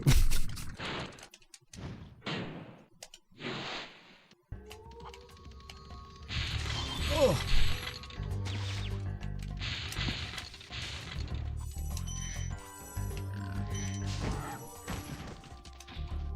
Dude, speaking of cum, the fucking pop-off, man. Composer's pop-off was so awesome. Fucking loved it. Just like the fucking screeching at the top of your fucking lungs. Yes! Yes, dude! I can't even do it. Man. A pop-off like that. It's like just thinking about speedrunning pop-offs, it just brings a smile to your face. It's like such a fucking weight off your shoulders. Such an achievement. All in one moment.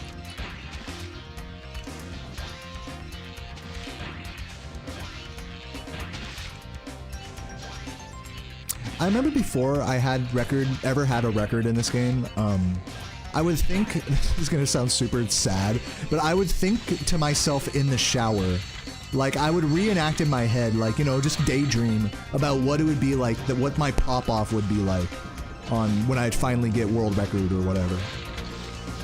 And in my mind, it was such a big deal in my mind, like, that I would be like almost crying in the shower, like thinking about like it. You know what I'm saying? Like, I'm imagining that I'm gonna be, like, in tears, like, oh my god, I can't, you know. But the reality is, it's just like, yeah! It's like, oh, it's a fuck you! It's like more like that, and less like, oh my god, I'm gonna cry. Some people do cry, though. It's just funny, everyone has, like, different reactions. It's always different than what you think it's gonna be.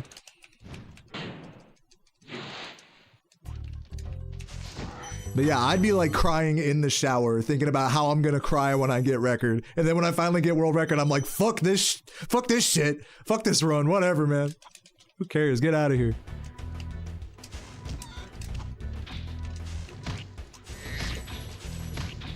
Fuck this chair.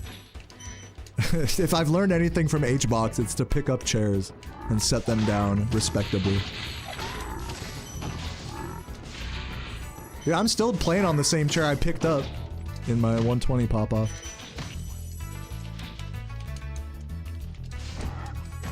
That's how you know I'm like a real careful. Yeah, dude, H-boxes pop off on beating Zane for the first time in like 3 years or something.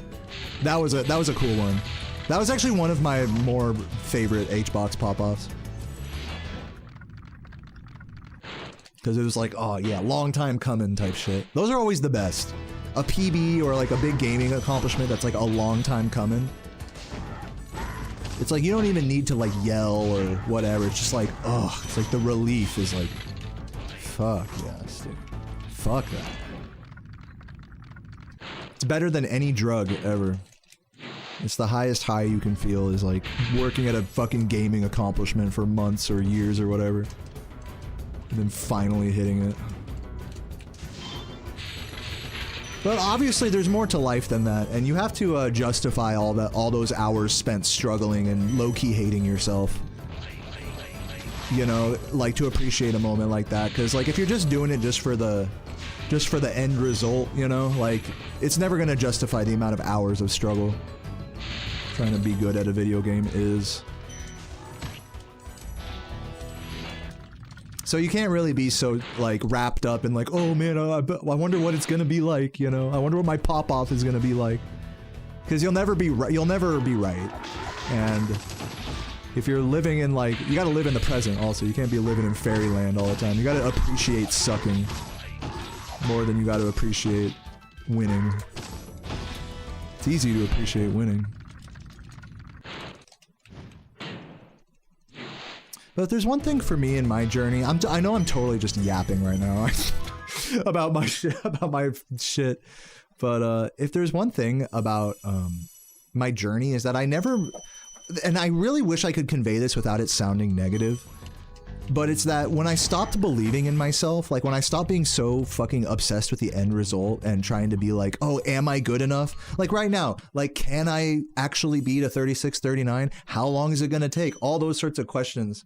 It's like, just pick the most negative answer. Just be like, okay, never. Yeah, say I'll never beat Composer's record or something.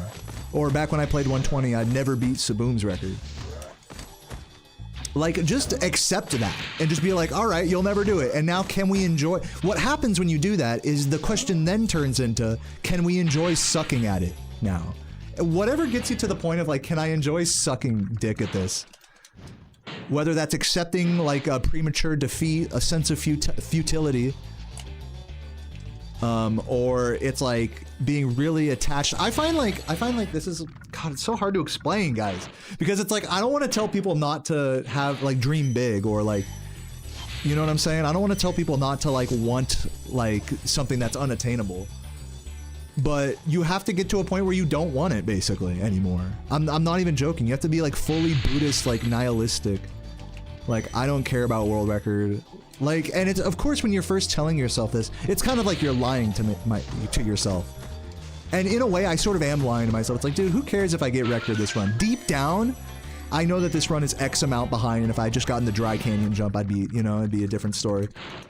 But this is still a good pace. My last run was kind of more like that. Like, it gets, like, really futile once you're, like, a minute behind. But you gotta, like, keep gaslighting yourself that it really doesn't matter, because it's true. Like, nobody cares if you ever get record or anything. And so if you don't, like, what's really lost at the end of the day? Whether you get it or not is your time. You just spend time on this, so if you can look back on the time you spend and it's like, regardless of the outcome, it's like, okay, I spent all this time sucking and enjoying it.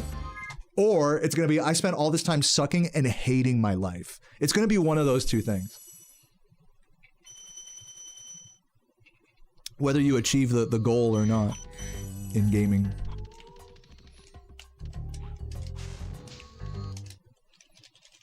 So I'm basically just doing this shit, this activity that sort of makes me hate my life, and just trying to find ways to gaslight myself into making it not like a self-hatred thing. Just being, and to me that means being okay with mediocrity. Which sounds really like demoralizing and like sad or something. but it's like, it's really beautiful. People don't realize that there's like a beauty in mediocrity. Now, I'm sure a Pace Pal and Composer's comments would be like, oh my god, Deo is coping so hard right now. And it's true. That's the funny thing.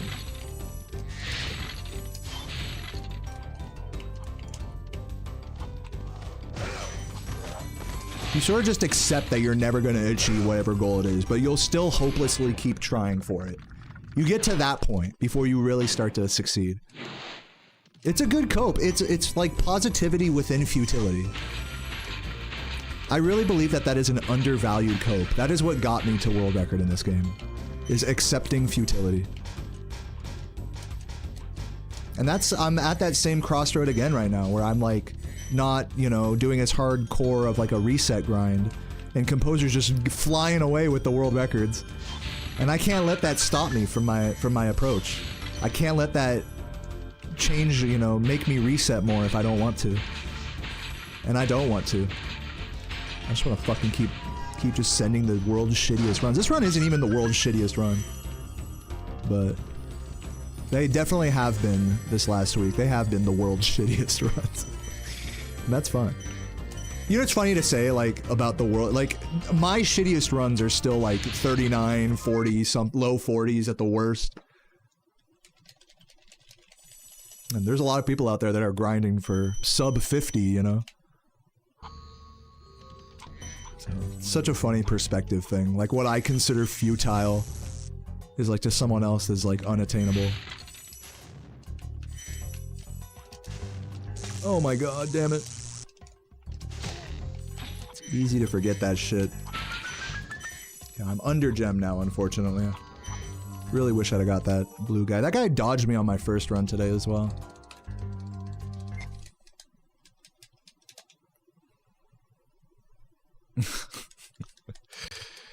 Nice troll, Yama. You guys, dude, I think now that I've like really taken a moment to like soak in the hypercritical comments, I think I can see the trolling a lot. Like, I'm well studied on the troll now. Like, I'm starting to read between the lines of people's messages when they're like clearly just like saying some ridiculousness.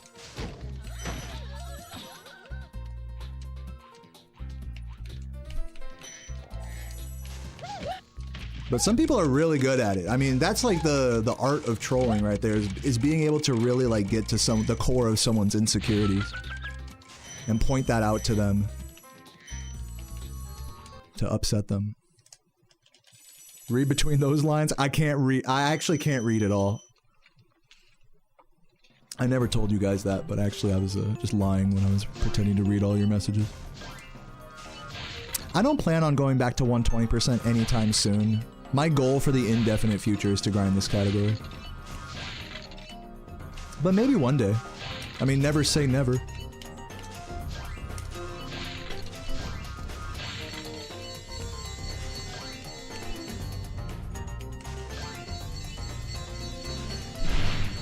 Do-do-do-do-do-do-do.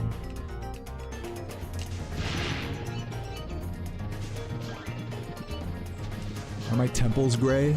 I do have gray hair, if that's what you mean.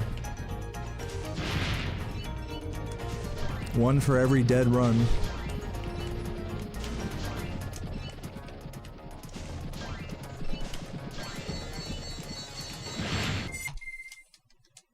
What's up, Matt? Yeah, I'm chilling, dude. I'm on a pretty solid run here, actually.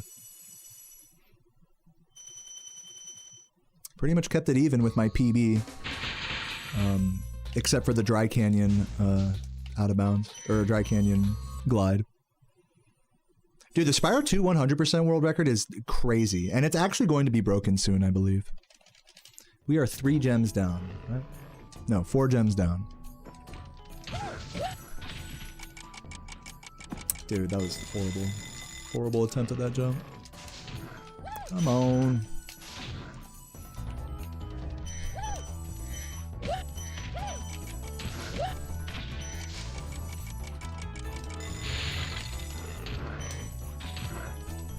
Ooh, almost fell there.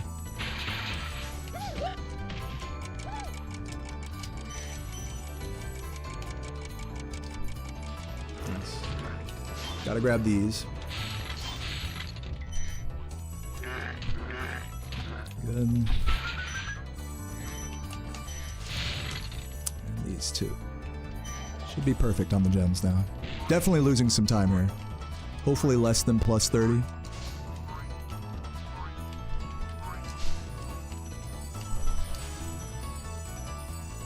This is a Gnorc run. We call it any percent because you just beat the final boss with any amount of collectibles.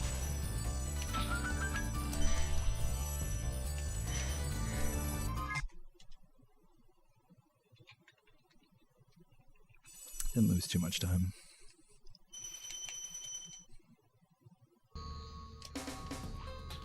Yeah, Composer grabs that gem early, which is totally unnecessary. Every speedrunner does that in this category. I think I'm the only person that leaves that gem till right before the balloonist. Why?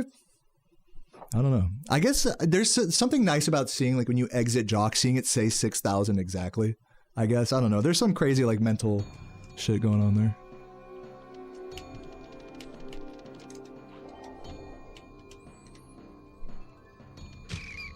Oh, man. Fuck. I wanted that. I wanted that rat so bad.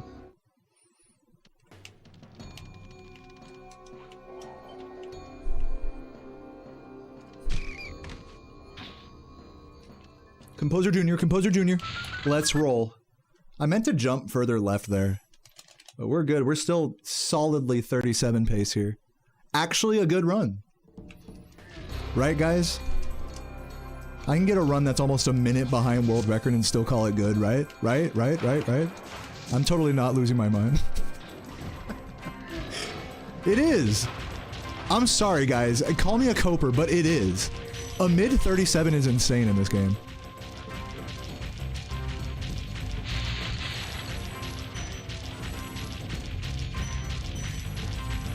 Like, I'm sorry if that's a cope.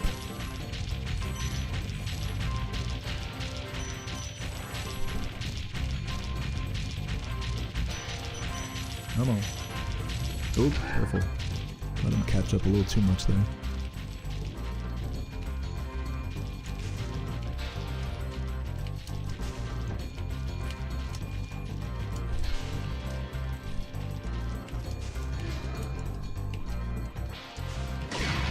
GG.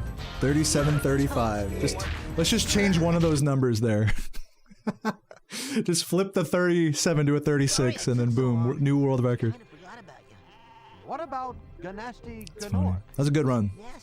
Unironically. That was 54 seconds slower than the... I can't believe that, saying that out loud. That pretty decently good run there with minimal mistake. The only mistake, really big mistake this run made was missing the dry canyon jump. Everything else was pretty good. So maybe I just genuinely don't have what it takes to beat Composer. I'm just kidding. I definitely do. Just gotta be patient. Today was truly a test of patience with that.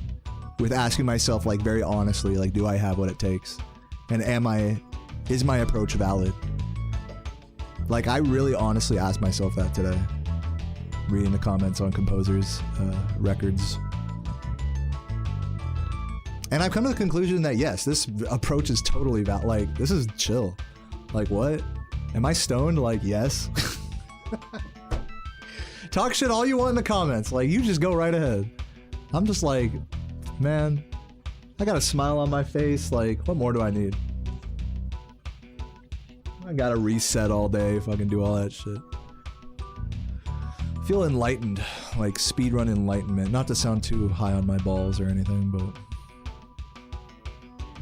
if only everything in life could be this chill.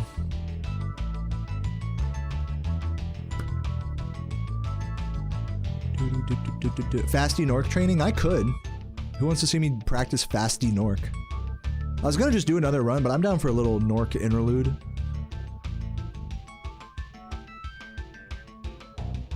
Yeah, so today's a surprisingly good day for me, right, Hecky, right? Even though the reality of me, like, slowly becoming irrelevant in the world record discussion is, like, setting in, it, like, really set in today. And it's like, oh, okay, well, I can still just keep doing this, and it's, like, it's dope. I know it's a cope. I know I'm coping all day. It's a cope all day. but it's my cope, and I'm here for it. World record does not get Gnasty Gnorc, but Composer can do it. Composer's currently like the best player, like the best person at it at the moment. Yeah, I'm allowed to cope. Like honestly, I'll take every cope. Because I think what I'm doing, because all I can say is like what I'm doing in this game right now feels good. It feels right.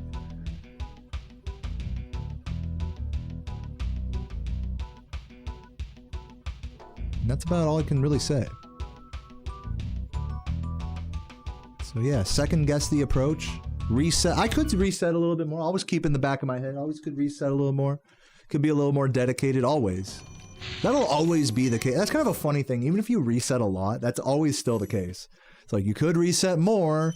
You know, it's like you're just 99% of gamblers quit before they strike it big. That's definitely how it feels, resetting a bunch. But I gotta say, just doing no resets is just genuinely more fun. Once you like come to terms with how much you suck and stuff, like, it's just genuinely a more fun way to stream and experience the game with people.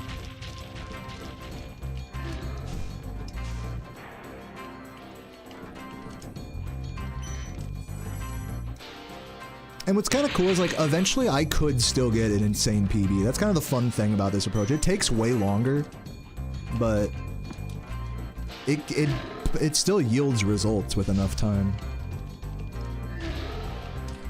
So actually I think I'm kind of smart, honestly, playing the game the way I do. Okay, there's the flop.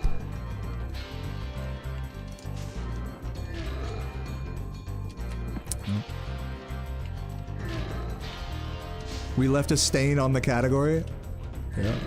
I mean, sure. Actually, I don't really think about the legacy of this game very much. Kind of what I was talking about with all that was not really considering like legacy and how people will remember me type of stuff. But that's an interesting like talking point, is like how valuable is our legacy in this game? Is that valuable? Like, honest question. Is how people remember our runs and who we were. Does that like matter? Because by the time we're dead, I mean, eventually it'll get to a point where no one remembers our shit, right? So a legacy only lasts as long as a memory does, which is only a lifetime. Unless it's like passed down through the generations or something, which I guess could happen. So in truth, that's like the ultimate legacy. It's not even to get world record. It's just to have like someone remember that you did a run like 1,000 years from now. That's the ultimate legacy. If we're just going by like time alone, time that people will remember you for.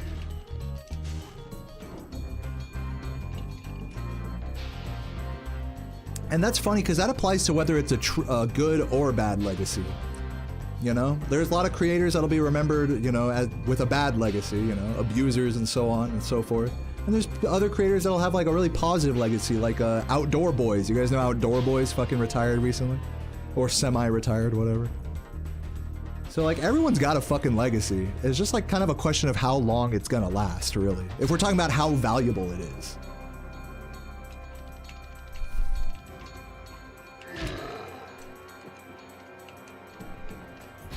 Just an interesting thought. Interesting stoner philosophy kind of thought.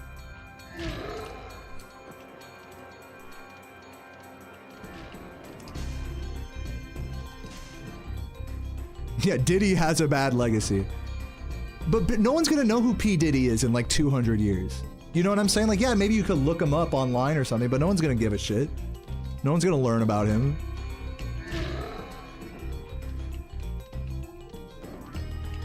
That's like kind of my point. Is that like, we really shouldn't place much value on our legacy, because at some point, whether it's good or bad, the legacy will cease to exist.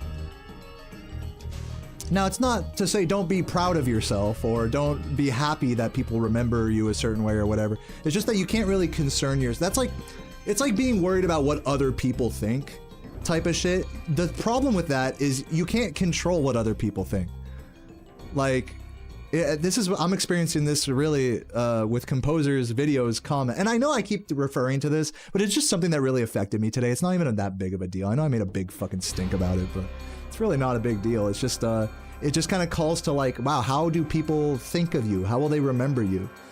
And it's not all gonna be positive, and like that's okay. You know what I'm saying? It's not gonna be like, okay, whoever has record is gonna have the best legacy of this game. That's only a small part of like that. If you stream a lot, your legacy is gonna be more as like a streamer, like in my case, I feel like. And if there's one thing that's true about being a streamer is that there's gonna be people that like you, that remember you as a cool ass dude, and people that remember you as a fucking asshole, no matter what you say or do. That's gonna be the case. So you can't really count like one way or the other, you know? Oh, okay, I had a big impact on this game. But that's like assuming that people care about this game. For how long, you know? Who cares? And that's alright. Again, when I say these sorts of like, nihilistic like types of outlooks on ourselves and our accomplishments and stuff, I think people look at it as like, oh, that sucks. That's sad. But to me, it's beautiful. It's beautiful that I could just fucking say anything on a microphone right now. And like, who cares? You know? No one's gonna remember this fucking stream in a week, you know? Probably. Or like 99% of people. It's a funny thought. It's a funny thought and it's a freeing thought. Just like with your own skill level in a game, it applies to how people remember you, to what your legacy is, to whether you did good or bad, or you were kind or mean, or what have you. Like, it's all gonna just wash away with time. So, it doesn't matter, and that's great because you can just be yourself. That's what I'm trying to say.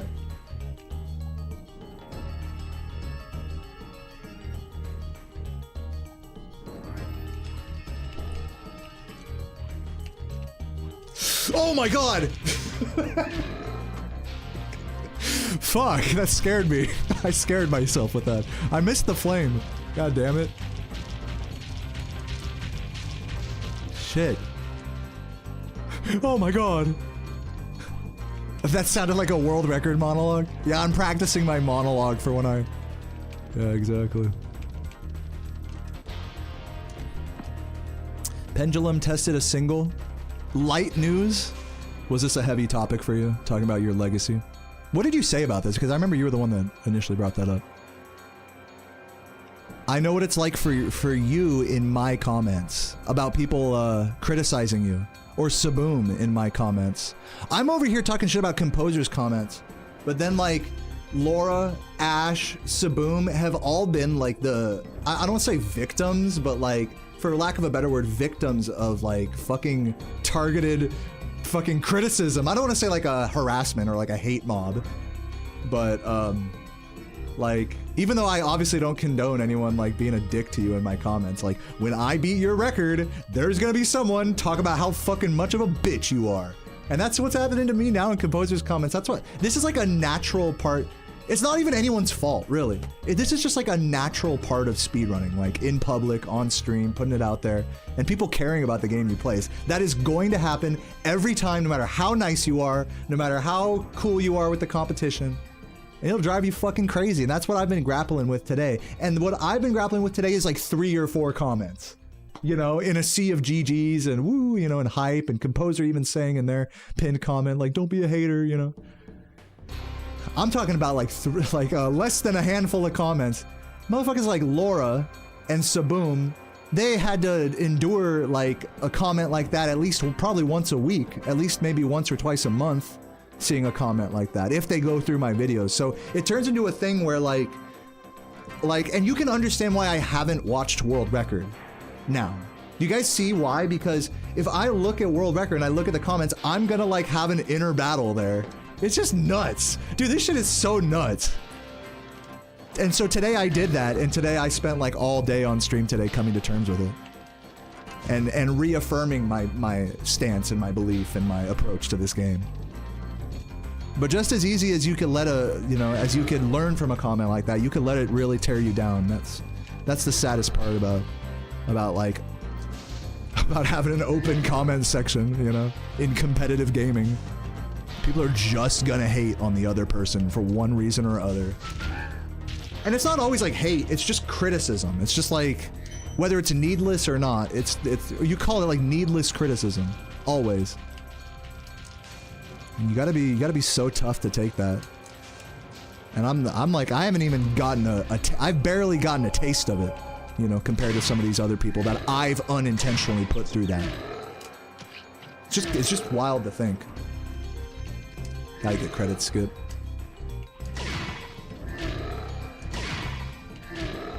For the fans. No, that's gonna squish. No, whatever. Let's do another run.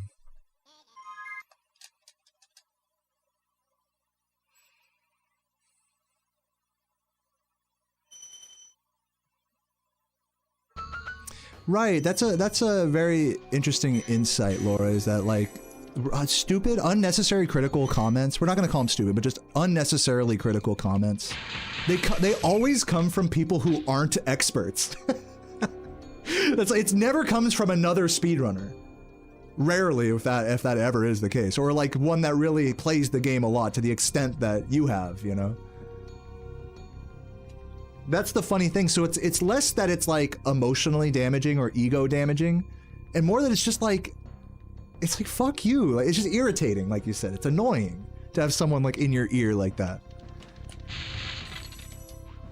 And so just whatever the reaction is, it's like you gotta like just be okay with it, is my point. Whether it's irritation or genuine like ego shattering, emotional, disturbing, whatever. Whatever the reaction is you have to be like okay with people being stupid, basically, or however you want to call it. People being like two-faced, people being like this or that, people being all nice and on your videos, and then just being like they'll never get record again on the other videos. And maybe here's the other thing about it, is maybe they don't mean to be like mean about it. Maybe they're just saying like that's what they think, but they're still gonna keep watching me, you know, and no disrespect. But Deo's never gonna get record again. Maybe that's how they mean it. Who am I to decide like if they meant anything malicious by that? You know, that's like a jump. That's a reach on my part. Let's do another run.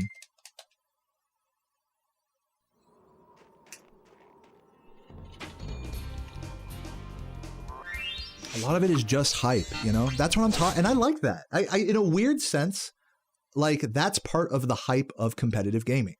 Is you're gonna get just some random detractor, shitter, overcritical motherfuckers. You know, that's life. That's hype. That's hype. That's the hype of speedrunning, or the hype of competitive gaming. Just crazy. Ah, yeah. Well, anyways, let's keep fucking Nestor here. If your comments contains day or composer, you're gay. They probably are gay for us, honestly.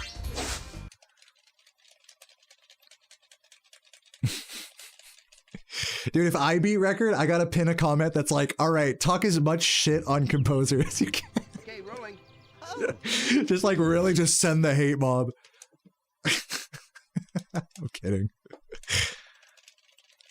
No, there's no need for pinned comments. It's all good. I do appreciate composer like nodding the hat to the situation as well, though. I do appreciate them for that.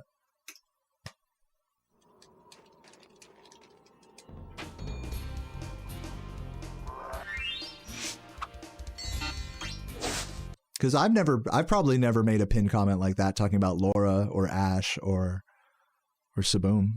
I've probably never done that under any of my records. Okay, rolling. oh, It's been peaceful. So that was really, really nice of composer.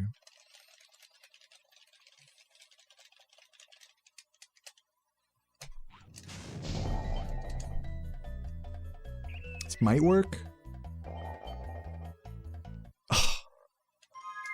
Pain. What's up, Maxwell?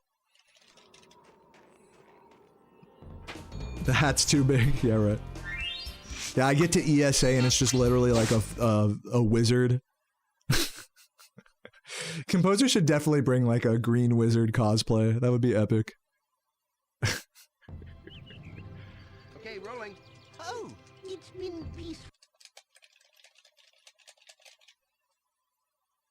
You would have planned your vacation for it? Yeah, sorry you're gonna miss it, but it's gonna be a good time. July or June 30th. Oh, that's not gonna work. June 30th to July 6th. You'll get them one. Yeah, that would be really cute. Just like a green sheet. Like, it doesn't even have to be like a robe. It's just a giant green poncho and a fucking green wizard hat. Do I cosplay? No. I cosplay as a fucking Sam Hyde, John Lennon impersonator crossed with Little Dicky but balding. Jesus. Throw Jesus in there too. With a dad bod. That's my cosplay. You call me Medium Dicky.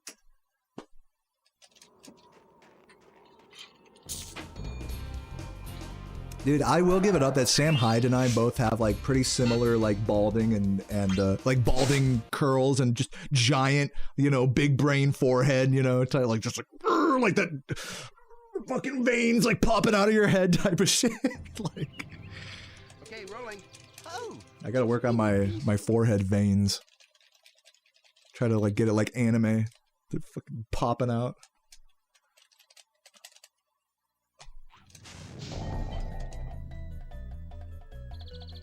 Yeah, PS1 Hagrid. There you go.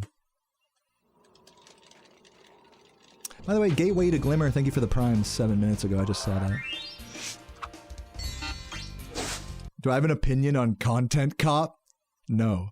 I remember watching, you're talking about the iDubbbz one about H3? Is that what you're talking about? That's the most recent one. I was aware when that came out because, of course, on my algorithm, it was like, you should watch this, you should watch it. It like wouldn't let me not watch it type of thing. I was like, okay, fine.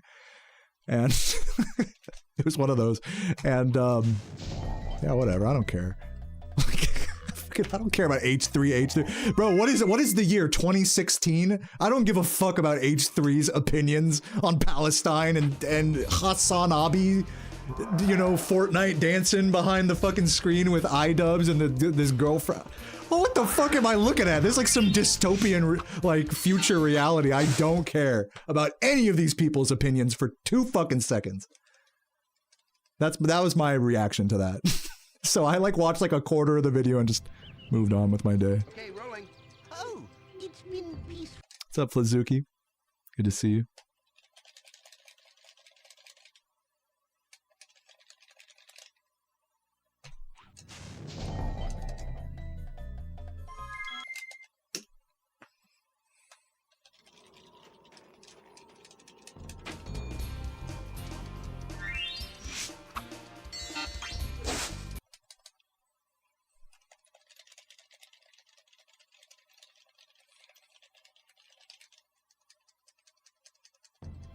Yeah, that's literally what happened to me, Onimax.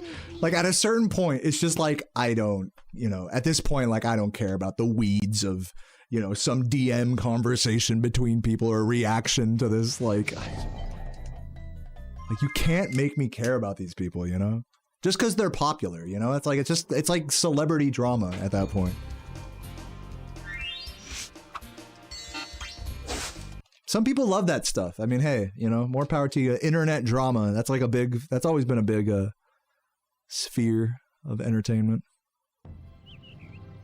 Okay, rolling. oh. Yo, nice pyramid, Jerry. What up?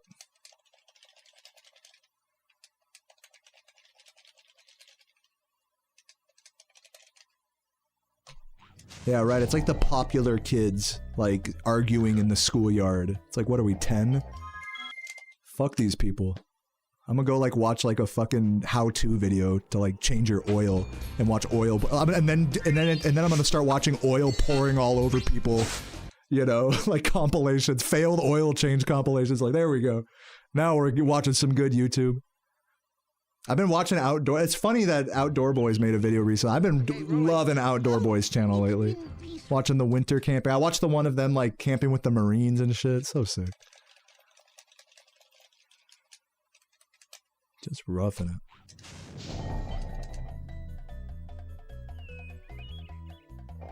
That's not working.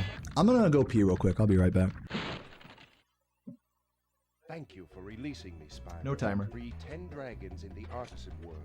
Then find the balloonist. He'll transport you to the next world. What about Gnasty Gnorc? I'm going after him. Find dragons first. That's all I can tell you.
I'm back. Dude, that was a can I just say, that was a long ass piss. If any of you guys were wondering, yes, that was a very long piss. I'm not ashamed to admit it.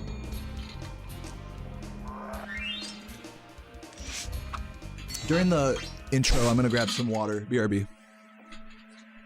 Sorry for all the BRBs.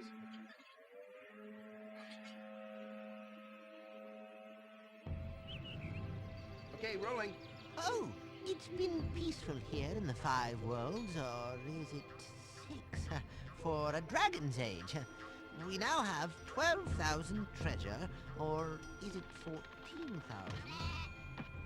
What about this Gnasty Gnorc character?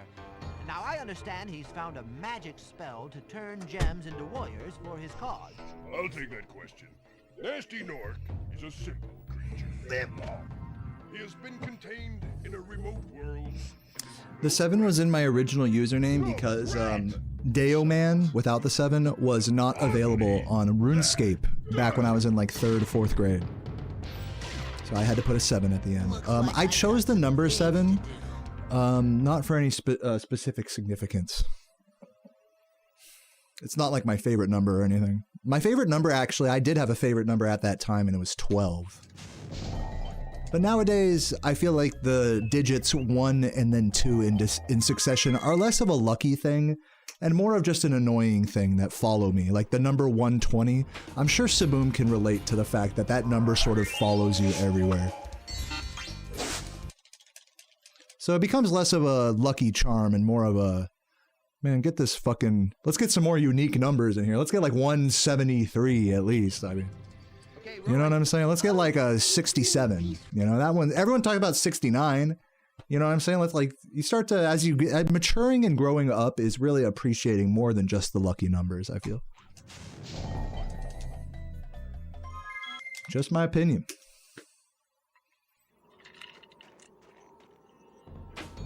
$115's a good number. More common than you'd think.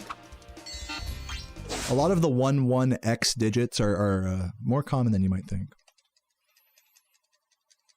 But definitely not as common as 120 or 100 or then 100. Okay, rolling. Oh, it's been peaceful. What's up, Octave Luigi? Hope you're doing well. Yeah, 42069. I mean, talk about an over-mentioned number, right?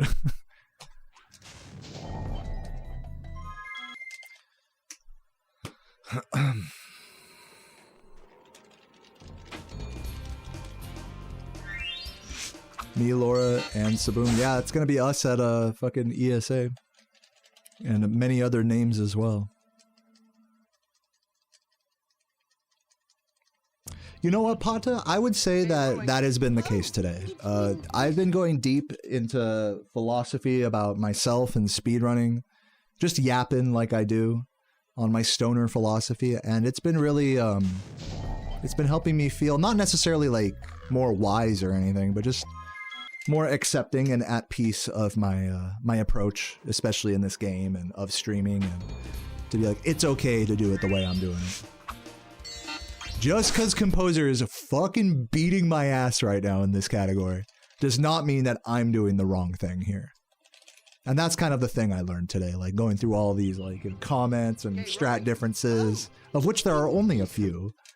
And just fucking vibes, you know? I don't know. It's hard to be like that critical here, I feel like. It's not like I'm punching babies in the face or anything.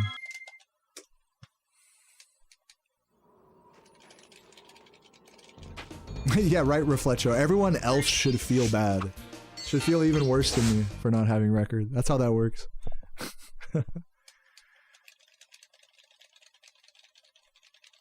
You're gonna get a last minute ticket. If you do that, Mins, I will buy you a drink. Okay, rolling. Oh, Anyone, actually that goes for anyone in this chat room that, anyone in this chat room, if you see me at ESA, I'll buy you a drink. Be like, yo, I'm blah, blah, blah in the chat. I'll be like, all right, let's get a drink. I love your runs. I love your runs, Dale. Ah! If you don't say it like that, I mean, fucking, do you even care? Kidding. Trace flip. That's how they should call tray flips. Trace flip. How many subs to punch a baby in the face? That's gonna have to be at least like 25, I feel like. That's a tall sub goal there.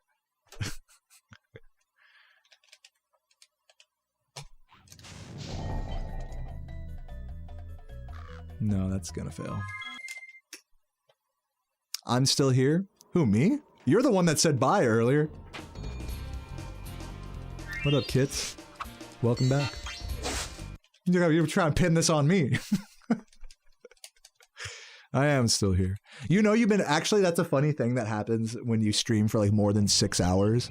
Is people start to come in because they'll like go to sleep or go to work or something and then come back and you're still live. And then like every other message you get in your chat is gonna be like, dude, you're still on? Like, sweet. And meanwhile, you're like, you're going brain dead after like 9, 12 hours of like some bullshit game, you know? And all it says in your chat is like, wow, props for still being awake after all this time. It's like such a fucking Twilight Zone moment. I bet Laura had a lot of those during her subathon.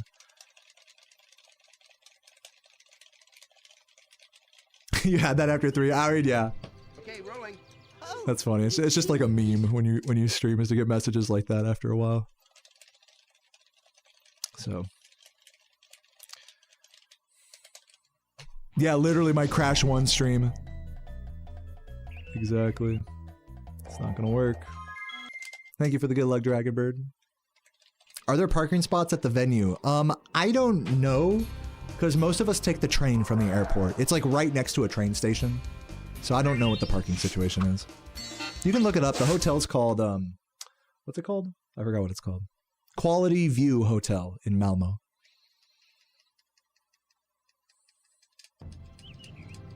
Okay, rolling. There's an infart. Yeah. Oh, there you go. Yeah, what Laura said. The Hailey station. This might work. No, that's not gonna work.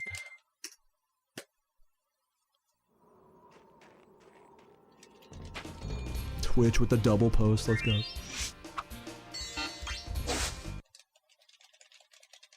Out fart. Out fart the art the gart about to fucking shart. You wish I was always live. Oh, it's been peaceful. I could try being like one of those, I could do one of those 24/7 rerun channels. I could do that on like my second channel or something.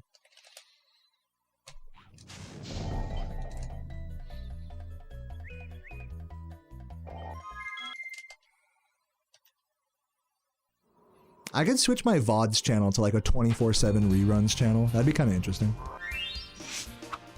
Yeah, I remember there was a lot of people that were upset at there was a lot of SM64, Mario 64 runners that were doing that like a couple months ago. And yeah, people were like upset on Twitter about that, but it really felt like a who cares kind of nothing burger kind of thing to be upset about. Just my pulse on it. I mean, it's valid to not, you know, want your... It's the thing. It's like people who argue about like, oh, this person is streaming in this category and that's stopping other people from finding smaller streams. That's like the whole argument, right? And it's like, if you're gonna be so fucking concerned about what somebody else in who's playing the same game as you is doing, then just go fucking watch their stream, or like, why do you give a fuck what someone? You can't control if someone else is more popular than you, whether their stream is reruns or not. You know, what are you going? We're gonna get mad at ESA and GDQ for doing reruns?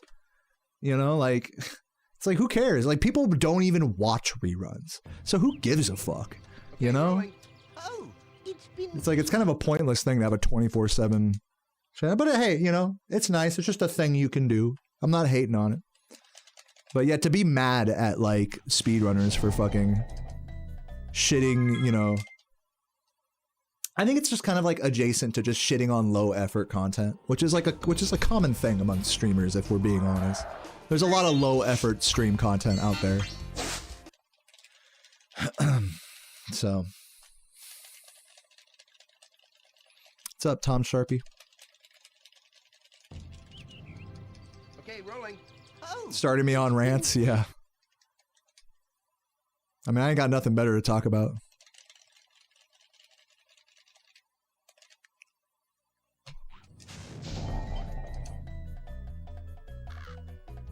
This might work. Nice. Let's roll, man. 3 Nesters today, actually. Nestor being a good boy.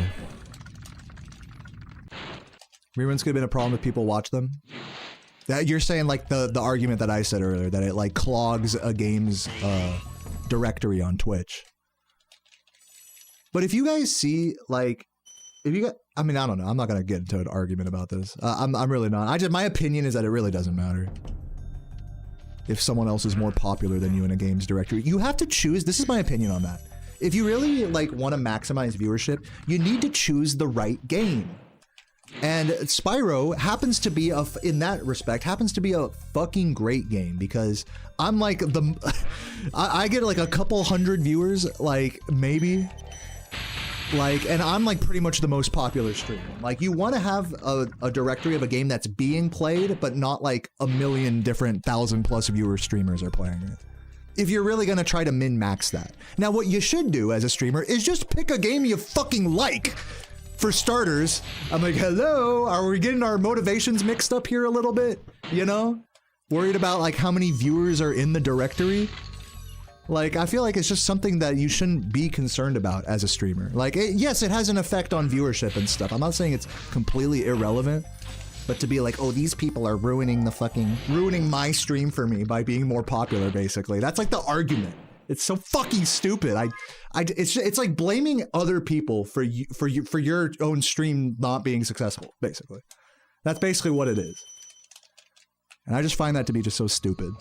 Whether there's any truth to it or not, like one way or the other, it's just like, why are you gonna blame other people for like your stream isn't as popular as you want? Like, that's basically what it is. I'm sorry if that's like a hot take, but I mean, it's just like, I never once, I'll put it this way, I never once gave a fuck in my 12 years of streaming if somebody more popular than me was taking all my viewers.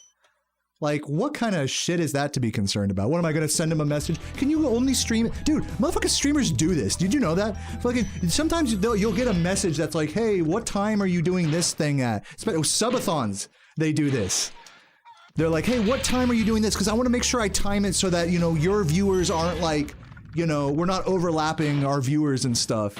It's like, you know, people can watch more than one stream at a time, right? Like, it's like, you're just being so concerned about factors that are beyond your control at the end of the day.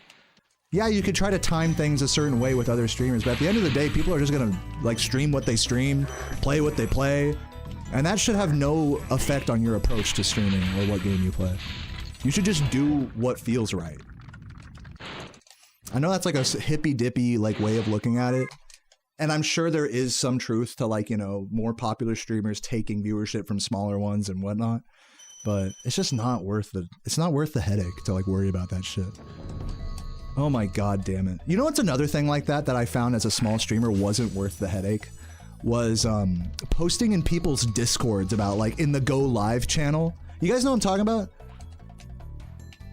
I used to do that as a smaller streamer. I remember trying to comb discords, like just join discords just so I could post in the Go Live. Just try to do it like in 7 discords every time I go live. And you know how many people actually came to my stream from that?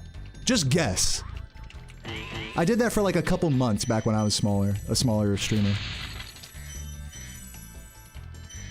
Guess how many people actually came into my chat, was like, oh, I saw you posted in blah blah blah's Discord, so I just wanted to pop in. Guess how many people said that? 0! It's 0! There's nothing wrong with doing it. It's just you can't expect like success just because you're blasting your dick everywhere, you know? Nobody gives a fuck about you. That's the thing that these people don't understand. Is you have to be okay with nobody giving a fuck about you in this hobby.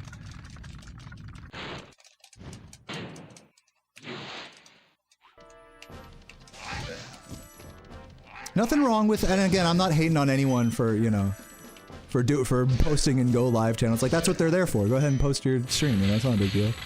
It's not a problem, you know? It's like, do what you want, do what makes you happy, you know, as a streamer, whatever makes you feel like you're doing good or being productive. Like, hey, if it makes you feel good, that's what's important.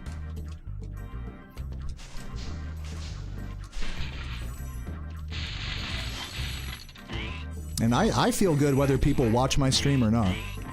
Truth be told.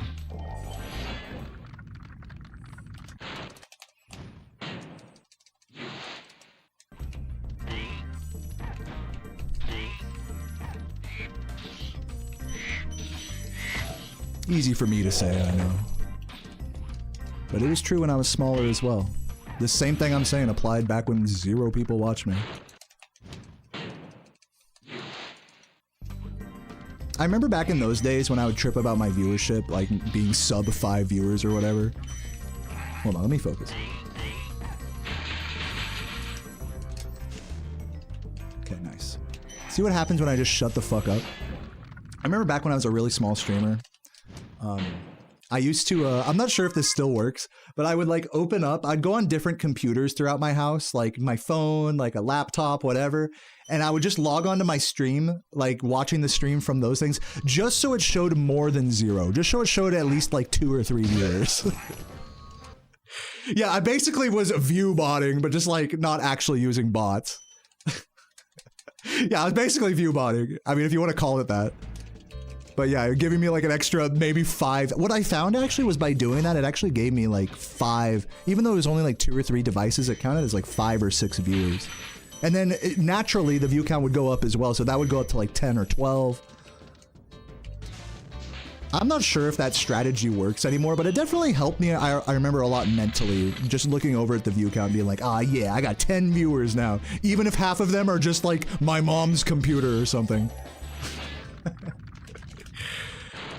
But of course you have to like you have to take a step back from that and realize that none of that matters. Like, you can't be so wrapped up and shit like that. Nowadays I get wrapped up in the sub count, you know? It's like if I look over and I see the sub count is like, it's been under 600 for a long, it's the lowest I've ever had a Twitch sub count actually, since 2020.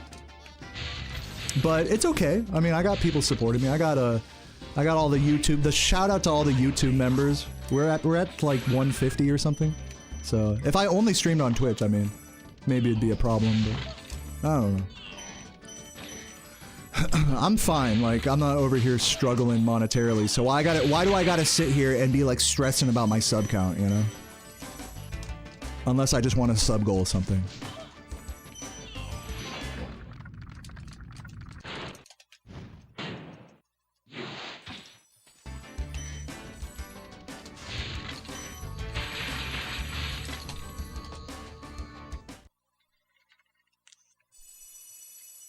You know, I gotta take the YouTube streaming pill. You have to be ready for the chat to be like lower quality. I'm just gonna tell you that just straight. I'm not saying this YouTube chat is low quality. I'm saying in general, you gotta be ready for the chat. If you're ready for the chat and for the annoyance of you know, of whatever your activity feed multi-chat setup is gonna be like, if you're ready for those things, then you should do it. And of course, in addition to that, for no one to care as well. I'm lucky that people somewhat care about my YouTube channel, so it makes sense for me. It's really, I'm in a very rare position to actually benefit, like, from daily YouTube streaming instead of posting, like, uploads every day. If I were any bigger or smaller of a creator, I feel like it'd be weird.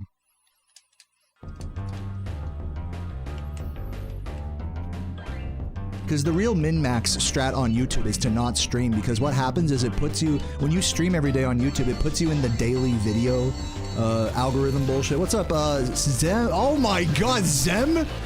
Zem in the fucking... I haven't seen this guy in ages, man. How's it going, Mr. Beardy? Dude, I actually trimmed my mustache today, I'll have you know. Now I can actually feel my girlfriend's lips. Imagine that. Imagine kissing someone and not being like a dirty, hairy fucking lip stash in between you. Or eating a sandwich and not biting into it. Anyways, great to see you, Zem. I hope I see you were playing Rack, so I forgot which one, but grinding for a new PB, dude, I fucking love you. Love you for that. Love that. Hope things have been good, and excited to see you at ESA. I don't know if you know, but I'm bringing the whole Spyro crew with me. So we should have like a Spyro versus Ratchet and Clank Jack, you know, like team, like fucking Frisbee, Ultimate Frisbee or something. Spyro Crash Crew versus Rack Jack Crew.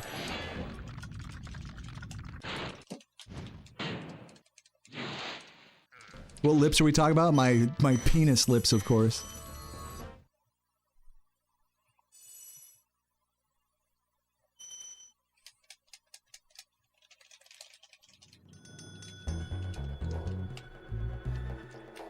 The village idiots can band together to try to cancel you. I know, isn't it unfair for you that when you do something wrong, people try to hold you accountable? Dude, that's so unfair.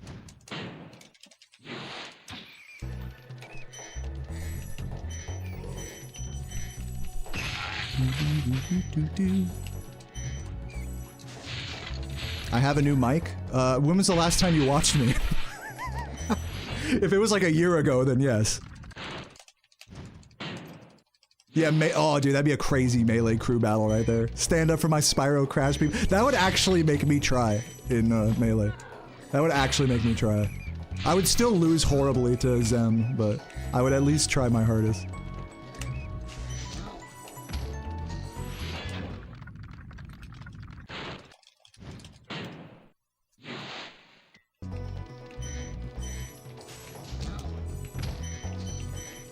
Four stock by Simple Flips, that's great.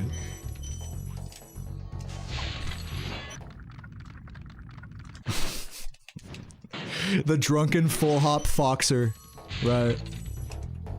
With bad DI.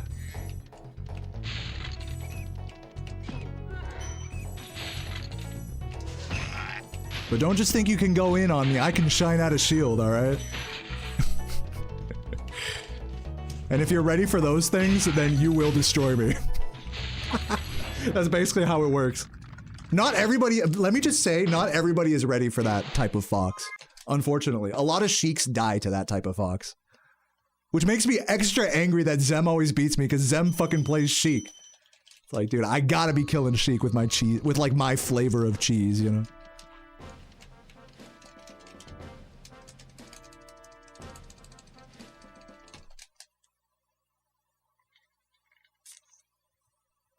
Type of fox to like try to wave shine every character, even though you really shouldn't. Just wave shine every character at every moment. God, it's like you gotta pay attention to percents or something. Ugh.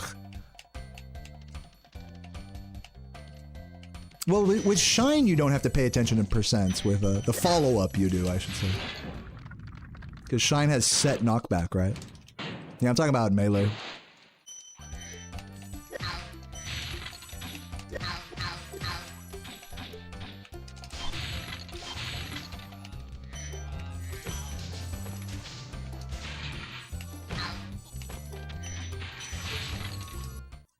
Sheik with her beautiful ass cheeks. Those gorgeous smooth cheeks.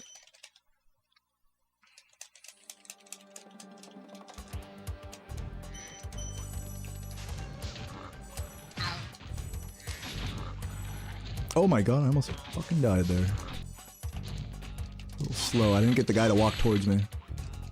Oop.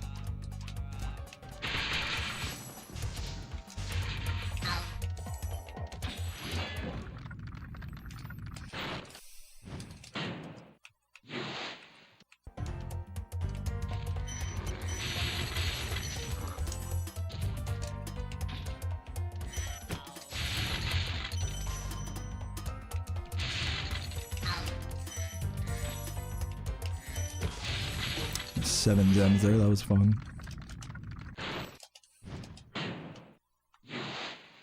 What's up, 2Dank?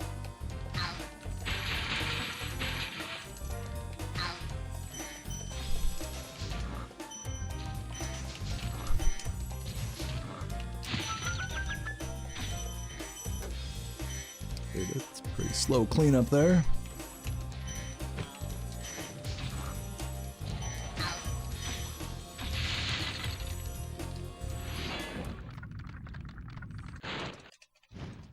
Do you know how fast you were going in Alpine Ridge, sir?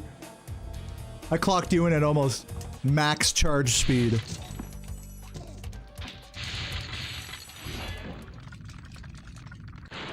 When you flew by my patrol car, I saw you were doing red smoke out there on the highway. You know how fast that is? That's the maximum speed that you can supercharge. Listen, man, this isn't the racetrack, alright? This is the Dragon Realms. Because of you, all of these poor enemies are now dead. You just flame in charge, you know, like, fuck you.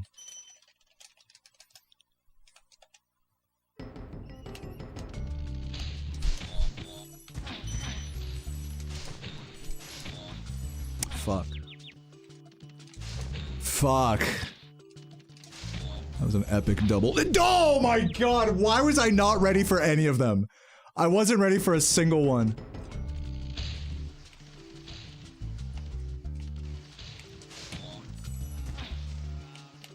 I mean, like, the first one, okay, but I mean, I should have been ready for that second or third one. That was my bad.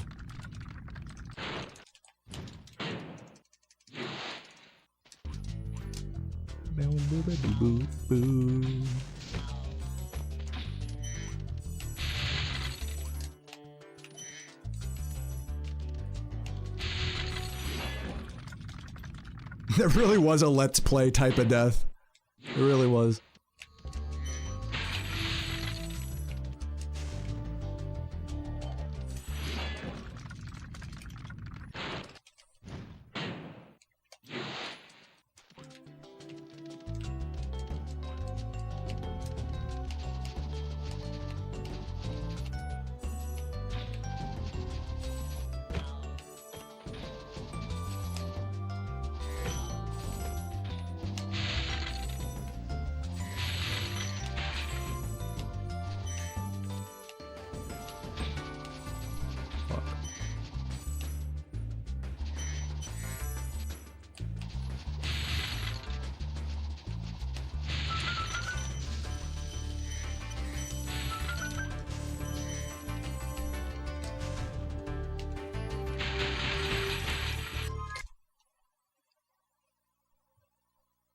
$14 seconds for that death.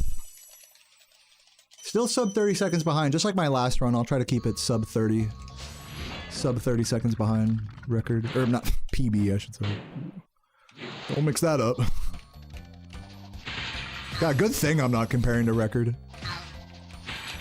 My runs would look even worse than they are.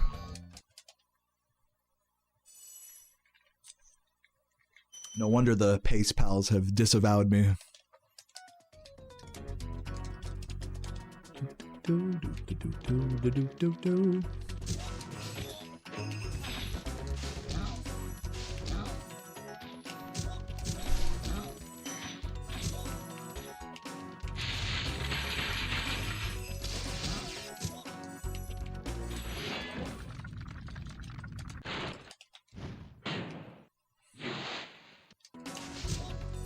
They're pace enemies until I'm on a good run again.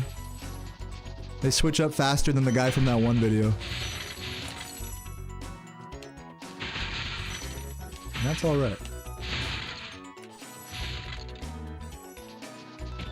By the way, it's all just jokes. I don't think there's anyone that's really that malicious watching me. I definitely have a couple trolls, but overall, I think most of you guys are chill. Anytime I talk about like Pace Pals or, you know, people being overly critical like today, it represents such a small minority of viewers, you know. It's really, I'm shining a spotlight on the minority here, you know.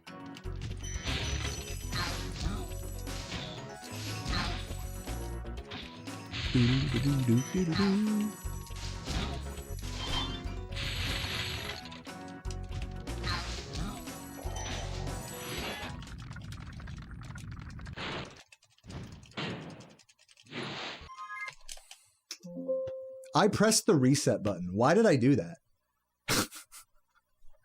Why did I do that? What time am I supposed to be, like, exiting, Magic Crafters? I was, like, plus 25 there, right? So if the rest of this homeworld goes good, we'll say, like, plus 25 to 30 seconds on the Magic Crafters exit. So let's edit the splits. Magic Crafters is 2147. So we'll have to start. What's 2147 plus 30? Anybody? That's 22. Yeah, I'm adding on an extra 5 seconds for the time it's going to take me to punch that in and hit the start button. 22:17. So I'm gonna set my splits for 22:17, and then after Blowhard, I'll start the splits on the balloonist. This is the pro timer recovery strat. It's not gonna be 100% accurate, but at least it'll be close.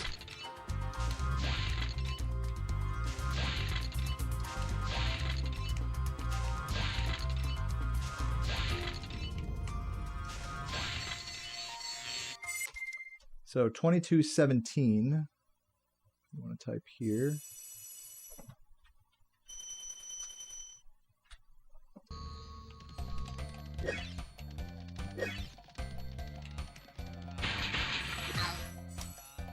And hopefully we have a clean blowhard here. If we do, then I'll wait to start the timer.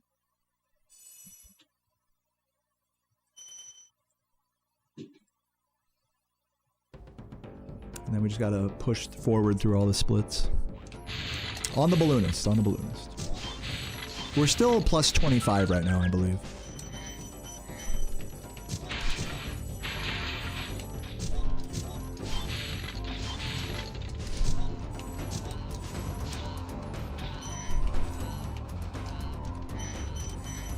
Ugh. Okay, I didn't take damage. Dude, what am I fucking looking at? No way, bro. Please? Alright, well, my timer thing isn't gonna work now. Fuck. Can I do this? No, I shouldn't because I need to hit Blowhard. Oh my god, such bullshit. I hate this game. I'll start. Here's what I'll do. I'll start the timer when I exit Blowhard. So that way it elapses more. I probably lost like 20 seconds there or something.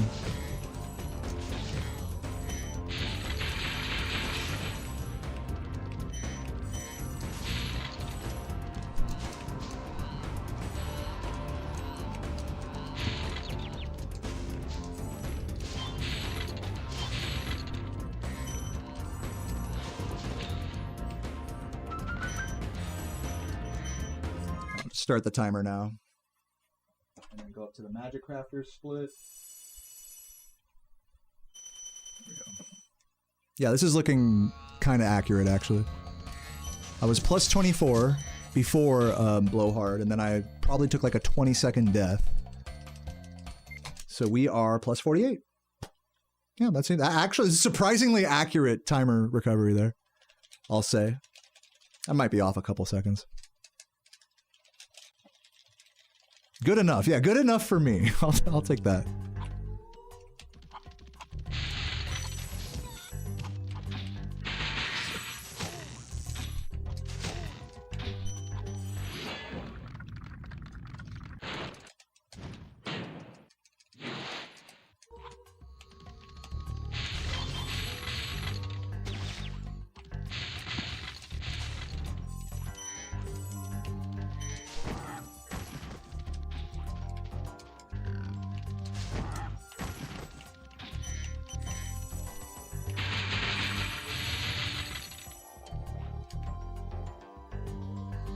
Oh, Big Mother Truckers 2. I used to play that with my friend Colin all the time back in Missouri. Those were the days, man.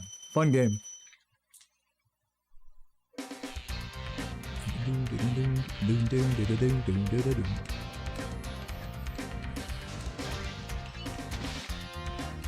You gonna stream it? Yeah, go for it. I mean, I'm sure I remember it with like rose-tinted glasses. It probably isn't that great of a game. Don't get your hopes up. You just drive a semi-truck around. Okay. Enough to entertain you for a bit.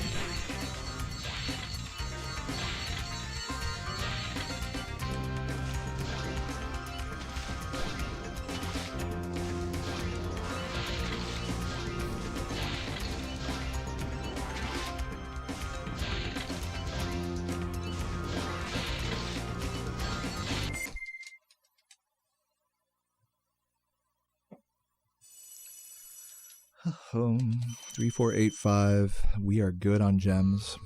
Chillin'.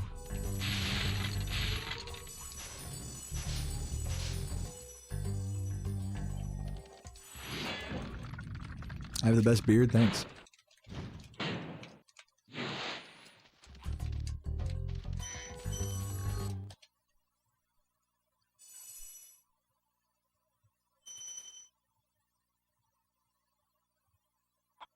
Still keeping up with an average, a 38 average. We're technically still 37able right now, which is kind of crazy to think. No, just barely.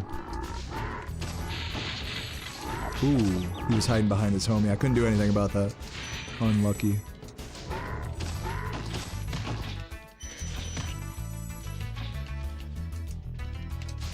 Oh my fucking, turn around and don't let your dick slip off the fucking stick.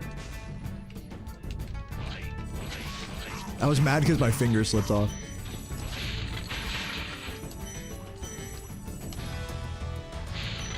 Really?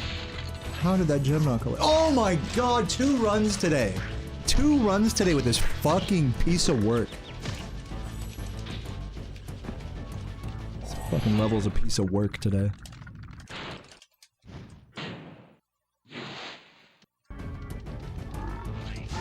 Uh-oh. Yeah.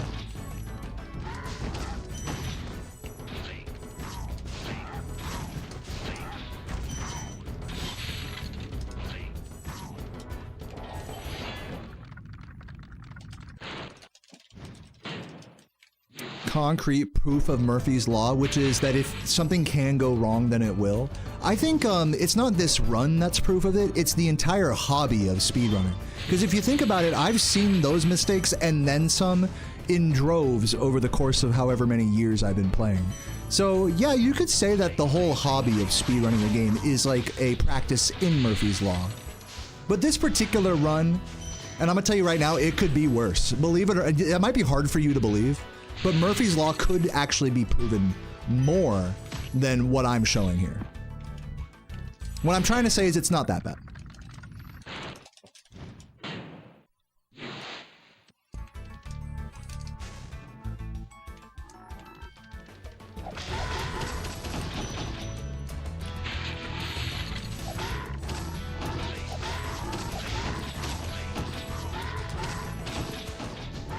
I'll take it. I mean, that was really slow and shit, but whatever.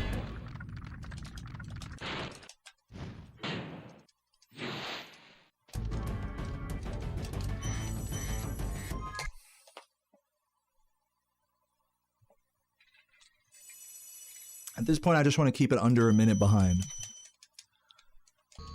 Which is going to be hopefully not too difficult to do with 10 seconds to save in treetops on my PB.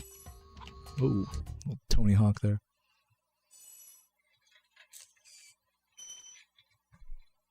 God, I smell terrible. I didn't put on deodorant today.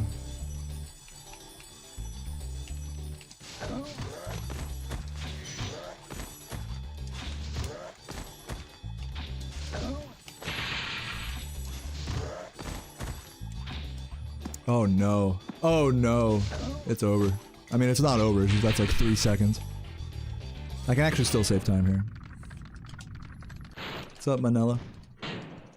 You have to disappear. See you later, Pata. Thanks for hanging.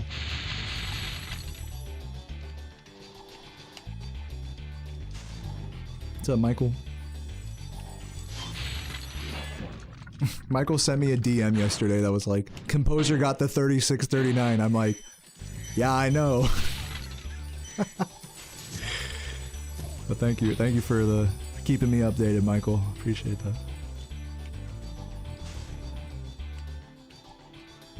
I don't know what I'm supposed to say when people send me a DM like that. Like, someone just beat your time, man.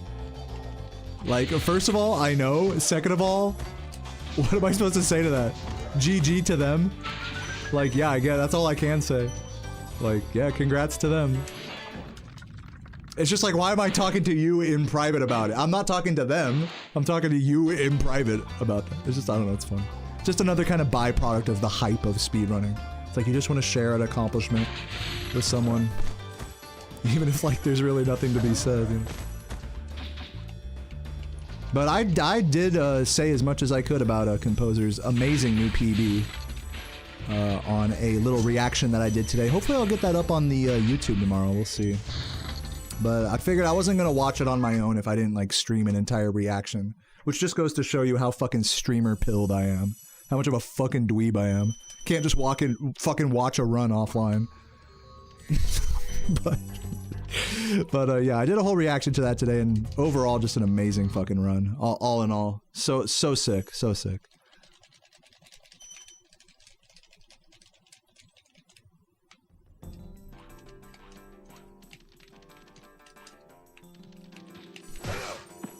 Dude, god damn it.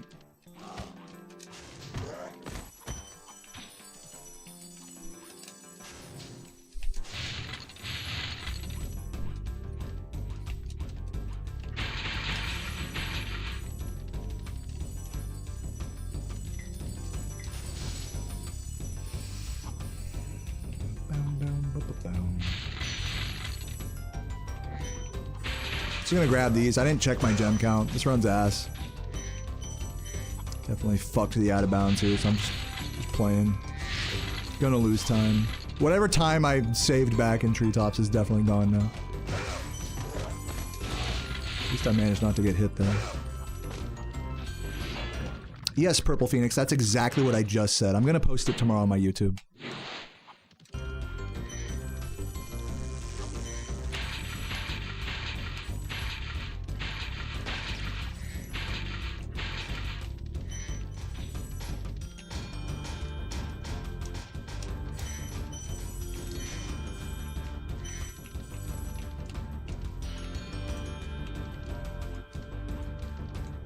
It was kind of like that, Stardusted. Yeah, Michael sent me an ASMR clip, which only made me feel like a little extremely uncomfortable.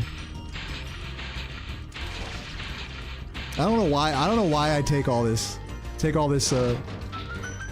from Michael. Michael just uses me as like a test stage, like at a comedy club. He's like, oh, I'm gonna DM in this thing though. It's the most random shit ever. Sometimes it is funny. I gotta give it to him. Sometimes the shit he sends me is funny. But most of the time it's just like, what the fuck, dude? 5102. Okay, we're doing good.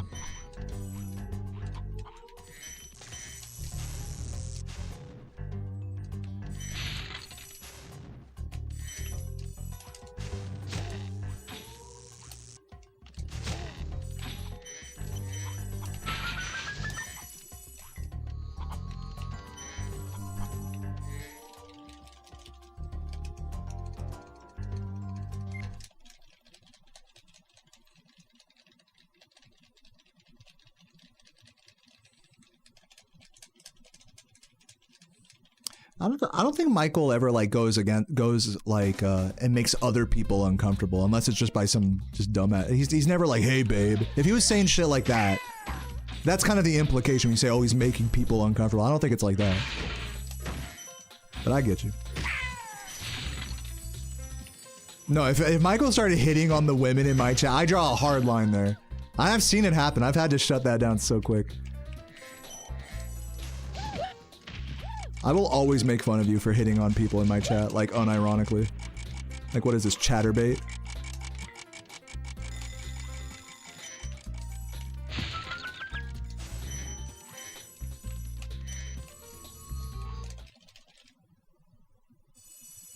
Does he call me babe? No, but all of you guys do. All of you guys call me daddy and fucking baby and all that.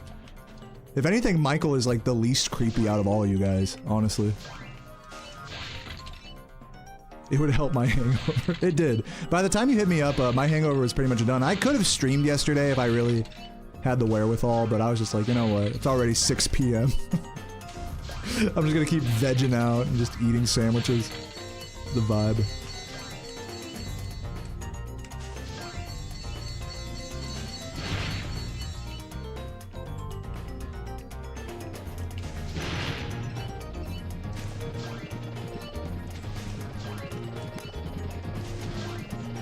I have many unborn children, or unknown children, rather. Right.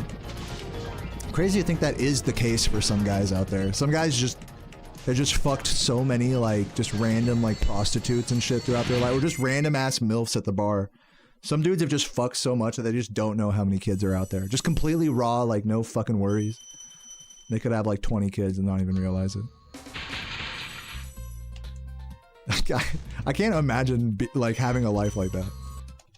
Like, yeah, I just have unprotected sex, and then when I come in someone and they get pregnant, I just completely ignore them for the rest of my life. You know, hey, just normal, just, you know, middle-aged dude stuff. You know?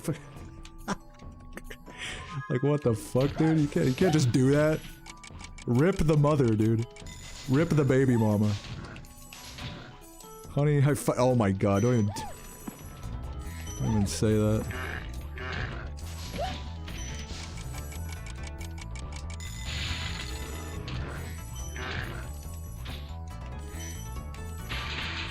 Stream got you exercised. An exercising cringe, perhaps. I gotta fucking hold on. In the middle of a fucking level here. People always type the most fucking out-of-pocket shit when I'm like, can't take my hands off the controller. You guys really know how to time it. It's fucking despicable.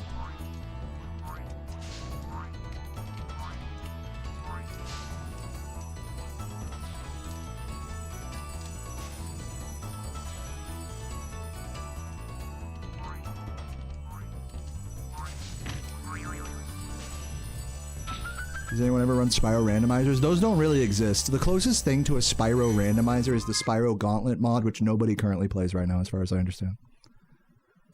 Gotta do Allure Chat 3. Well, I can't even do it anymore. Never mind.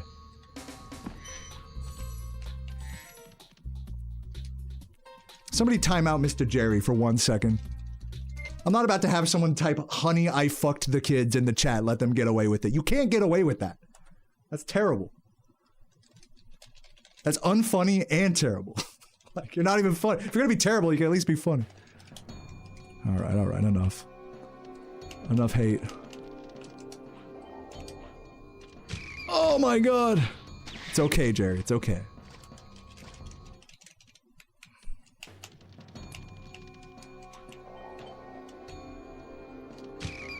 There we go. Not bad rats today, actually.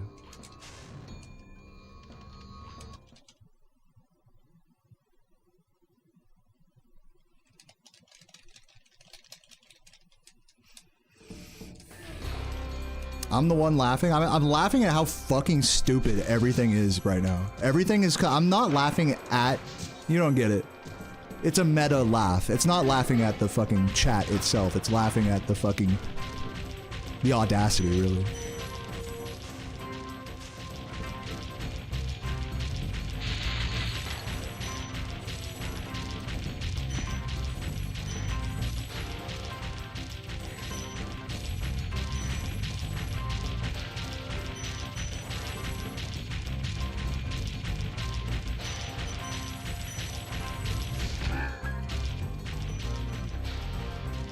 The bird namers? What's a bird namer? Like people who like name, who like have pet birds, you're saying? I could never, I don't get it. Like, a pet bird is so fucking loud. I don't get it. And it shits everywhere. I don't know. A lot of pets are actually kind of like that. A lot of small dogs are like that too. And dogs are amazing. But man, if I had a dog that was like every 5 seconds, I'd go insane. I couldn't handle that. No matter how much, and I would be like, dude, it'd be crazy because, like, if I had a little dog that was like a fucking crazy yapper and wouldn't shut the fuck up, I would be like so conflicted because it's like, oh fuck, like I love, you know, I love this dog, you know, but I can't, what are you gonna get rid of it? Once you have a dog, it's like, no, you can't. That's the problem with pets, guys. Also, my stream is totally lagging like crazy right now. I'm so sorry about that. I might need to close and reopen OBS or just go offline for the day. I don't know. But that was 3821 right there. It looks like it's okay now. It's still kind of struggling slightly, but sorry about that. Yeah, I mean, dude, I'm not a dog person. You can tell. I love seeing dogs in public and I love saying hi to dogs in public. When people are out walking their dogs and they're well behaved, it's like, oh, hi dog.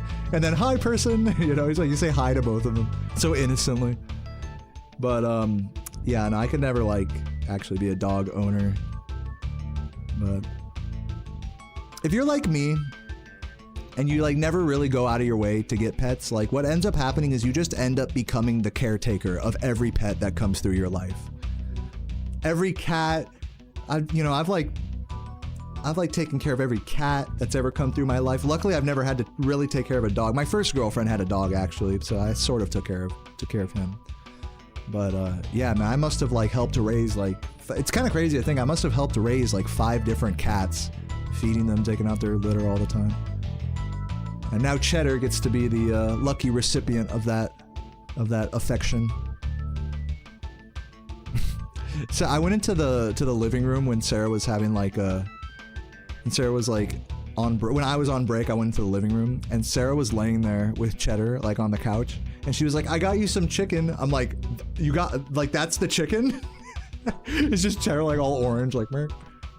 Like he's the fried chicken? You got him? She's like, yeah, he loves fried chicken. He is a fried chicken.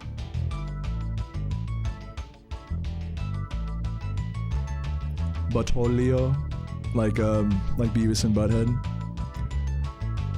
Butolio. Humans are the problem, not dogs. There's a lot of people who don't have a clue. Yeah, I mean, like, I don't have a clue. I'll be the first to say I don't have a clue how to train or take care of a dog. I mean, if I had to, if Sarah said tomorrow, okay, we're getting a dog, like, what are you gonna say? Like, I'd rather you didn't, but like, what are you gonna do, man? But yeah, I'm glad Sarah's a cat lady as well. Another reason why we're perfect for each other.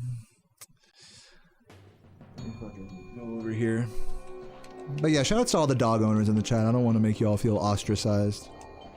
You guys are great. Yeah, forget people not knowing how to take care of dogs. People don't know how to take care of other people. Like, isn't that kind of like a cruel irony that like most people who are out there having kids don't have the means to take care of them? Or dare I say even the intelligence to like know what's right or wrong when taking care of them? Emotional intelligence, we'll say.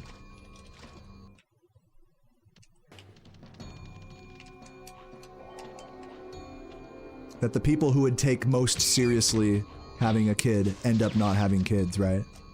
And it's kind of the same thing with like a pet. Like I take having a pet very seriously.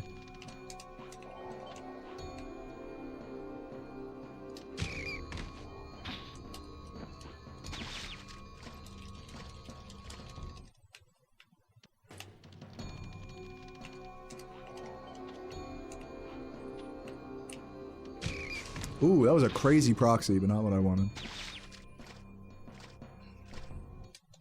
What's up, Marcus? How long have I been going? 4.5 hours? I feel like I should probably stop soon, right?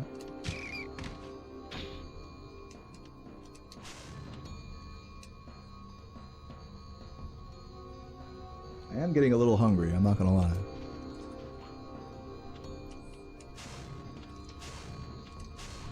Today was fruitful? I think so. I think I don't need to send another run today.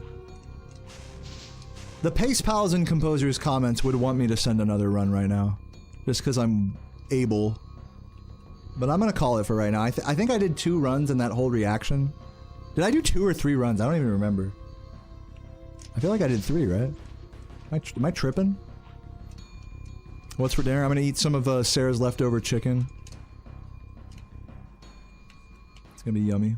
And I'm gonna make some turkey breast as well. Yeah, it was 3. Yeah, okay, we're good.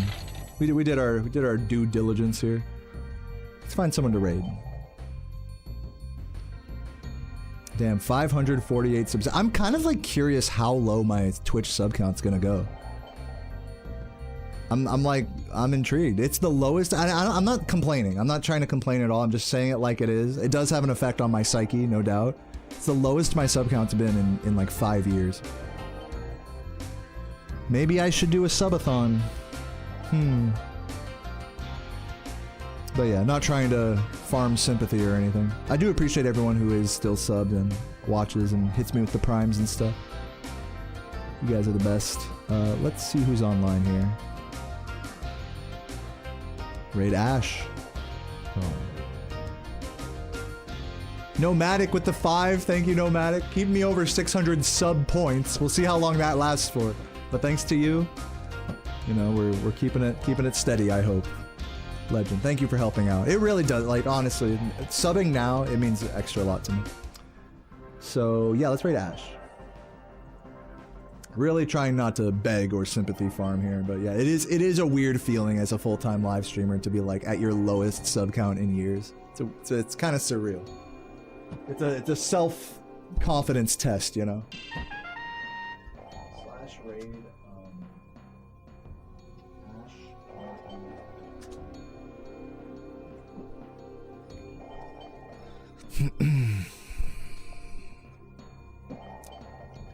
And Hecky with the super chat. Dude, I like you, man. Thank you for all the support. We got 224 viewers ready to fucking get all up in Ash's business. Hope you guys have a beautiful day. You can see my teeth a lot more clear now that my mustache is shaved. So yeah, I'll see you guys tomorrow. That's about it. That's all I gotta say. I could have sent, I'll say this, I could have sent one more run, but I'm getting hungry and I need to post this reaction. Keep an eye on my YouTube. I'm gonna post this reaction to the world record. New world record hype. Yeah, see you guys tomorrow. Have a beautiful day and mwah. Bye.